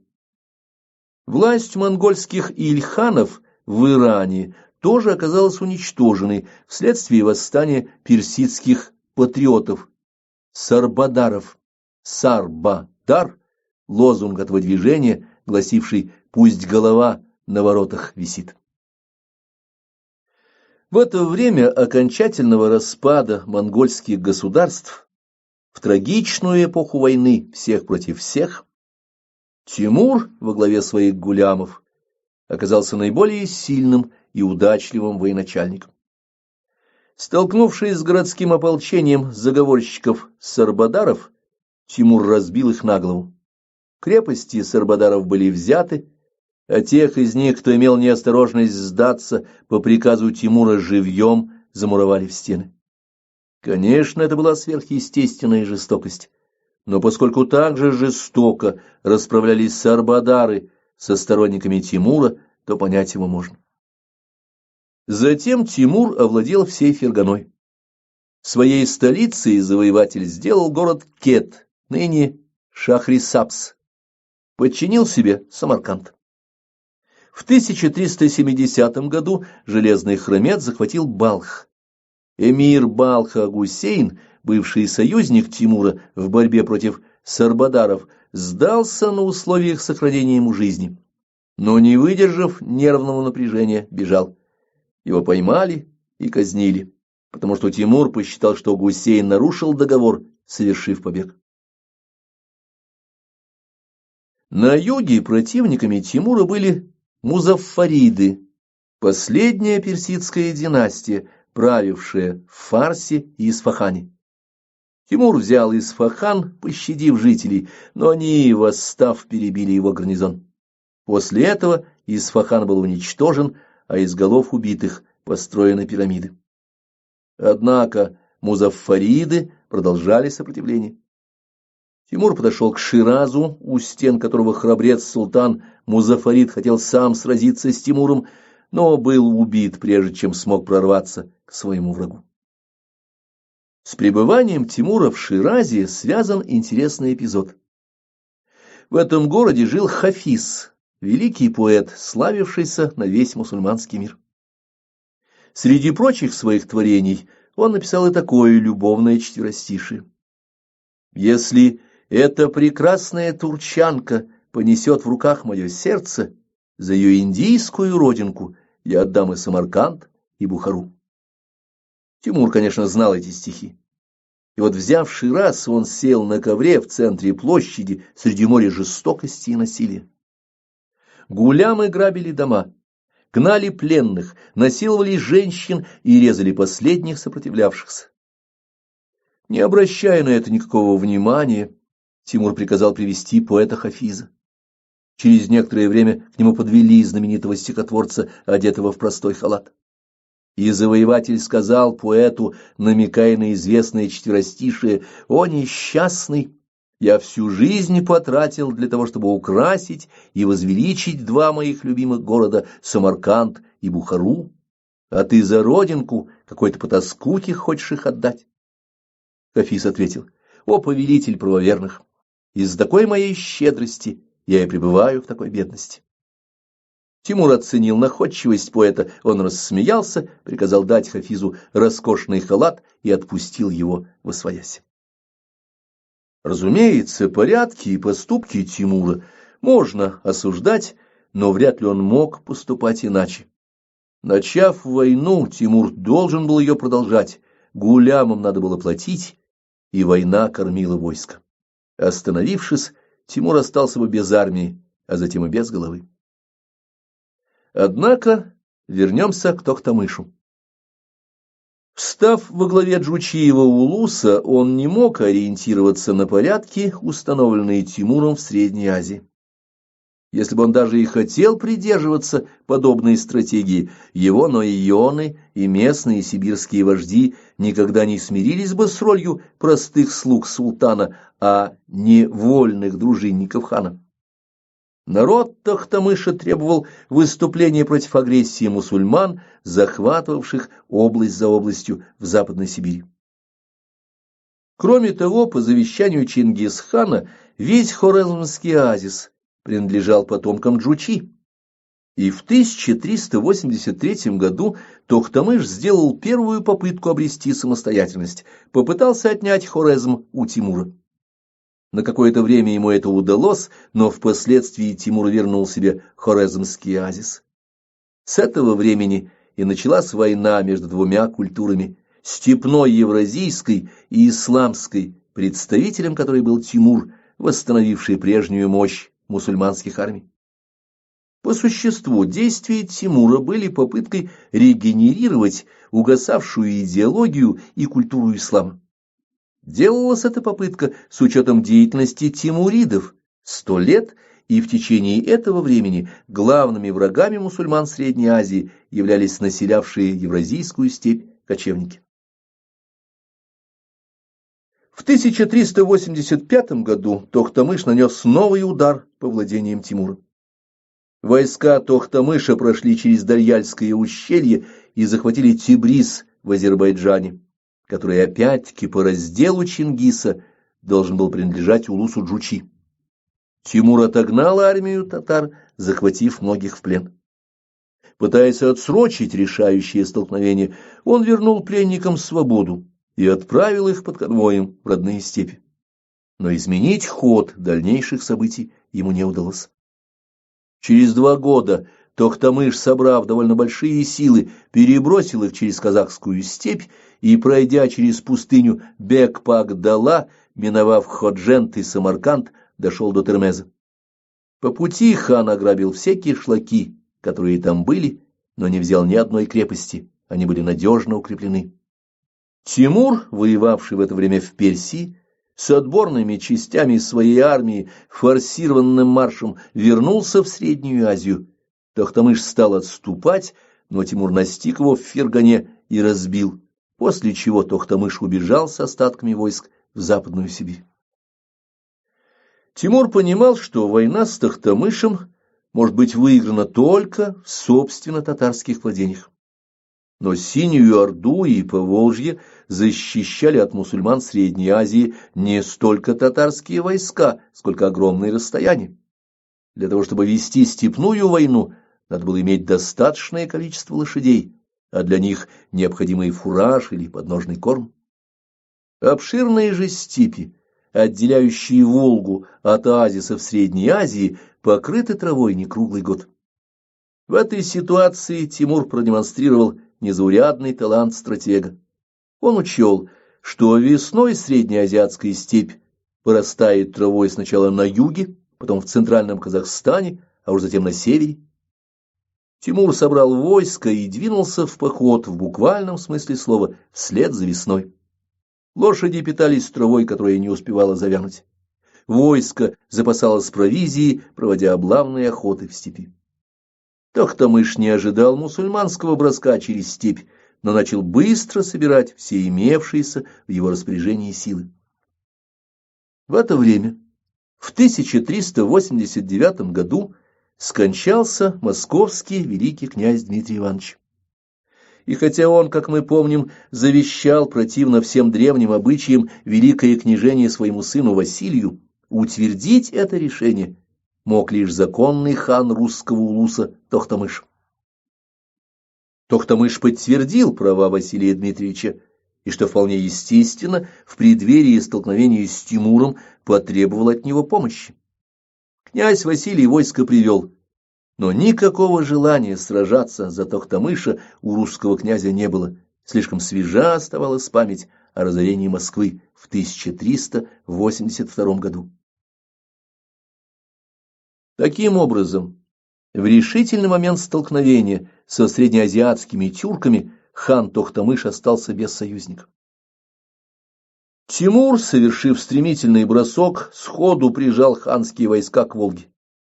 Несмотря на все мужество татарской конницы, Тохтамыш потерпел поражение.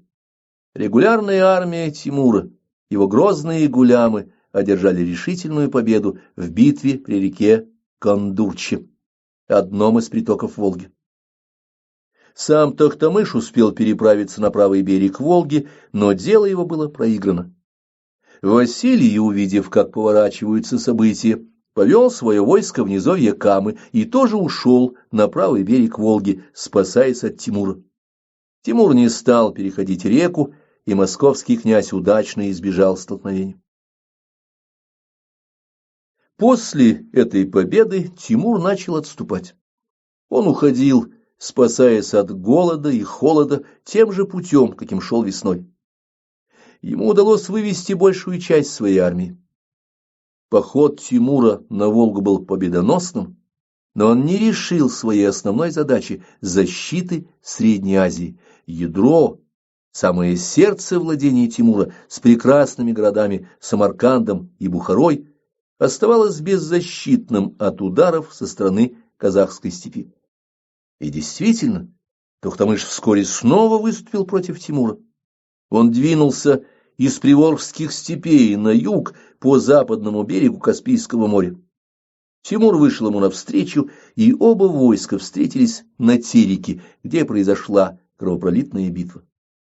Татары проявили исключительный героизм, но татарское ополчение снова не выдержало натиска регулярной армии. Тимур одержал победу, причем он сам сражался в рядах воинов. Тохтамыш вынужден был бежать, а Тимур двинулся дальше, прошел через прикаспийские степи и вторгся в центр Золотой Орды, Волго-Донское междуречье. Храбрее всех сражался против Тимура талантливый военачальник Бек-Ярык Оглан. Он успел отвести свои войска к Днепру, но Тимур бросил туда одного из лучших своих полководцев, эмира Османа. Осман окружил степняка на берегах Днепра. Однако Бек-Ярык снова вырвался и, с частью своего войска, устремился на восток, ибо другого пути у него не было. К западу располагалась враждебная татарам Литва. Только у русского города Ельца эмир Осман настиг Бек-Ярыка. Эмир осадил Елец. Защищаемый русско-татарскими войсками, город сопротивлялся отчаянно, но в конце концов пал. И снова Бек-Ярык Оглан со своим старшим сыном прорвался через ряды осаждавших и ушел на Русь. Тимур был настолько поражен мужеством, стойкостью и верностью татарского вождя, что, захватив в плен его семью, приказал отправить ее вслед герою под конвоем, дабы никто не обидел женщин и детей. Теперь Тимур намеревался пройти дальше на Русь и захватить Рязань и Москву. Вероятно, это удалось бы ему, если бы не восстание в тылу среди черкесов, осетин и татар. Тимуру пришлось повернуть назад. Пройдя Перекоп, он собрал на Крымском полуострове дань и накормил свое войско. И хотя восставшие черкесы выжгли степи к северу от Кубани, войска Тимура сумели пройти через выжженную степь, нанести черкесам жестокое поражение и заставили их укрыться в горах. Миновав Дербентский проход и выйдя в Азербайджан, Тимур ликвидировал крепости восставших в Закавказье и в горах Эльбрус, а затем вернулся в Самарканд, город, подобный раю.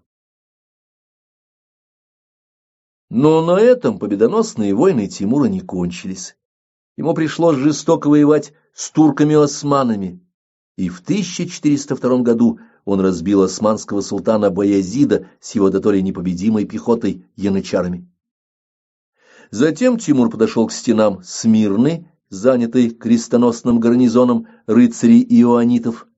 Турки осаждали Смирну 20 лет и не могли взять, а Тимур взял крепость штурмом за несколько дней.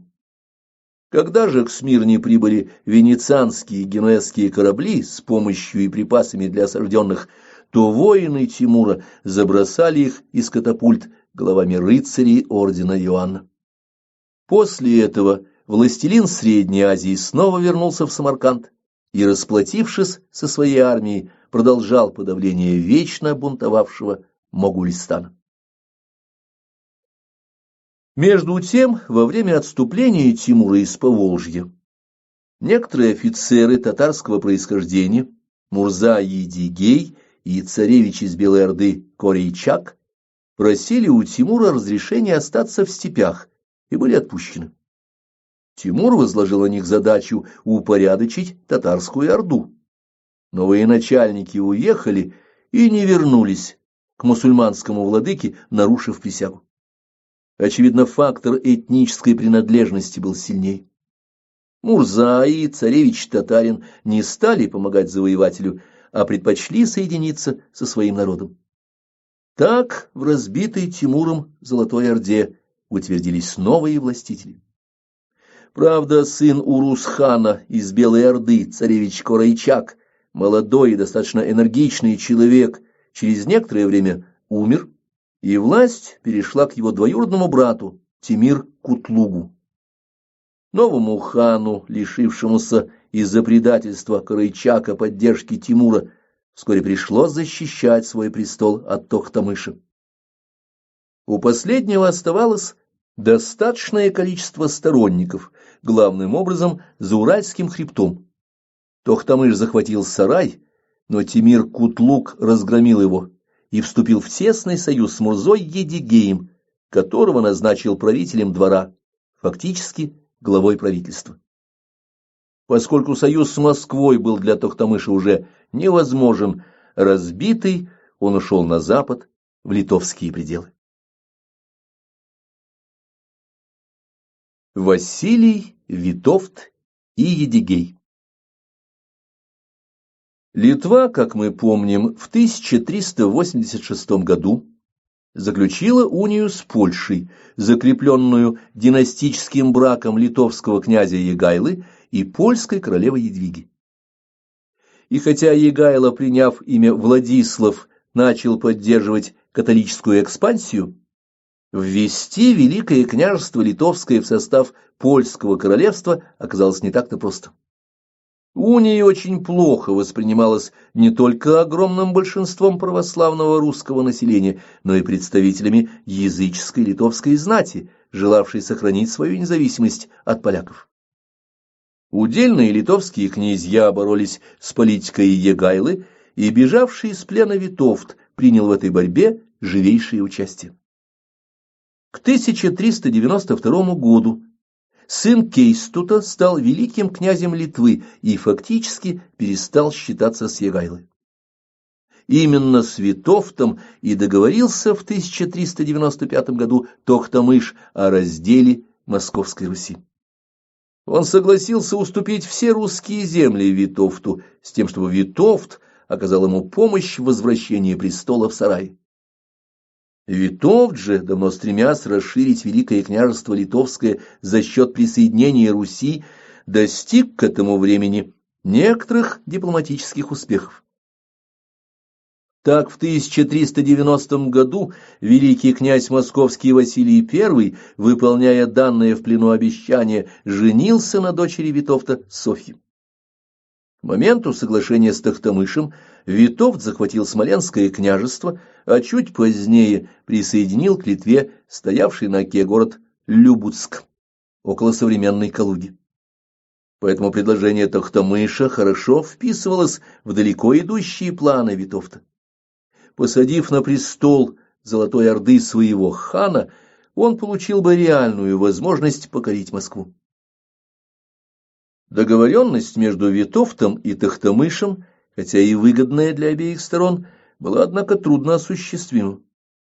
Темир Кутлук, владевший Золотой Ордой, отнюдь не собирался уступать престол Тохтамышу и потребовал у Витовта выдачи беглеца.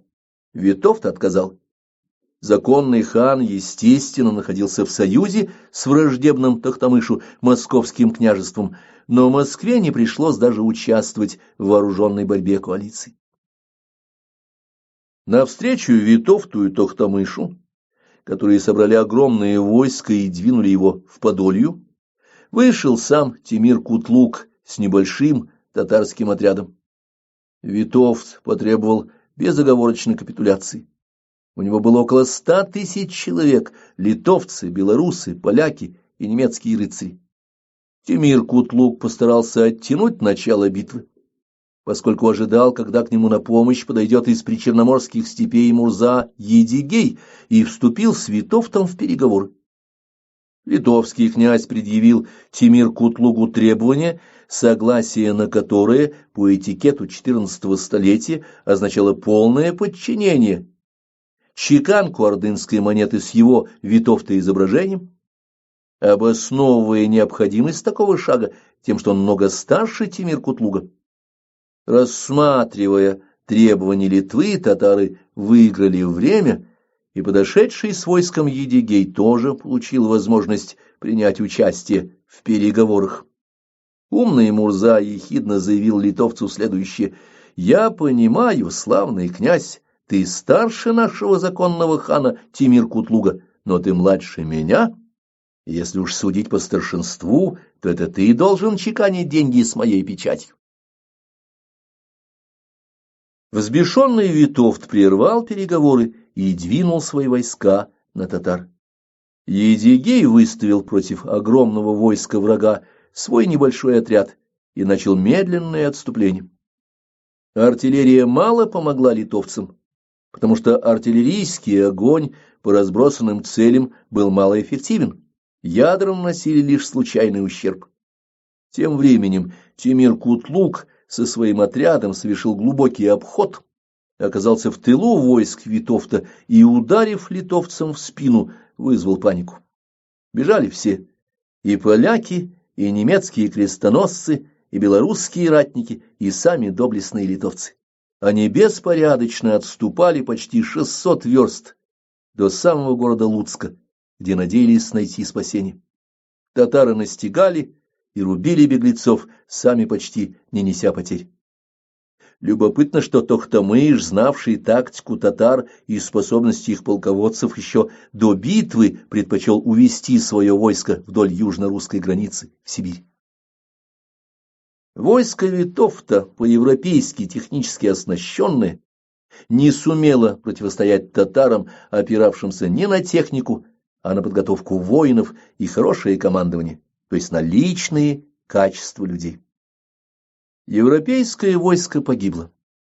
Сам Витовт бежал. Таковы были итоги знаменитой битвы на Ворскле, 1399 год. Но, как это ни странно, в результате больше всех пострадал не Витовт, не Тохтамыш, а победитель Темир Кутлук. Через короткое время он почему-то исчез с арены истории, причем источники очень туманно говорят о причинах происшедшего. И в этом нет ничего странного, если учесть, что каждый золотоордынский хан конца XIV века должен был выбирать, кого предать, или захватчика Тимура, который дал ему власть, или свой народ, который совершенно не хотел подчиняться Тимуру и тимуридам. Вероятно, Темир Кутлук сделал выбор в пользу своего народа, и это не прошло ему даром. Темир Кутлуга на ханском престоле сменил его брат Шадибек, человек также довольно талантливый. Самый большой выигрыш от битвы на Ворскле получила Москва. Поражение Витовта спасло ее от угрозы литовского захвата, а литовский князь даже потерял на время Смоленск, 1401 год. Однако Витовт вскоре сумел поправить положение дел и к 1405 году вновь прочно овладел Смоленском и Вязьмой. Сил для самостоятельной борьбы с возобновленным литовским натиском у Москвы не было. Василий Дмитриевич не смог помешать захвату Витовтом верхнеокских княжеств Перемышльского, Адоевского, Новосильского, Воротынского. Стало ясно, что без татарской помощи не обойтись. Вовремя почувствовав реальную литовскую угрозу, Василий Дмитриевич обратился за содействием к ордынскому хану. Шадибек хотел вернуть политику Орды предыдущего века, то есть традиционную политику союза с Москвой, и прислал москвичам войско для борьбы с Литвой. Как видим, татары, даже не имея такой цели, волею судеб служили преградой на пути католических сил, давая возможность усилиться московскому княжеству. Но, увы, Шадибек тоже недолго просидел на престоле, он куда-то исчез, очевидно, был убит. Его заменил Пулат-Тимир, еще совсем мальчик, которого возвел на престол победитель при Ворскле Едигей. Фактически новый правитель Орды Едигей потребовал от Василия оплаты своей дальнейшей военной помощи в виде выхода. Московский князь платить не захотел, и тогда Едигей для вразумления своего вассала предпринял стремительный набег на Москву, 1408 год. Разграбив города Нижний Новгород, Ростов, Переяславль, Едигей осадил столицу Великого княжества. Князь Василий Дмитриевич перед осадой покинул город и ушел на север собирать войска. И снова Москву спасла ситуация, сложившаяся в самой Орде. Едигей получил весть о том, что власть его ставленника Пулат-Тимира в опасности. Заторопившись домой, Едигей вступил с москвичами в переговоры и, замирившись на откупе в 3000 рублей, снял осаду. Вернувшись в Орду, Едигей столкнулся с открытым сопротивлением. Сыновья Тохтамыша восстали против власти Едигея. Сам Тохтамыш к тому времени погиб в Тюмени. Отряды Едигея встретились с войсками сыновей Тохтамыша, предположительно, в низовьях Сырдарьи. В жестоком сражении старик Едигей, который одержал столько побед и отстаивал свои принципы до конца, погиб как настоящий воин на коне с саблей в руке. Смерть Едигея и очередной переворот в Орде, 1411 год, не сулили Василию Дмитриевичу ничего хорошего. Ведь власть Едигея оказалась в руках ставленника, злейшего врага Руси, литовского князя Витовта. Но Золотая Орда в это время начала постепенно раскалываться. Татары уже не воспринимали себя как единое целое. Одни из них, поддерживавшие Едигея, стали называться ногаями. Это были, видимо, потомки очень древнего рода гузов, живших на Яике. Другие, сторонники Корейчака и Тимир-Кутлуга, получили название Узбекской Орды, хотя этих татар нельзя считать узбеками, ибо такое название они приняли только в 1428 году при хане Абулхайре, восстановившем независимость своего народа. Абулхайр продолжил войну против среднеазиатских тюрок, а внук Албухайра Шибани-хан завоевал Среднюю Азию, которая с тех пор стала владением кочевых узбеков. Меч и крест. В начале XV столетия у Витовта не было возможности последовательно проводить политику захвата и подчинения Руси. Ведь на северо-западных рубежах Великого княжества Литовского шла непрерывная война с немцами Ливонского ордена. В 1409 году Жмуть подняла восстание против господства немецких рыцарей, и орден объявил войну Егайле. Численность войск ордена превышала 50 тысяч человек, но, собственно, рыцарей было по-прежнему очень немного, а основную массу орденского войска составляли завербованные добровольцы-кнехты. Исполняя решение Кревской унии 1386 года, Витовт выступил в решающие схватки с орденом на стороне Егайлы.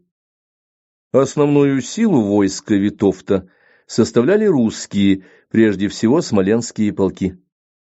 В войске Егайлы было множество галичан, чехов и венгров.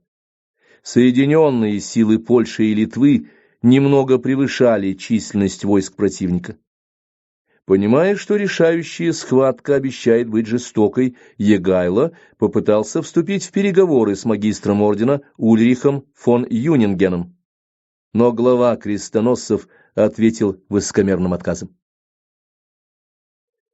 Войска противников сошли с 15 июля 1410 года на Грюнвальдском поле к юго-западу от устья Вислы. Витовт, начав сражение, нанес удар несокрушимой литовской конницей по левому флангу орденского войска. Немцы ответили атакой на правом фланге и сумели заметно потеснить войска Витовта и Егайлы. Однако окончательно сломить их оборону рыцари не смогли, в первую очередь потому, что наткнулись на ожесточенное сопротивление 3 смоленских полков. Введя в бой свежие резервы, Витовт и Егайло сумели достичь победы. Рыцари были окружены и разгромлены.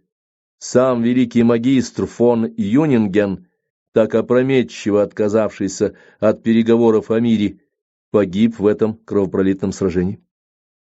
Грюнвальдская битва положила конец господству ордена в Прибалтике, ибо окончательно сломила его могущество. Немцы были вынуждены на тягостных для себя условиях заключить с Витовтом Торунский мир. Европа перестала пополнять силы ордена, ибо после христианизации Литвы само существование ордена, ориентированного на борьбу с язычниками, потеряло смысл. Однако гораздо более значительными оказались последствия победы 1410 года для польско-литовских отношений. Союз Польши и Литвы заметно окреп. Городельская уния 1413 года усилила католическое влияние на Литву, ибо Великое княжество Литовское было вынуждено признать сюзеренитет польской короны.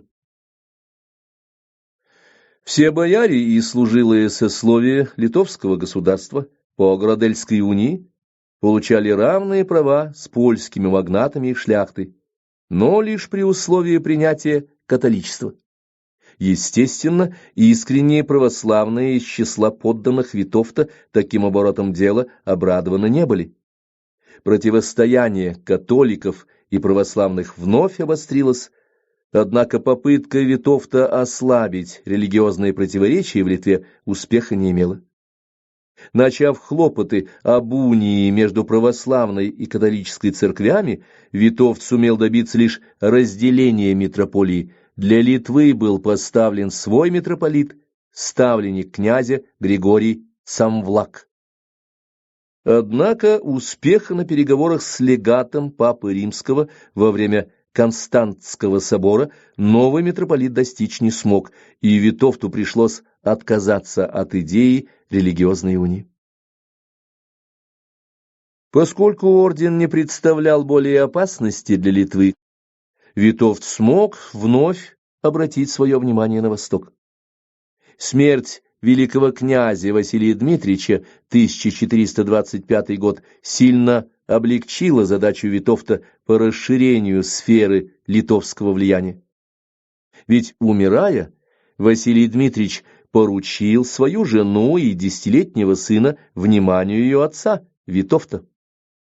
Сделавшись законным опекуном московского великого князя, Витовт начал энергично проводить политику подчинения себе всех остальных русских княжеств. Вскоре после смерти Василия он заключил союзные договоры с двумя главными соперниками Москвы – Тверью и Рязанью. Таким образом, к концу 20-х годов XV века Витовт сумел устранить препятствия к расширению территории своего государства и со стороны ордена, и со стороны Руси. Неудивительно, что следующий его шаг был связан со стремлением избежать зависимости от Польши. Великий князь Литовский деятельно хлопотал перед немецким императором о пожаловании ему королевской короны. Но снова в помыслы человеческие вмешалась природа. Смерть не дала Витовту реализовать его обширные планы. 1430 год. Со смертью великого государственного деятеля Литвы в его княжестве начались внутренние столкновения. Поскольку дело церковной унии не было доведено до логического конца, православные подданные продолжали бороться с неравенством, провозглашенным Городельским правилеем 1413 года. Однако возглавлявший православную партию сын Ольгерда Свидригайла оказался лидером, мало достойным своего положения. Став великим князем литовским сразу после смерти Витовта, он проявил себя как человек, не обладающий ни талантом полководца, ни способностями администратора. Брат Витовта Сигизмунд, опиравшийся на католиков, легко отнял великое княжение у Свидригайлы. Стремясь обеспечить себе поддержку католиков, Сигизмунд первым делом заключил новый договор об унии Литвы и Польши. Но поскольку большинство его подданных по-прежнему составляли православные, то князь был вынужден как-то учесть их стремления. В 1432 году он издал указ, в соответствии с которым православные русские князья и бояре уравнивались в правах с католиками. Такое решение в известной мере ослабило сопротивление политике Сигизмунда среди русских вельмож и сделало положение Свидригайлы крайне сложным. Свидригайло в сложившейся ситуации утратил последние признаки благоразумия и прибег к тактике запугивания. Жертвой его неуемной подозрительности стал православный митрополит Герасим, поставленный Константинополем по просьбе самого же Свидригайла. Заподозрив владыку в измене, князь без долгих размышлений приказал схватить и сжечь несчастного. Жестокое и бессмысленное злодеяние погубило Свидригайлу окончательно, он лишился всякой поддержки своих православных сторонников. Вскоре после казни митрополита Свидригайло сошелся с Сигизмундом в решающей битве на реке Свенте, притоке Вилии, и, наголову разбитый, вынужден был отказаться от своих претензий на трон великого князя Литвы. С поражением Свидригайлы последние надежды на торжество православия в Литве оказались похоронены. И хотя Сигизмунд через несколько лет после своей победы на Свенте пал жертвой заговора, был убит в своем собственном замке в Тракае, дальнейшего хода событий сей факт уже не изменил. Великим князем был провозглашен другой сын Егайлы, Казимир, 1440 год, а после того, как его брат, польский король Владислав III, погиб в битве с турками при Варне, Казимир занял еще и трон Польши, уравняв в правах своих польских и литовских подданных. Литва окончательно превратилась в католическое государство. А вот в Москве которая также управлялась внуком Витовта, сыном Софьи Витовтовны, великим князем Василием Васильевичем, попытка католиков достичь победы осталась безрезультатной. После гибели митрополита Герасима кафедра митрополитов всея Руси какое-то время оставалась вакантной, и Василий Васильевич решил посадить на владычное место рязанского епископа Иону. В соответствии с русской церковной традицией Иона отправился в Константинополь для поставления, но потерпел там полную неудачу.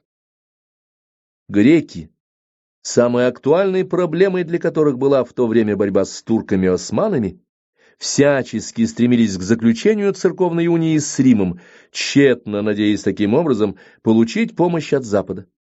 Естественно, что и на престоле русских митрополитов греки хотели видеть своего человека. Им стал греческий иерарх Исидор, 1437 год. Вскоре события подтвердили, что выбор Константинопольской патриархии оказался правильным, и ее ставленник вполне оправдал возлагавшиеся на него надежды. В 1438-1439 годах шла работа так называемого Ферраро-Флорентийского собора, на котором разбирался вопрос об унии Западной и Восточной церквей. Лишь с огромными усилиями, преодолевая сопротивление части православного греческого духовенства, прибегая к угрозам, подкупу и прямому насилию, папистам в 1439 году удалось подписать акт об унии. Участвовал в соборе митрополит Исидор, проявивший себя как твердый сторонник униатства. Но то, что сходило с рук во Флоренции и вызывало аплодисменты в Константинополе, на Руси кончилось для Исидора печально. Приехав в Москву, Исидор начал служить литургию по новому образцу, вознес имя папы ранее имени патриарха и велел прочесть в церквах соборное определение о состоявшейся унии. Возмущению прихожан не было предела. Резко отреагировал на случившееся и великий князь. Василий Васильевич не стерпел измены православию, объявленный лжепастырем, и Исидор был заключен в тюрьму, откуда, правда, он вскоре бежал в Рим. Из происшедшего можно понять, что и на Руси сторонников церковного слияния с Западом имелось немало, но подавляющее большинство русских из всех сословий твердо держалось православной ориентации. За низложением Исидора последовало событие, не имевшее аналога в истории Руси со времен Крещения. В 1441 году рязанский епископ Иона был наречен во митрополиты не Константинопольской патриархией, а собором русских епископов. Таким образом, вековая зависимость в делах церкви от Константинополя оказалась поколебленной, и не только потому, что униаты победили там окончательно. И изменилась сама схема церковно-политических представлений русских людей. Считавшие дотоле нормой в вопросах веры подчиняться авторитету греков, они теперь сочли возможным претендовать на самостоятельность своей церкви.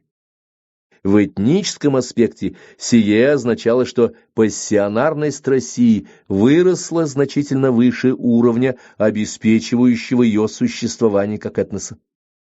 И действительно, обратясь от церковной истории к истории политической, мы вскоре увидим, как далеко продвинулась Русь XV века на пути превращения из этноса в суперэтнос. Уже в самом начале княжения Василия Васильевича проявились изменения в характере борьбы за власть на Руси. Если раньше за великое княжение с Москвой на равных спорили тверские и суздальские князья, против которых единым фронтом сплоченно выступали родственники и бояре московского князя, то теперь великое княжение Владимирское у потомков Калиты не мог оспаривать никто. Еще в 1392 году Московские бояре добились в Орде присоединения к своему улусу Суздальско-Нижегородского княжества. Тверь, выступавшая на стороне Литвы после Флорентийской унии, потеряла не только военно-политические, но и этнические возможности противостоять оплоту общерусского православия в лице Москвы. Но в тот момент, когда оказалось, что господство московского князя на Руси стало безраздельным, на власть начали претендовать московские родственники великого князя. Шемяка. Противоречия в московском княжеском доме дали о себе знать сразу после смерти сына Дмитрия Донского, Василия Дмитрича, 1425 год. Брат умершего, Юрий Дмитрич, отказался присягнуть своему племяннику Василию и вместо присутствия на похоронах отправился в свой город Галич, дабы собирать войска. Бояре великого князя оказались не лыком шиты и, быстро объединив свои силы, двинулись навстречу властолюбивому Юрию. Увидев, что дела принимают плохой оборот, Юрий Дмитрич почел за благо вступить в переговоры. В Галич к Юрию отправился фактически глава московского правительства митрополит Фотий. Владыка проявил себя как незаурядный дипломат. Князь, желая показать митрополиту многочисленность своих сил и основательность претензий, собрал к его приезду в Галичи множество вооруженных крестьян и ремесленников. Но владыка легко разгадал уловку Юрия Дмитрича и сказал ему: «Сын, князь Юрий, никогда я не видел столько людей в овечьей шерсти», дав тем самым понять, что не ополчению Юрия тягаться с московской дворянской конницей, состоящей из профессиональных рубак. Фотий добился от Юрия обещания не домогаться великокняжеского стола по своему произволу, а согласиться с решением ордынского хана. Спершись о великом княжении, дядя и племянник отбыли за правосудием в Орду. В борьбе за Великий стол Юрий Дмитрич опирался, с одной стороны, на поддержку свояка, великого князя литовского Свидригайлы Альгердовича, а с другой — на заступничество перед ханом своего друга, влиятельного ордынского мурзы Тегини. Но московские бояре, во главе которых стоял талантливый дипломат Иван Дмитрич Всеволожский, прекрасно разобрались в сложившейся расстановке сил. Иван Дмитрич сумел настроить большинство ордынских мурз против Тегини, а значит, сделать их сторонниками своего князя. Когда же на суде у хана Юрий Дмитрич начал обосновывать свои претензии на великое княжение ссылками на древнее родовое право, московский дипломат одной фразой добился ханского решения в свою пользу, сказав: «Князь Юрий ищет великого княжения по завещанию отца своего, а князь Василий по твоей милости». Хан, да нельзя обрадованный таким проявлением покорности со стороны московитов, приказал выдать ярлык Василию и велел даже было Юрию Дмитричу в знак подчинения ханской воле вести под уздцы коня с восседающим на нем великим князем. Но Василий, проявив свойственное ему благородство и не захотев унизить собственного дядю, от этого отказался. Тем не менее, и после ханского вердикта Юрий Дмитрич не умерил свои притязания. Толчком к продолжению войны послужил следующий эпизод. В 1433 году, во время свадьбы Василия Васильевича, его мать, Софья Витовтовна, сорвала драгоценный золотой пояс с другого Василия, сына Юрия Дмитрича. Чуть раньше кто-то из старых бояр рассказал Софье, что этот пояс принадлежал когда-то Дмитрию Донскому, а затем был украден и оказался в семье Юрия Дмитрича. Скандал, что и говорить, был громкий. Князь на свадебный пир в ворованной вещи явился. Разумеется, Василий Юрьевич и его брат Дмитрий Шемяка тут же покинули Москву. Их отец Юрий Дмитриевич не замедлил воспользоваться предоставившимся хорошим поводом и двинул войско на племянника.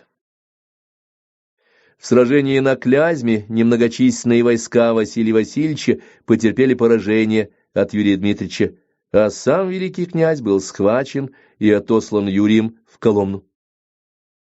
На Святой неделе 1434 года Юрий Дмитриевич вступил в Москву, но оказался в ней нежеланным гостем. Бояре, ратники, посадские были настроены против князя Юрия крайне решительно, ибо все видели в нем узурпатора. Москвичи бежали в Коломну к своему законному государю, и Юрий, видя всеобщее неприятие, вынужден был покинуть Москву. Через некоторое время вооруженная борьба возобновилась. Юрий сумел вновь победить Василия и вернулся в стольный город, захватив в плен и мать великого князя. Однако вскоре Юрий Дмитриевич умер. Василий Васильевич воссел на великом столе и взял мир со своими двоюродными братьями. Но мир этот продолжался недолго. Василий Юрьевич нарушил его и, подобно своему отцу, направился в Кострому собирать войска против великого князя. Противники встретились при селе Скоретине, район современного города Ростова. Заключив с Василием Васильевичем перемирие до утра, Василий Юрьевич вновь не сдержал слова и внезапно перешел в наступление. Но великий князь успел поднять свои полки, и в битве при Скоретине войска претендента на великокняжеский стол были разбиты. Он сам захвачен в плен, отвезен в Москву и там ослеплен по приказанию великого князя. Первый раунд борьбы был окончен. Следующее пятилетие до 1445 года прошло относительно спокойно. Вынужденный внешне примириться с господством двоюродного брата, Шемяка ожидал удобного случая и дождался его. Помогла Шемяке ситуация, сложившаяся в Орде, где при отсутствии всякого порядка шли непрерывные междоусобицы. Каждый, кто обладал хоть какими-то военными силами, либо сражался с конкурентами внутри Орды, либо совершал на свой страх и риск набеги на русские города. В 1438 году хан Улуг Мухаммед, выбитый из Орды своим родственником Кишим Ахмедом, изгоном занял русский город Белев. Великий князь Василий направил против него полки под начальством Дмитрия Шемяки. Выдвинувшись к Белеву, Шемяка, несмотря на желание Улуг Мухаммеда заручиться поддержкой русских князей на всей их воле, нанес татарам серьезное поражение.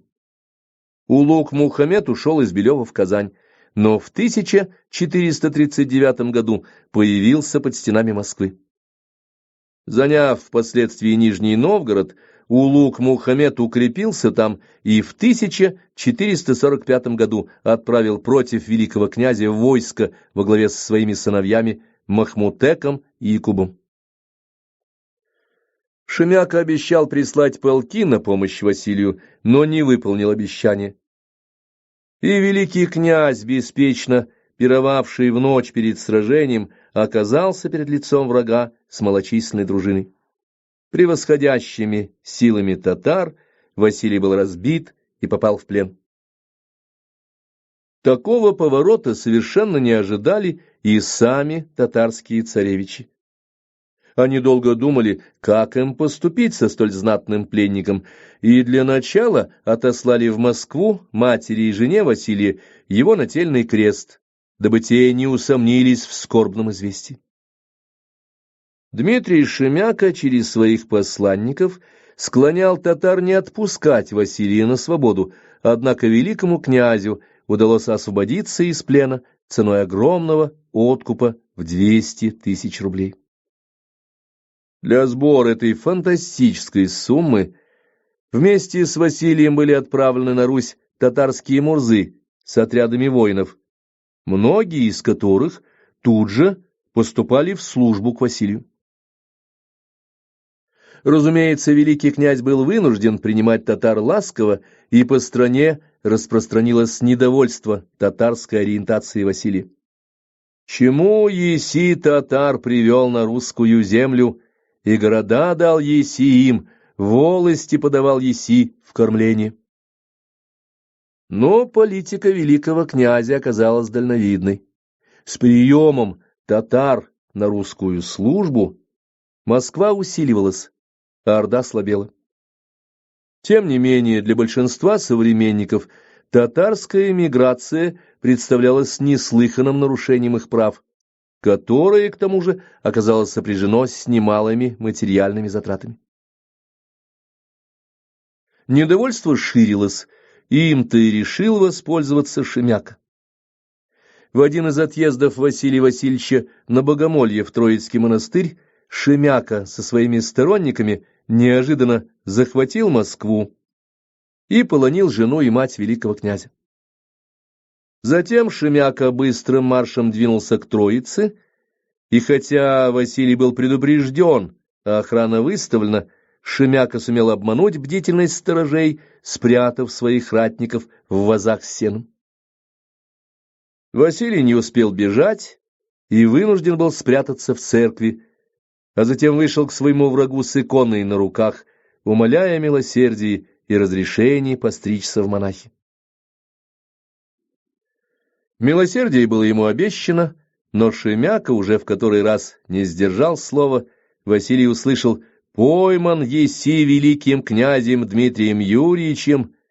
На простых санях несчастный был отвезен в Москву, ослеплен, отсюда и прозвище князя Темный, и затем сослан в Углич вместе с женой. Мать Василия, Софья Витовтовна, была также отправлена в ссылку в Чухлому. Казалось, Шемяка мог праздновать окончательную победу. Но сказалась приязнь между Василием Темным и татарами. Вообще сторонников у ослепленного князя оказалось гораздо больше, чем врагов. За Василия Темного стояли татарские царевичи Касим и Якуб, сыновья Улук-Мухаммеда, один из которых когда-то взял великого князя в плен. Его поддерживал нареченный во митрополиты епископ Иона. За возвращение Василию престола готовы были бороться многие бояре. Усилия сторонников законного великого князя дали свои плоды.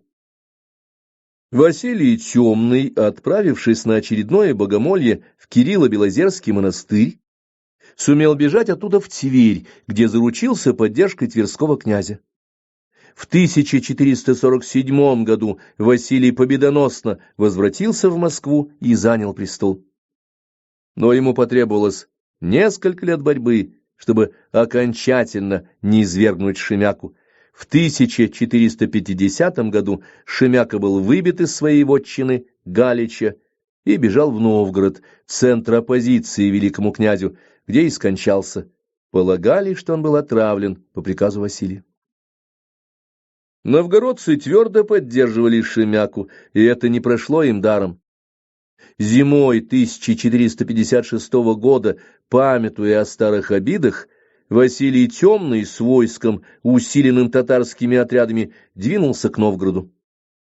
Захватив город Старую Руссу, московские воеводы отпустили основную рать, и тут, оставшись с отрядом из 200 человек, столкнулись с новгородским войском, состоявшим из 5000 всадников. Казалось бы, о сопротивлении не могло быть и речи. Но пассионарные московские воеводы нашли выход. Они приказали стрелять по лошадям новгородцев и добились полной победы. Одетые в броню, новгородцы валились под копыта коней, демонстрируя полное отсутствие какой-либо воли к сопротивлению. После поражения у Русы новгородцы думали только о том, как при посредничестве новгородского архиепископа заключить с Василием мир, и получили желаемое на самых унизительных условиях. Сам Василий Темный все же был не полностью удовлетворен результатами похода 1456 года. Он постоянно жаловался митрополиту Ионе, что новгородцы чтут его не так, как следует. И только благодаря заступничеству последнего воздержался от нового похода на непокорную Вечевую республику. Смерть помешала ему до конца реализовать планы полного подчинения Новгорода Москве. Эта миссия вместе с объединением страны досталась его сыну Ивану Третьему. Государь всея Руси. Наследие, полученное старшим сыном Василия Темного Иваном Третьим Васильевичем, было завидным. Все русские князья фактически находились в полной воле московского князя. Семейные междоусобицы утихли, а угроза со стороны Золотой Орды практически исчезла. Как уже говорилось, у ордынского хана Улуг-Мухаммеда было трое сыновей – Махмутек, Якуб и Касим. Первые двое со временем сделались врагами. Махмутек, желая обрести независимость, убил своего отца и захватил власть в Казани, создав таким образом Казанское ханство, выделившееся из Орды. Касим, взявший на себя бремя мести за убийство отца, принадлежал к числу наиболее преданных сторонников Василия Темного.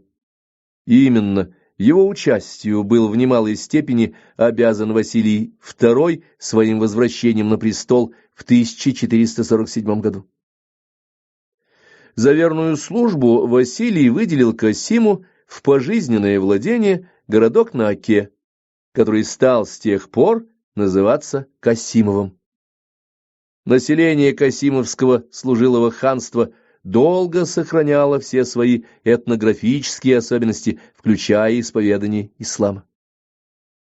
Крымское ханство также откололось от Орды, после чего, собственно, Золотая Орда стала включать лишь область, непосредственно прилегающую к Сараю, и перестала представлять для Руси серьезную угрозу.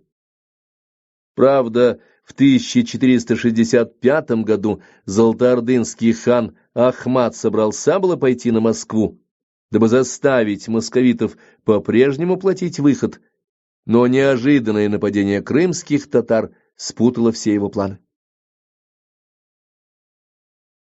В непрекращавшейся борьбе между Касимом и Махмутеком деятельное участие принимал Иван III.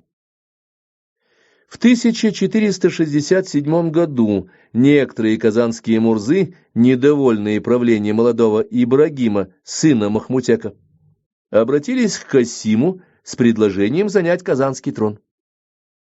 Усиленный русским войском, данным ему Иваном III, Касим двинулся к Казани, но не смог достичь успеха. Повторный поход был предпринят через 2 года, уже после смерти Касима. Когда великокняжеские московские полки и касимовцы снова подступили к Казани, Ибрагим был вынужден заключить мир на условиях, предложенных Москвой. После замирения с Казанью Иван III смог продолжить политику своего отца в отношении Новгорода. Новгородцы к тому времени потеряли всякую способность сохранять хоть какое-то подобие самостоятельности.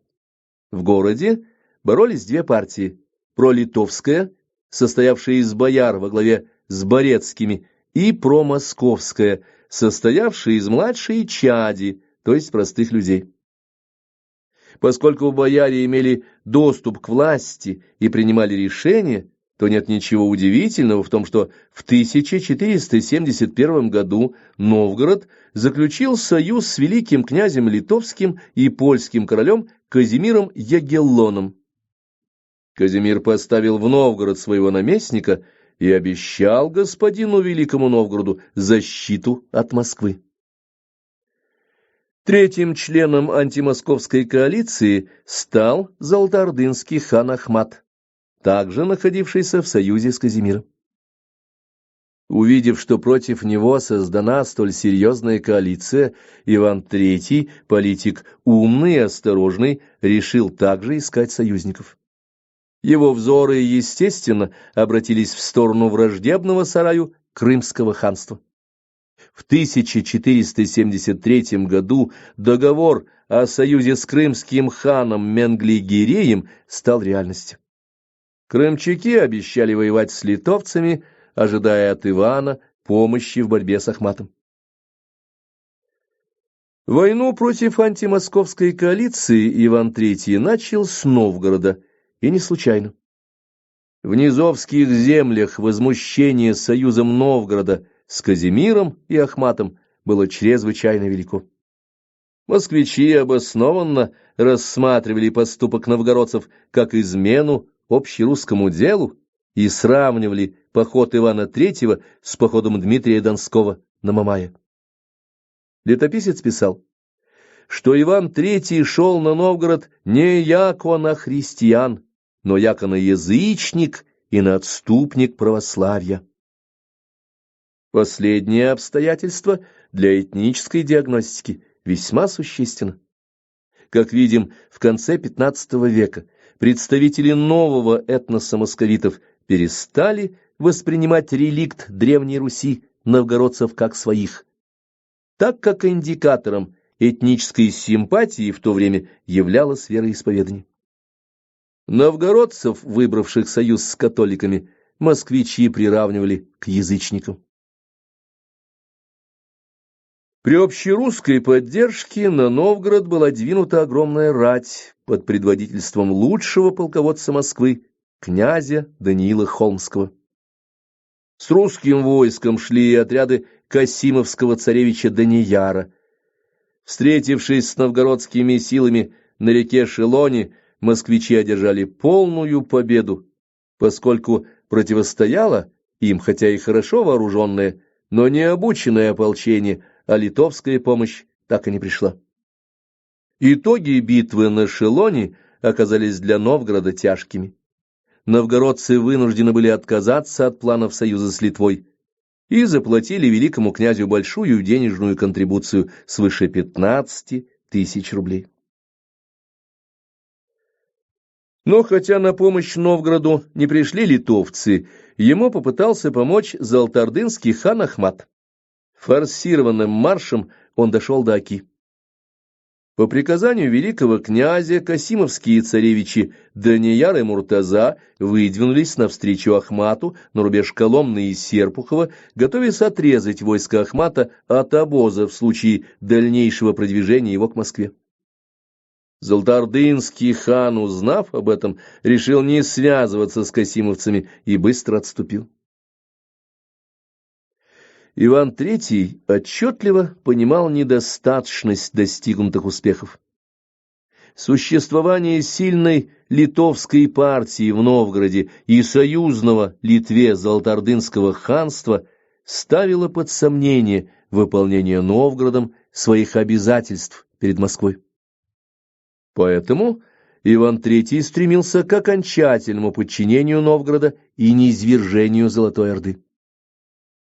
Воспользовавшись тем, что младшая чадь новгородская жаловалась ему на пролитовски настроенных бояр, просила защиты и называла его государем, Иван III в 1478 году предъявил новгородцам новые требования и выступил в новый поход.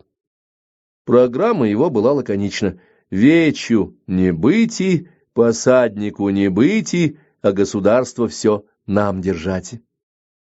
После непродолжительного сопротивления новгородцы подчинились воле великого князя. Символ старинной новгородской вольности, вечевой колокол, был снят и отправлен в Москву, а десятки знатнейших семейств Новгорода были переведены и испомещены в области великого княжения, как служилые люди. Так закончилась история последнего этнического осколка Древней Руси, включенного в состав нового этноса. Пример Новгорода — это блестящий пример умирания этнической системы, при котором, как правило, исчезают не сами люди. Люди как раз и остаются и входят в состав новых этносов, но окончательно исчезает определенная система поведения, некогда связывавшая этих людей воедино, делавшая их своими. Вместе с независимостью Новгорода исчезли все стереотипы поведения, характерные для Вечевой Руси, а сами люди сохранили лишь память о своем происхождении. Безусловно, присоединение Новгорода к Москве явилось вершиной объединительной политики Ивана III. Однако этим дело не кончилось. В 1484 году на Москве известно учинилось, что тверской князь Михаил Борисович заключил договор с великим князем литовским Казимиром. Такой договор стал прямым нарушением соглашений Михаила с Иваном III, и великий князь Московский объявил Твери войну. Помощь с запада, обещанная Казимиром, как всегда, не пришла, и Михаилу ничего не оставалось, как признать главенство Ивана III и взять мир.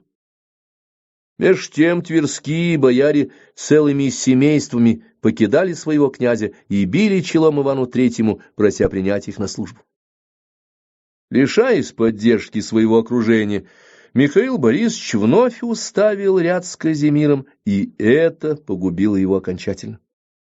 Объявив Михаила изменником, Иван III двинул к Твери войска и осадил город.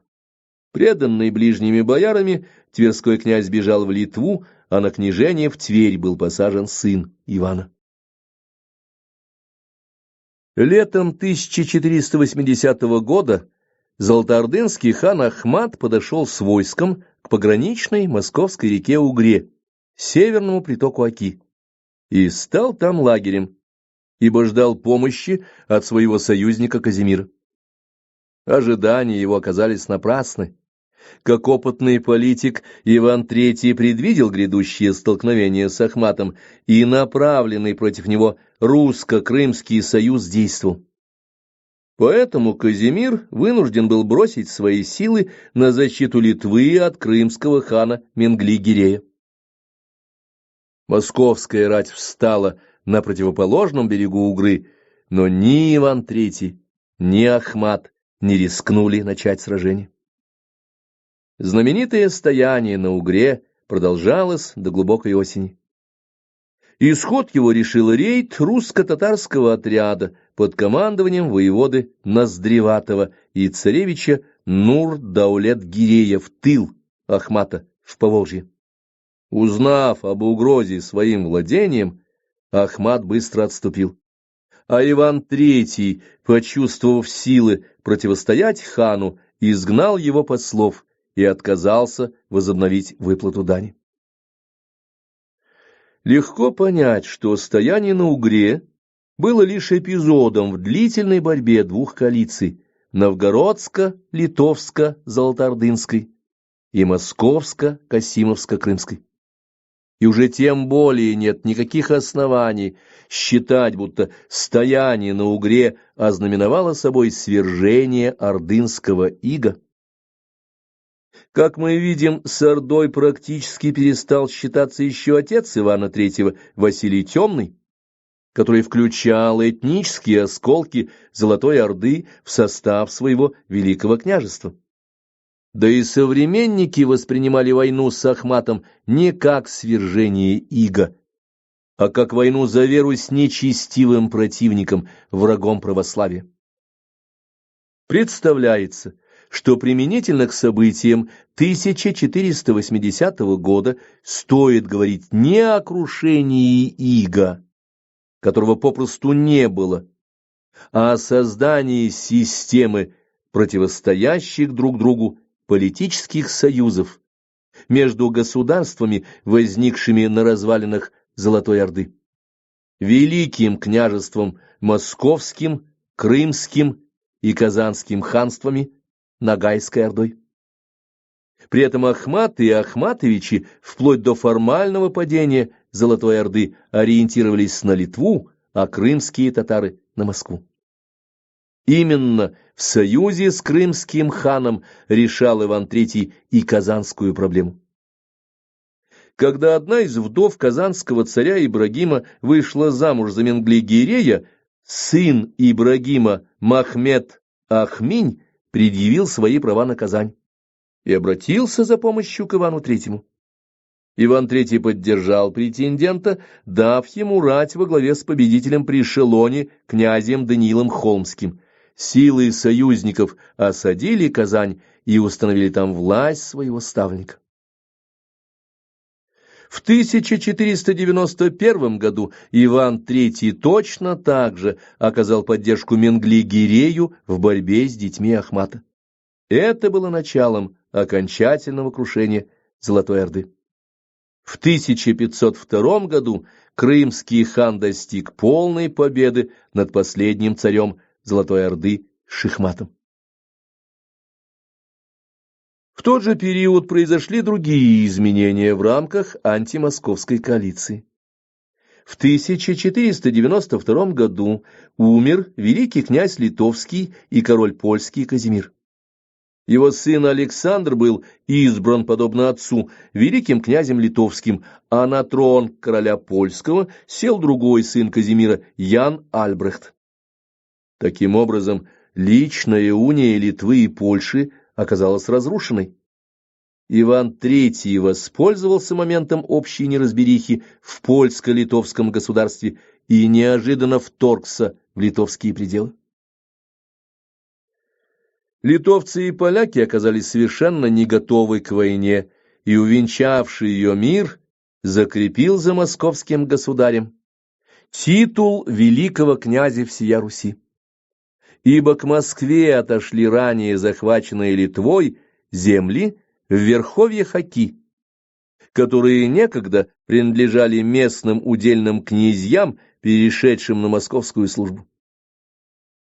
И хотя итоги войны были закреплены династическим браком между дочерью Ивана III Еленой и великим князем литовским Александром, вскоре война за северские земли вспыхнула с новой силы.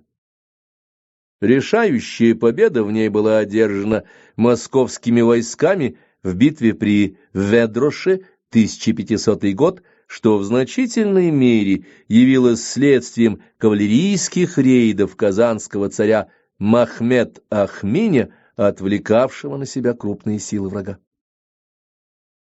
Итак, к началу XVI столетия у Ивана III имелись все основания называть себя великим князем всея Руси. Действительно, вся территория Древней Руси, за исключением части, захваченной Польшей, вошла в состав нового русского государства, которому предстояло теперь шагнуть в совершенно иное историческое время.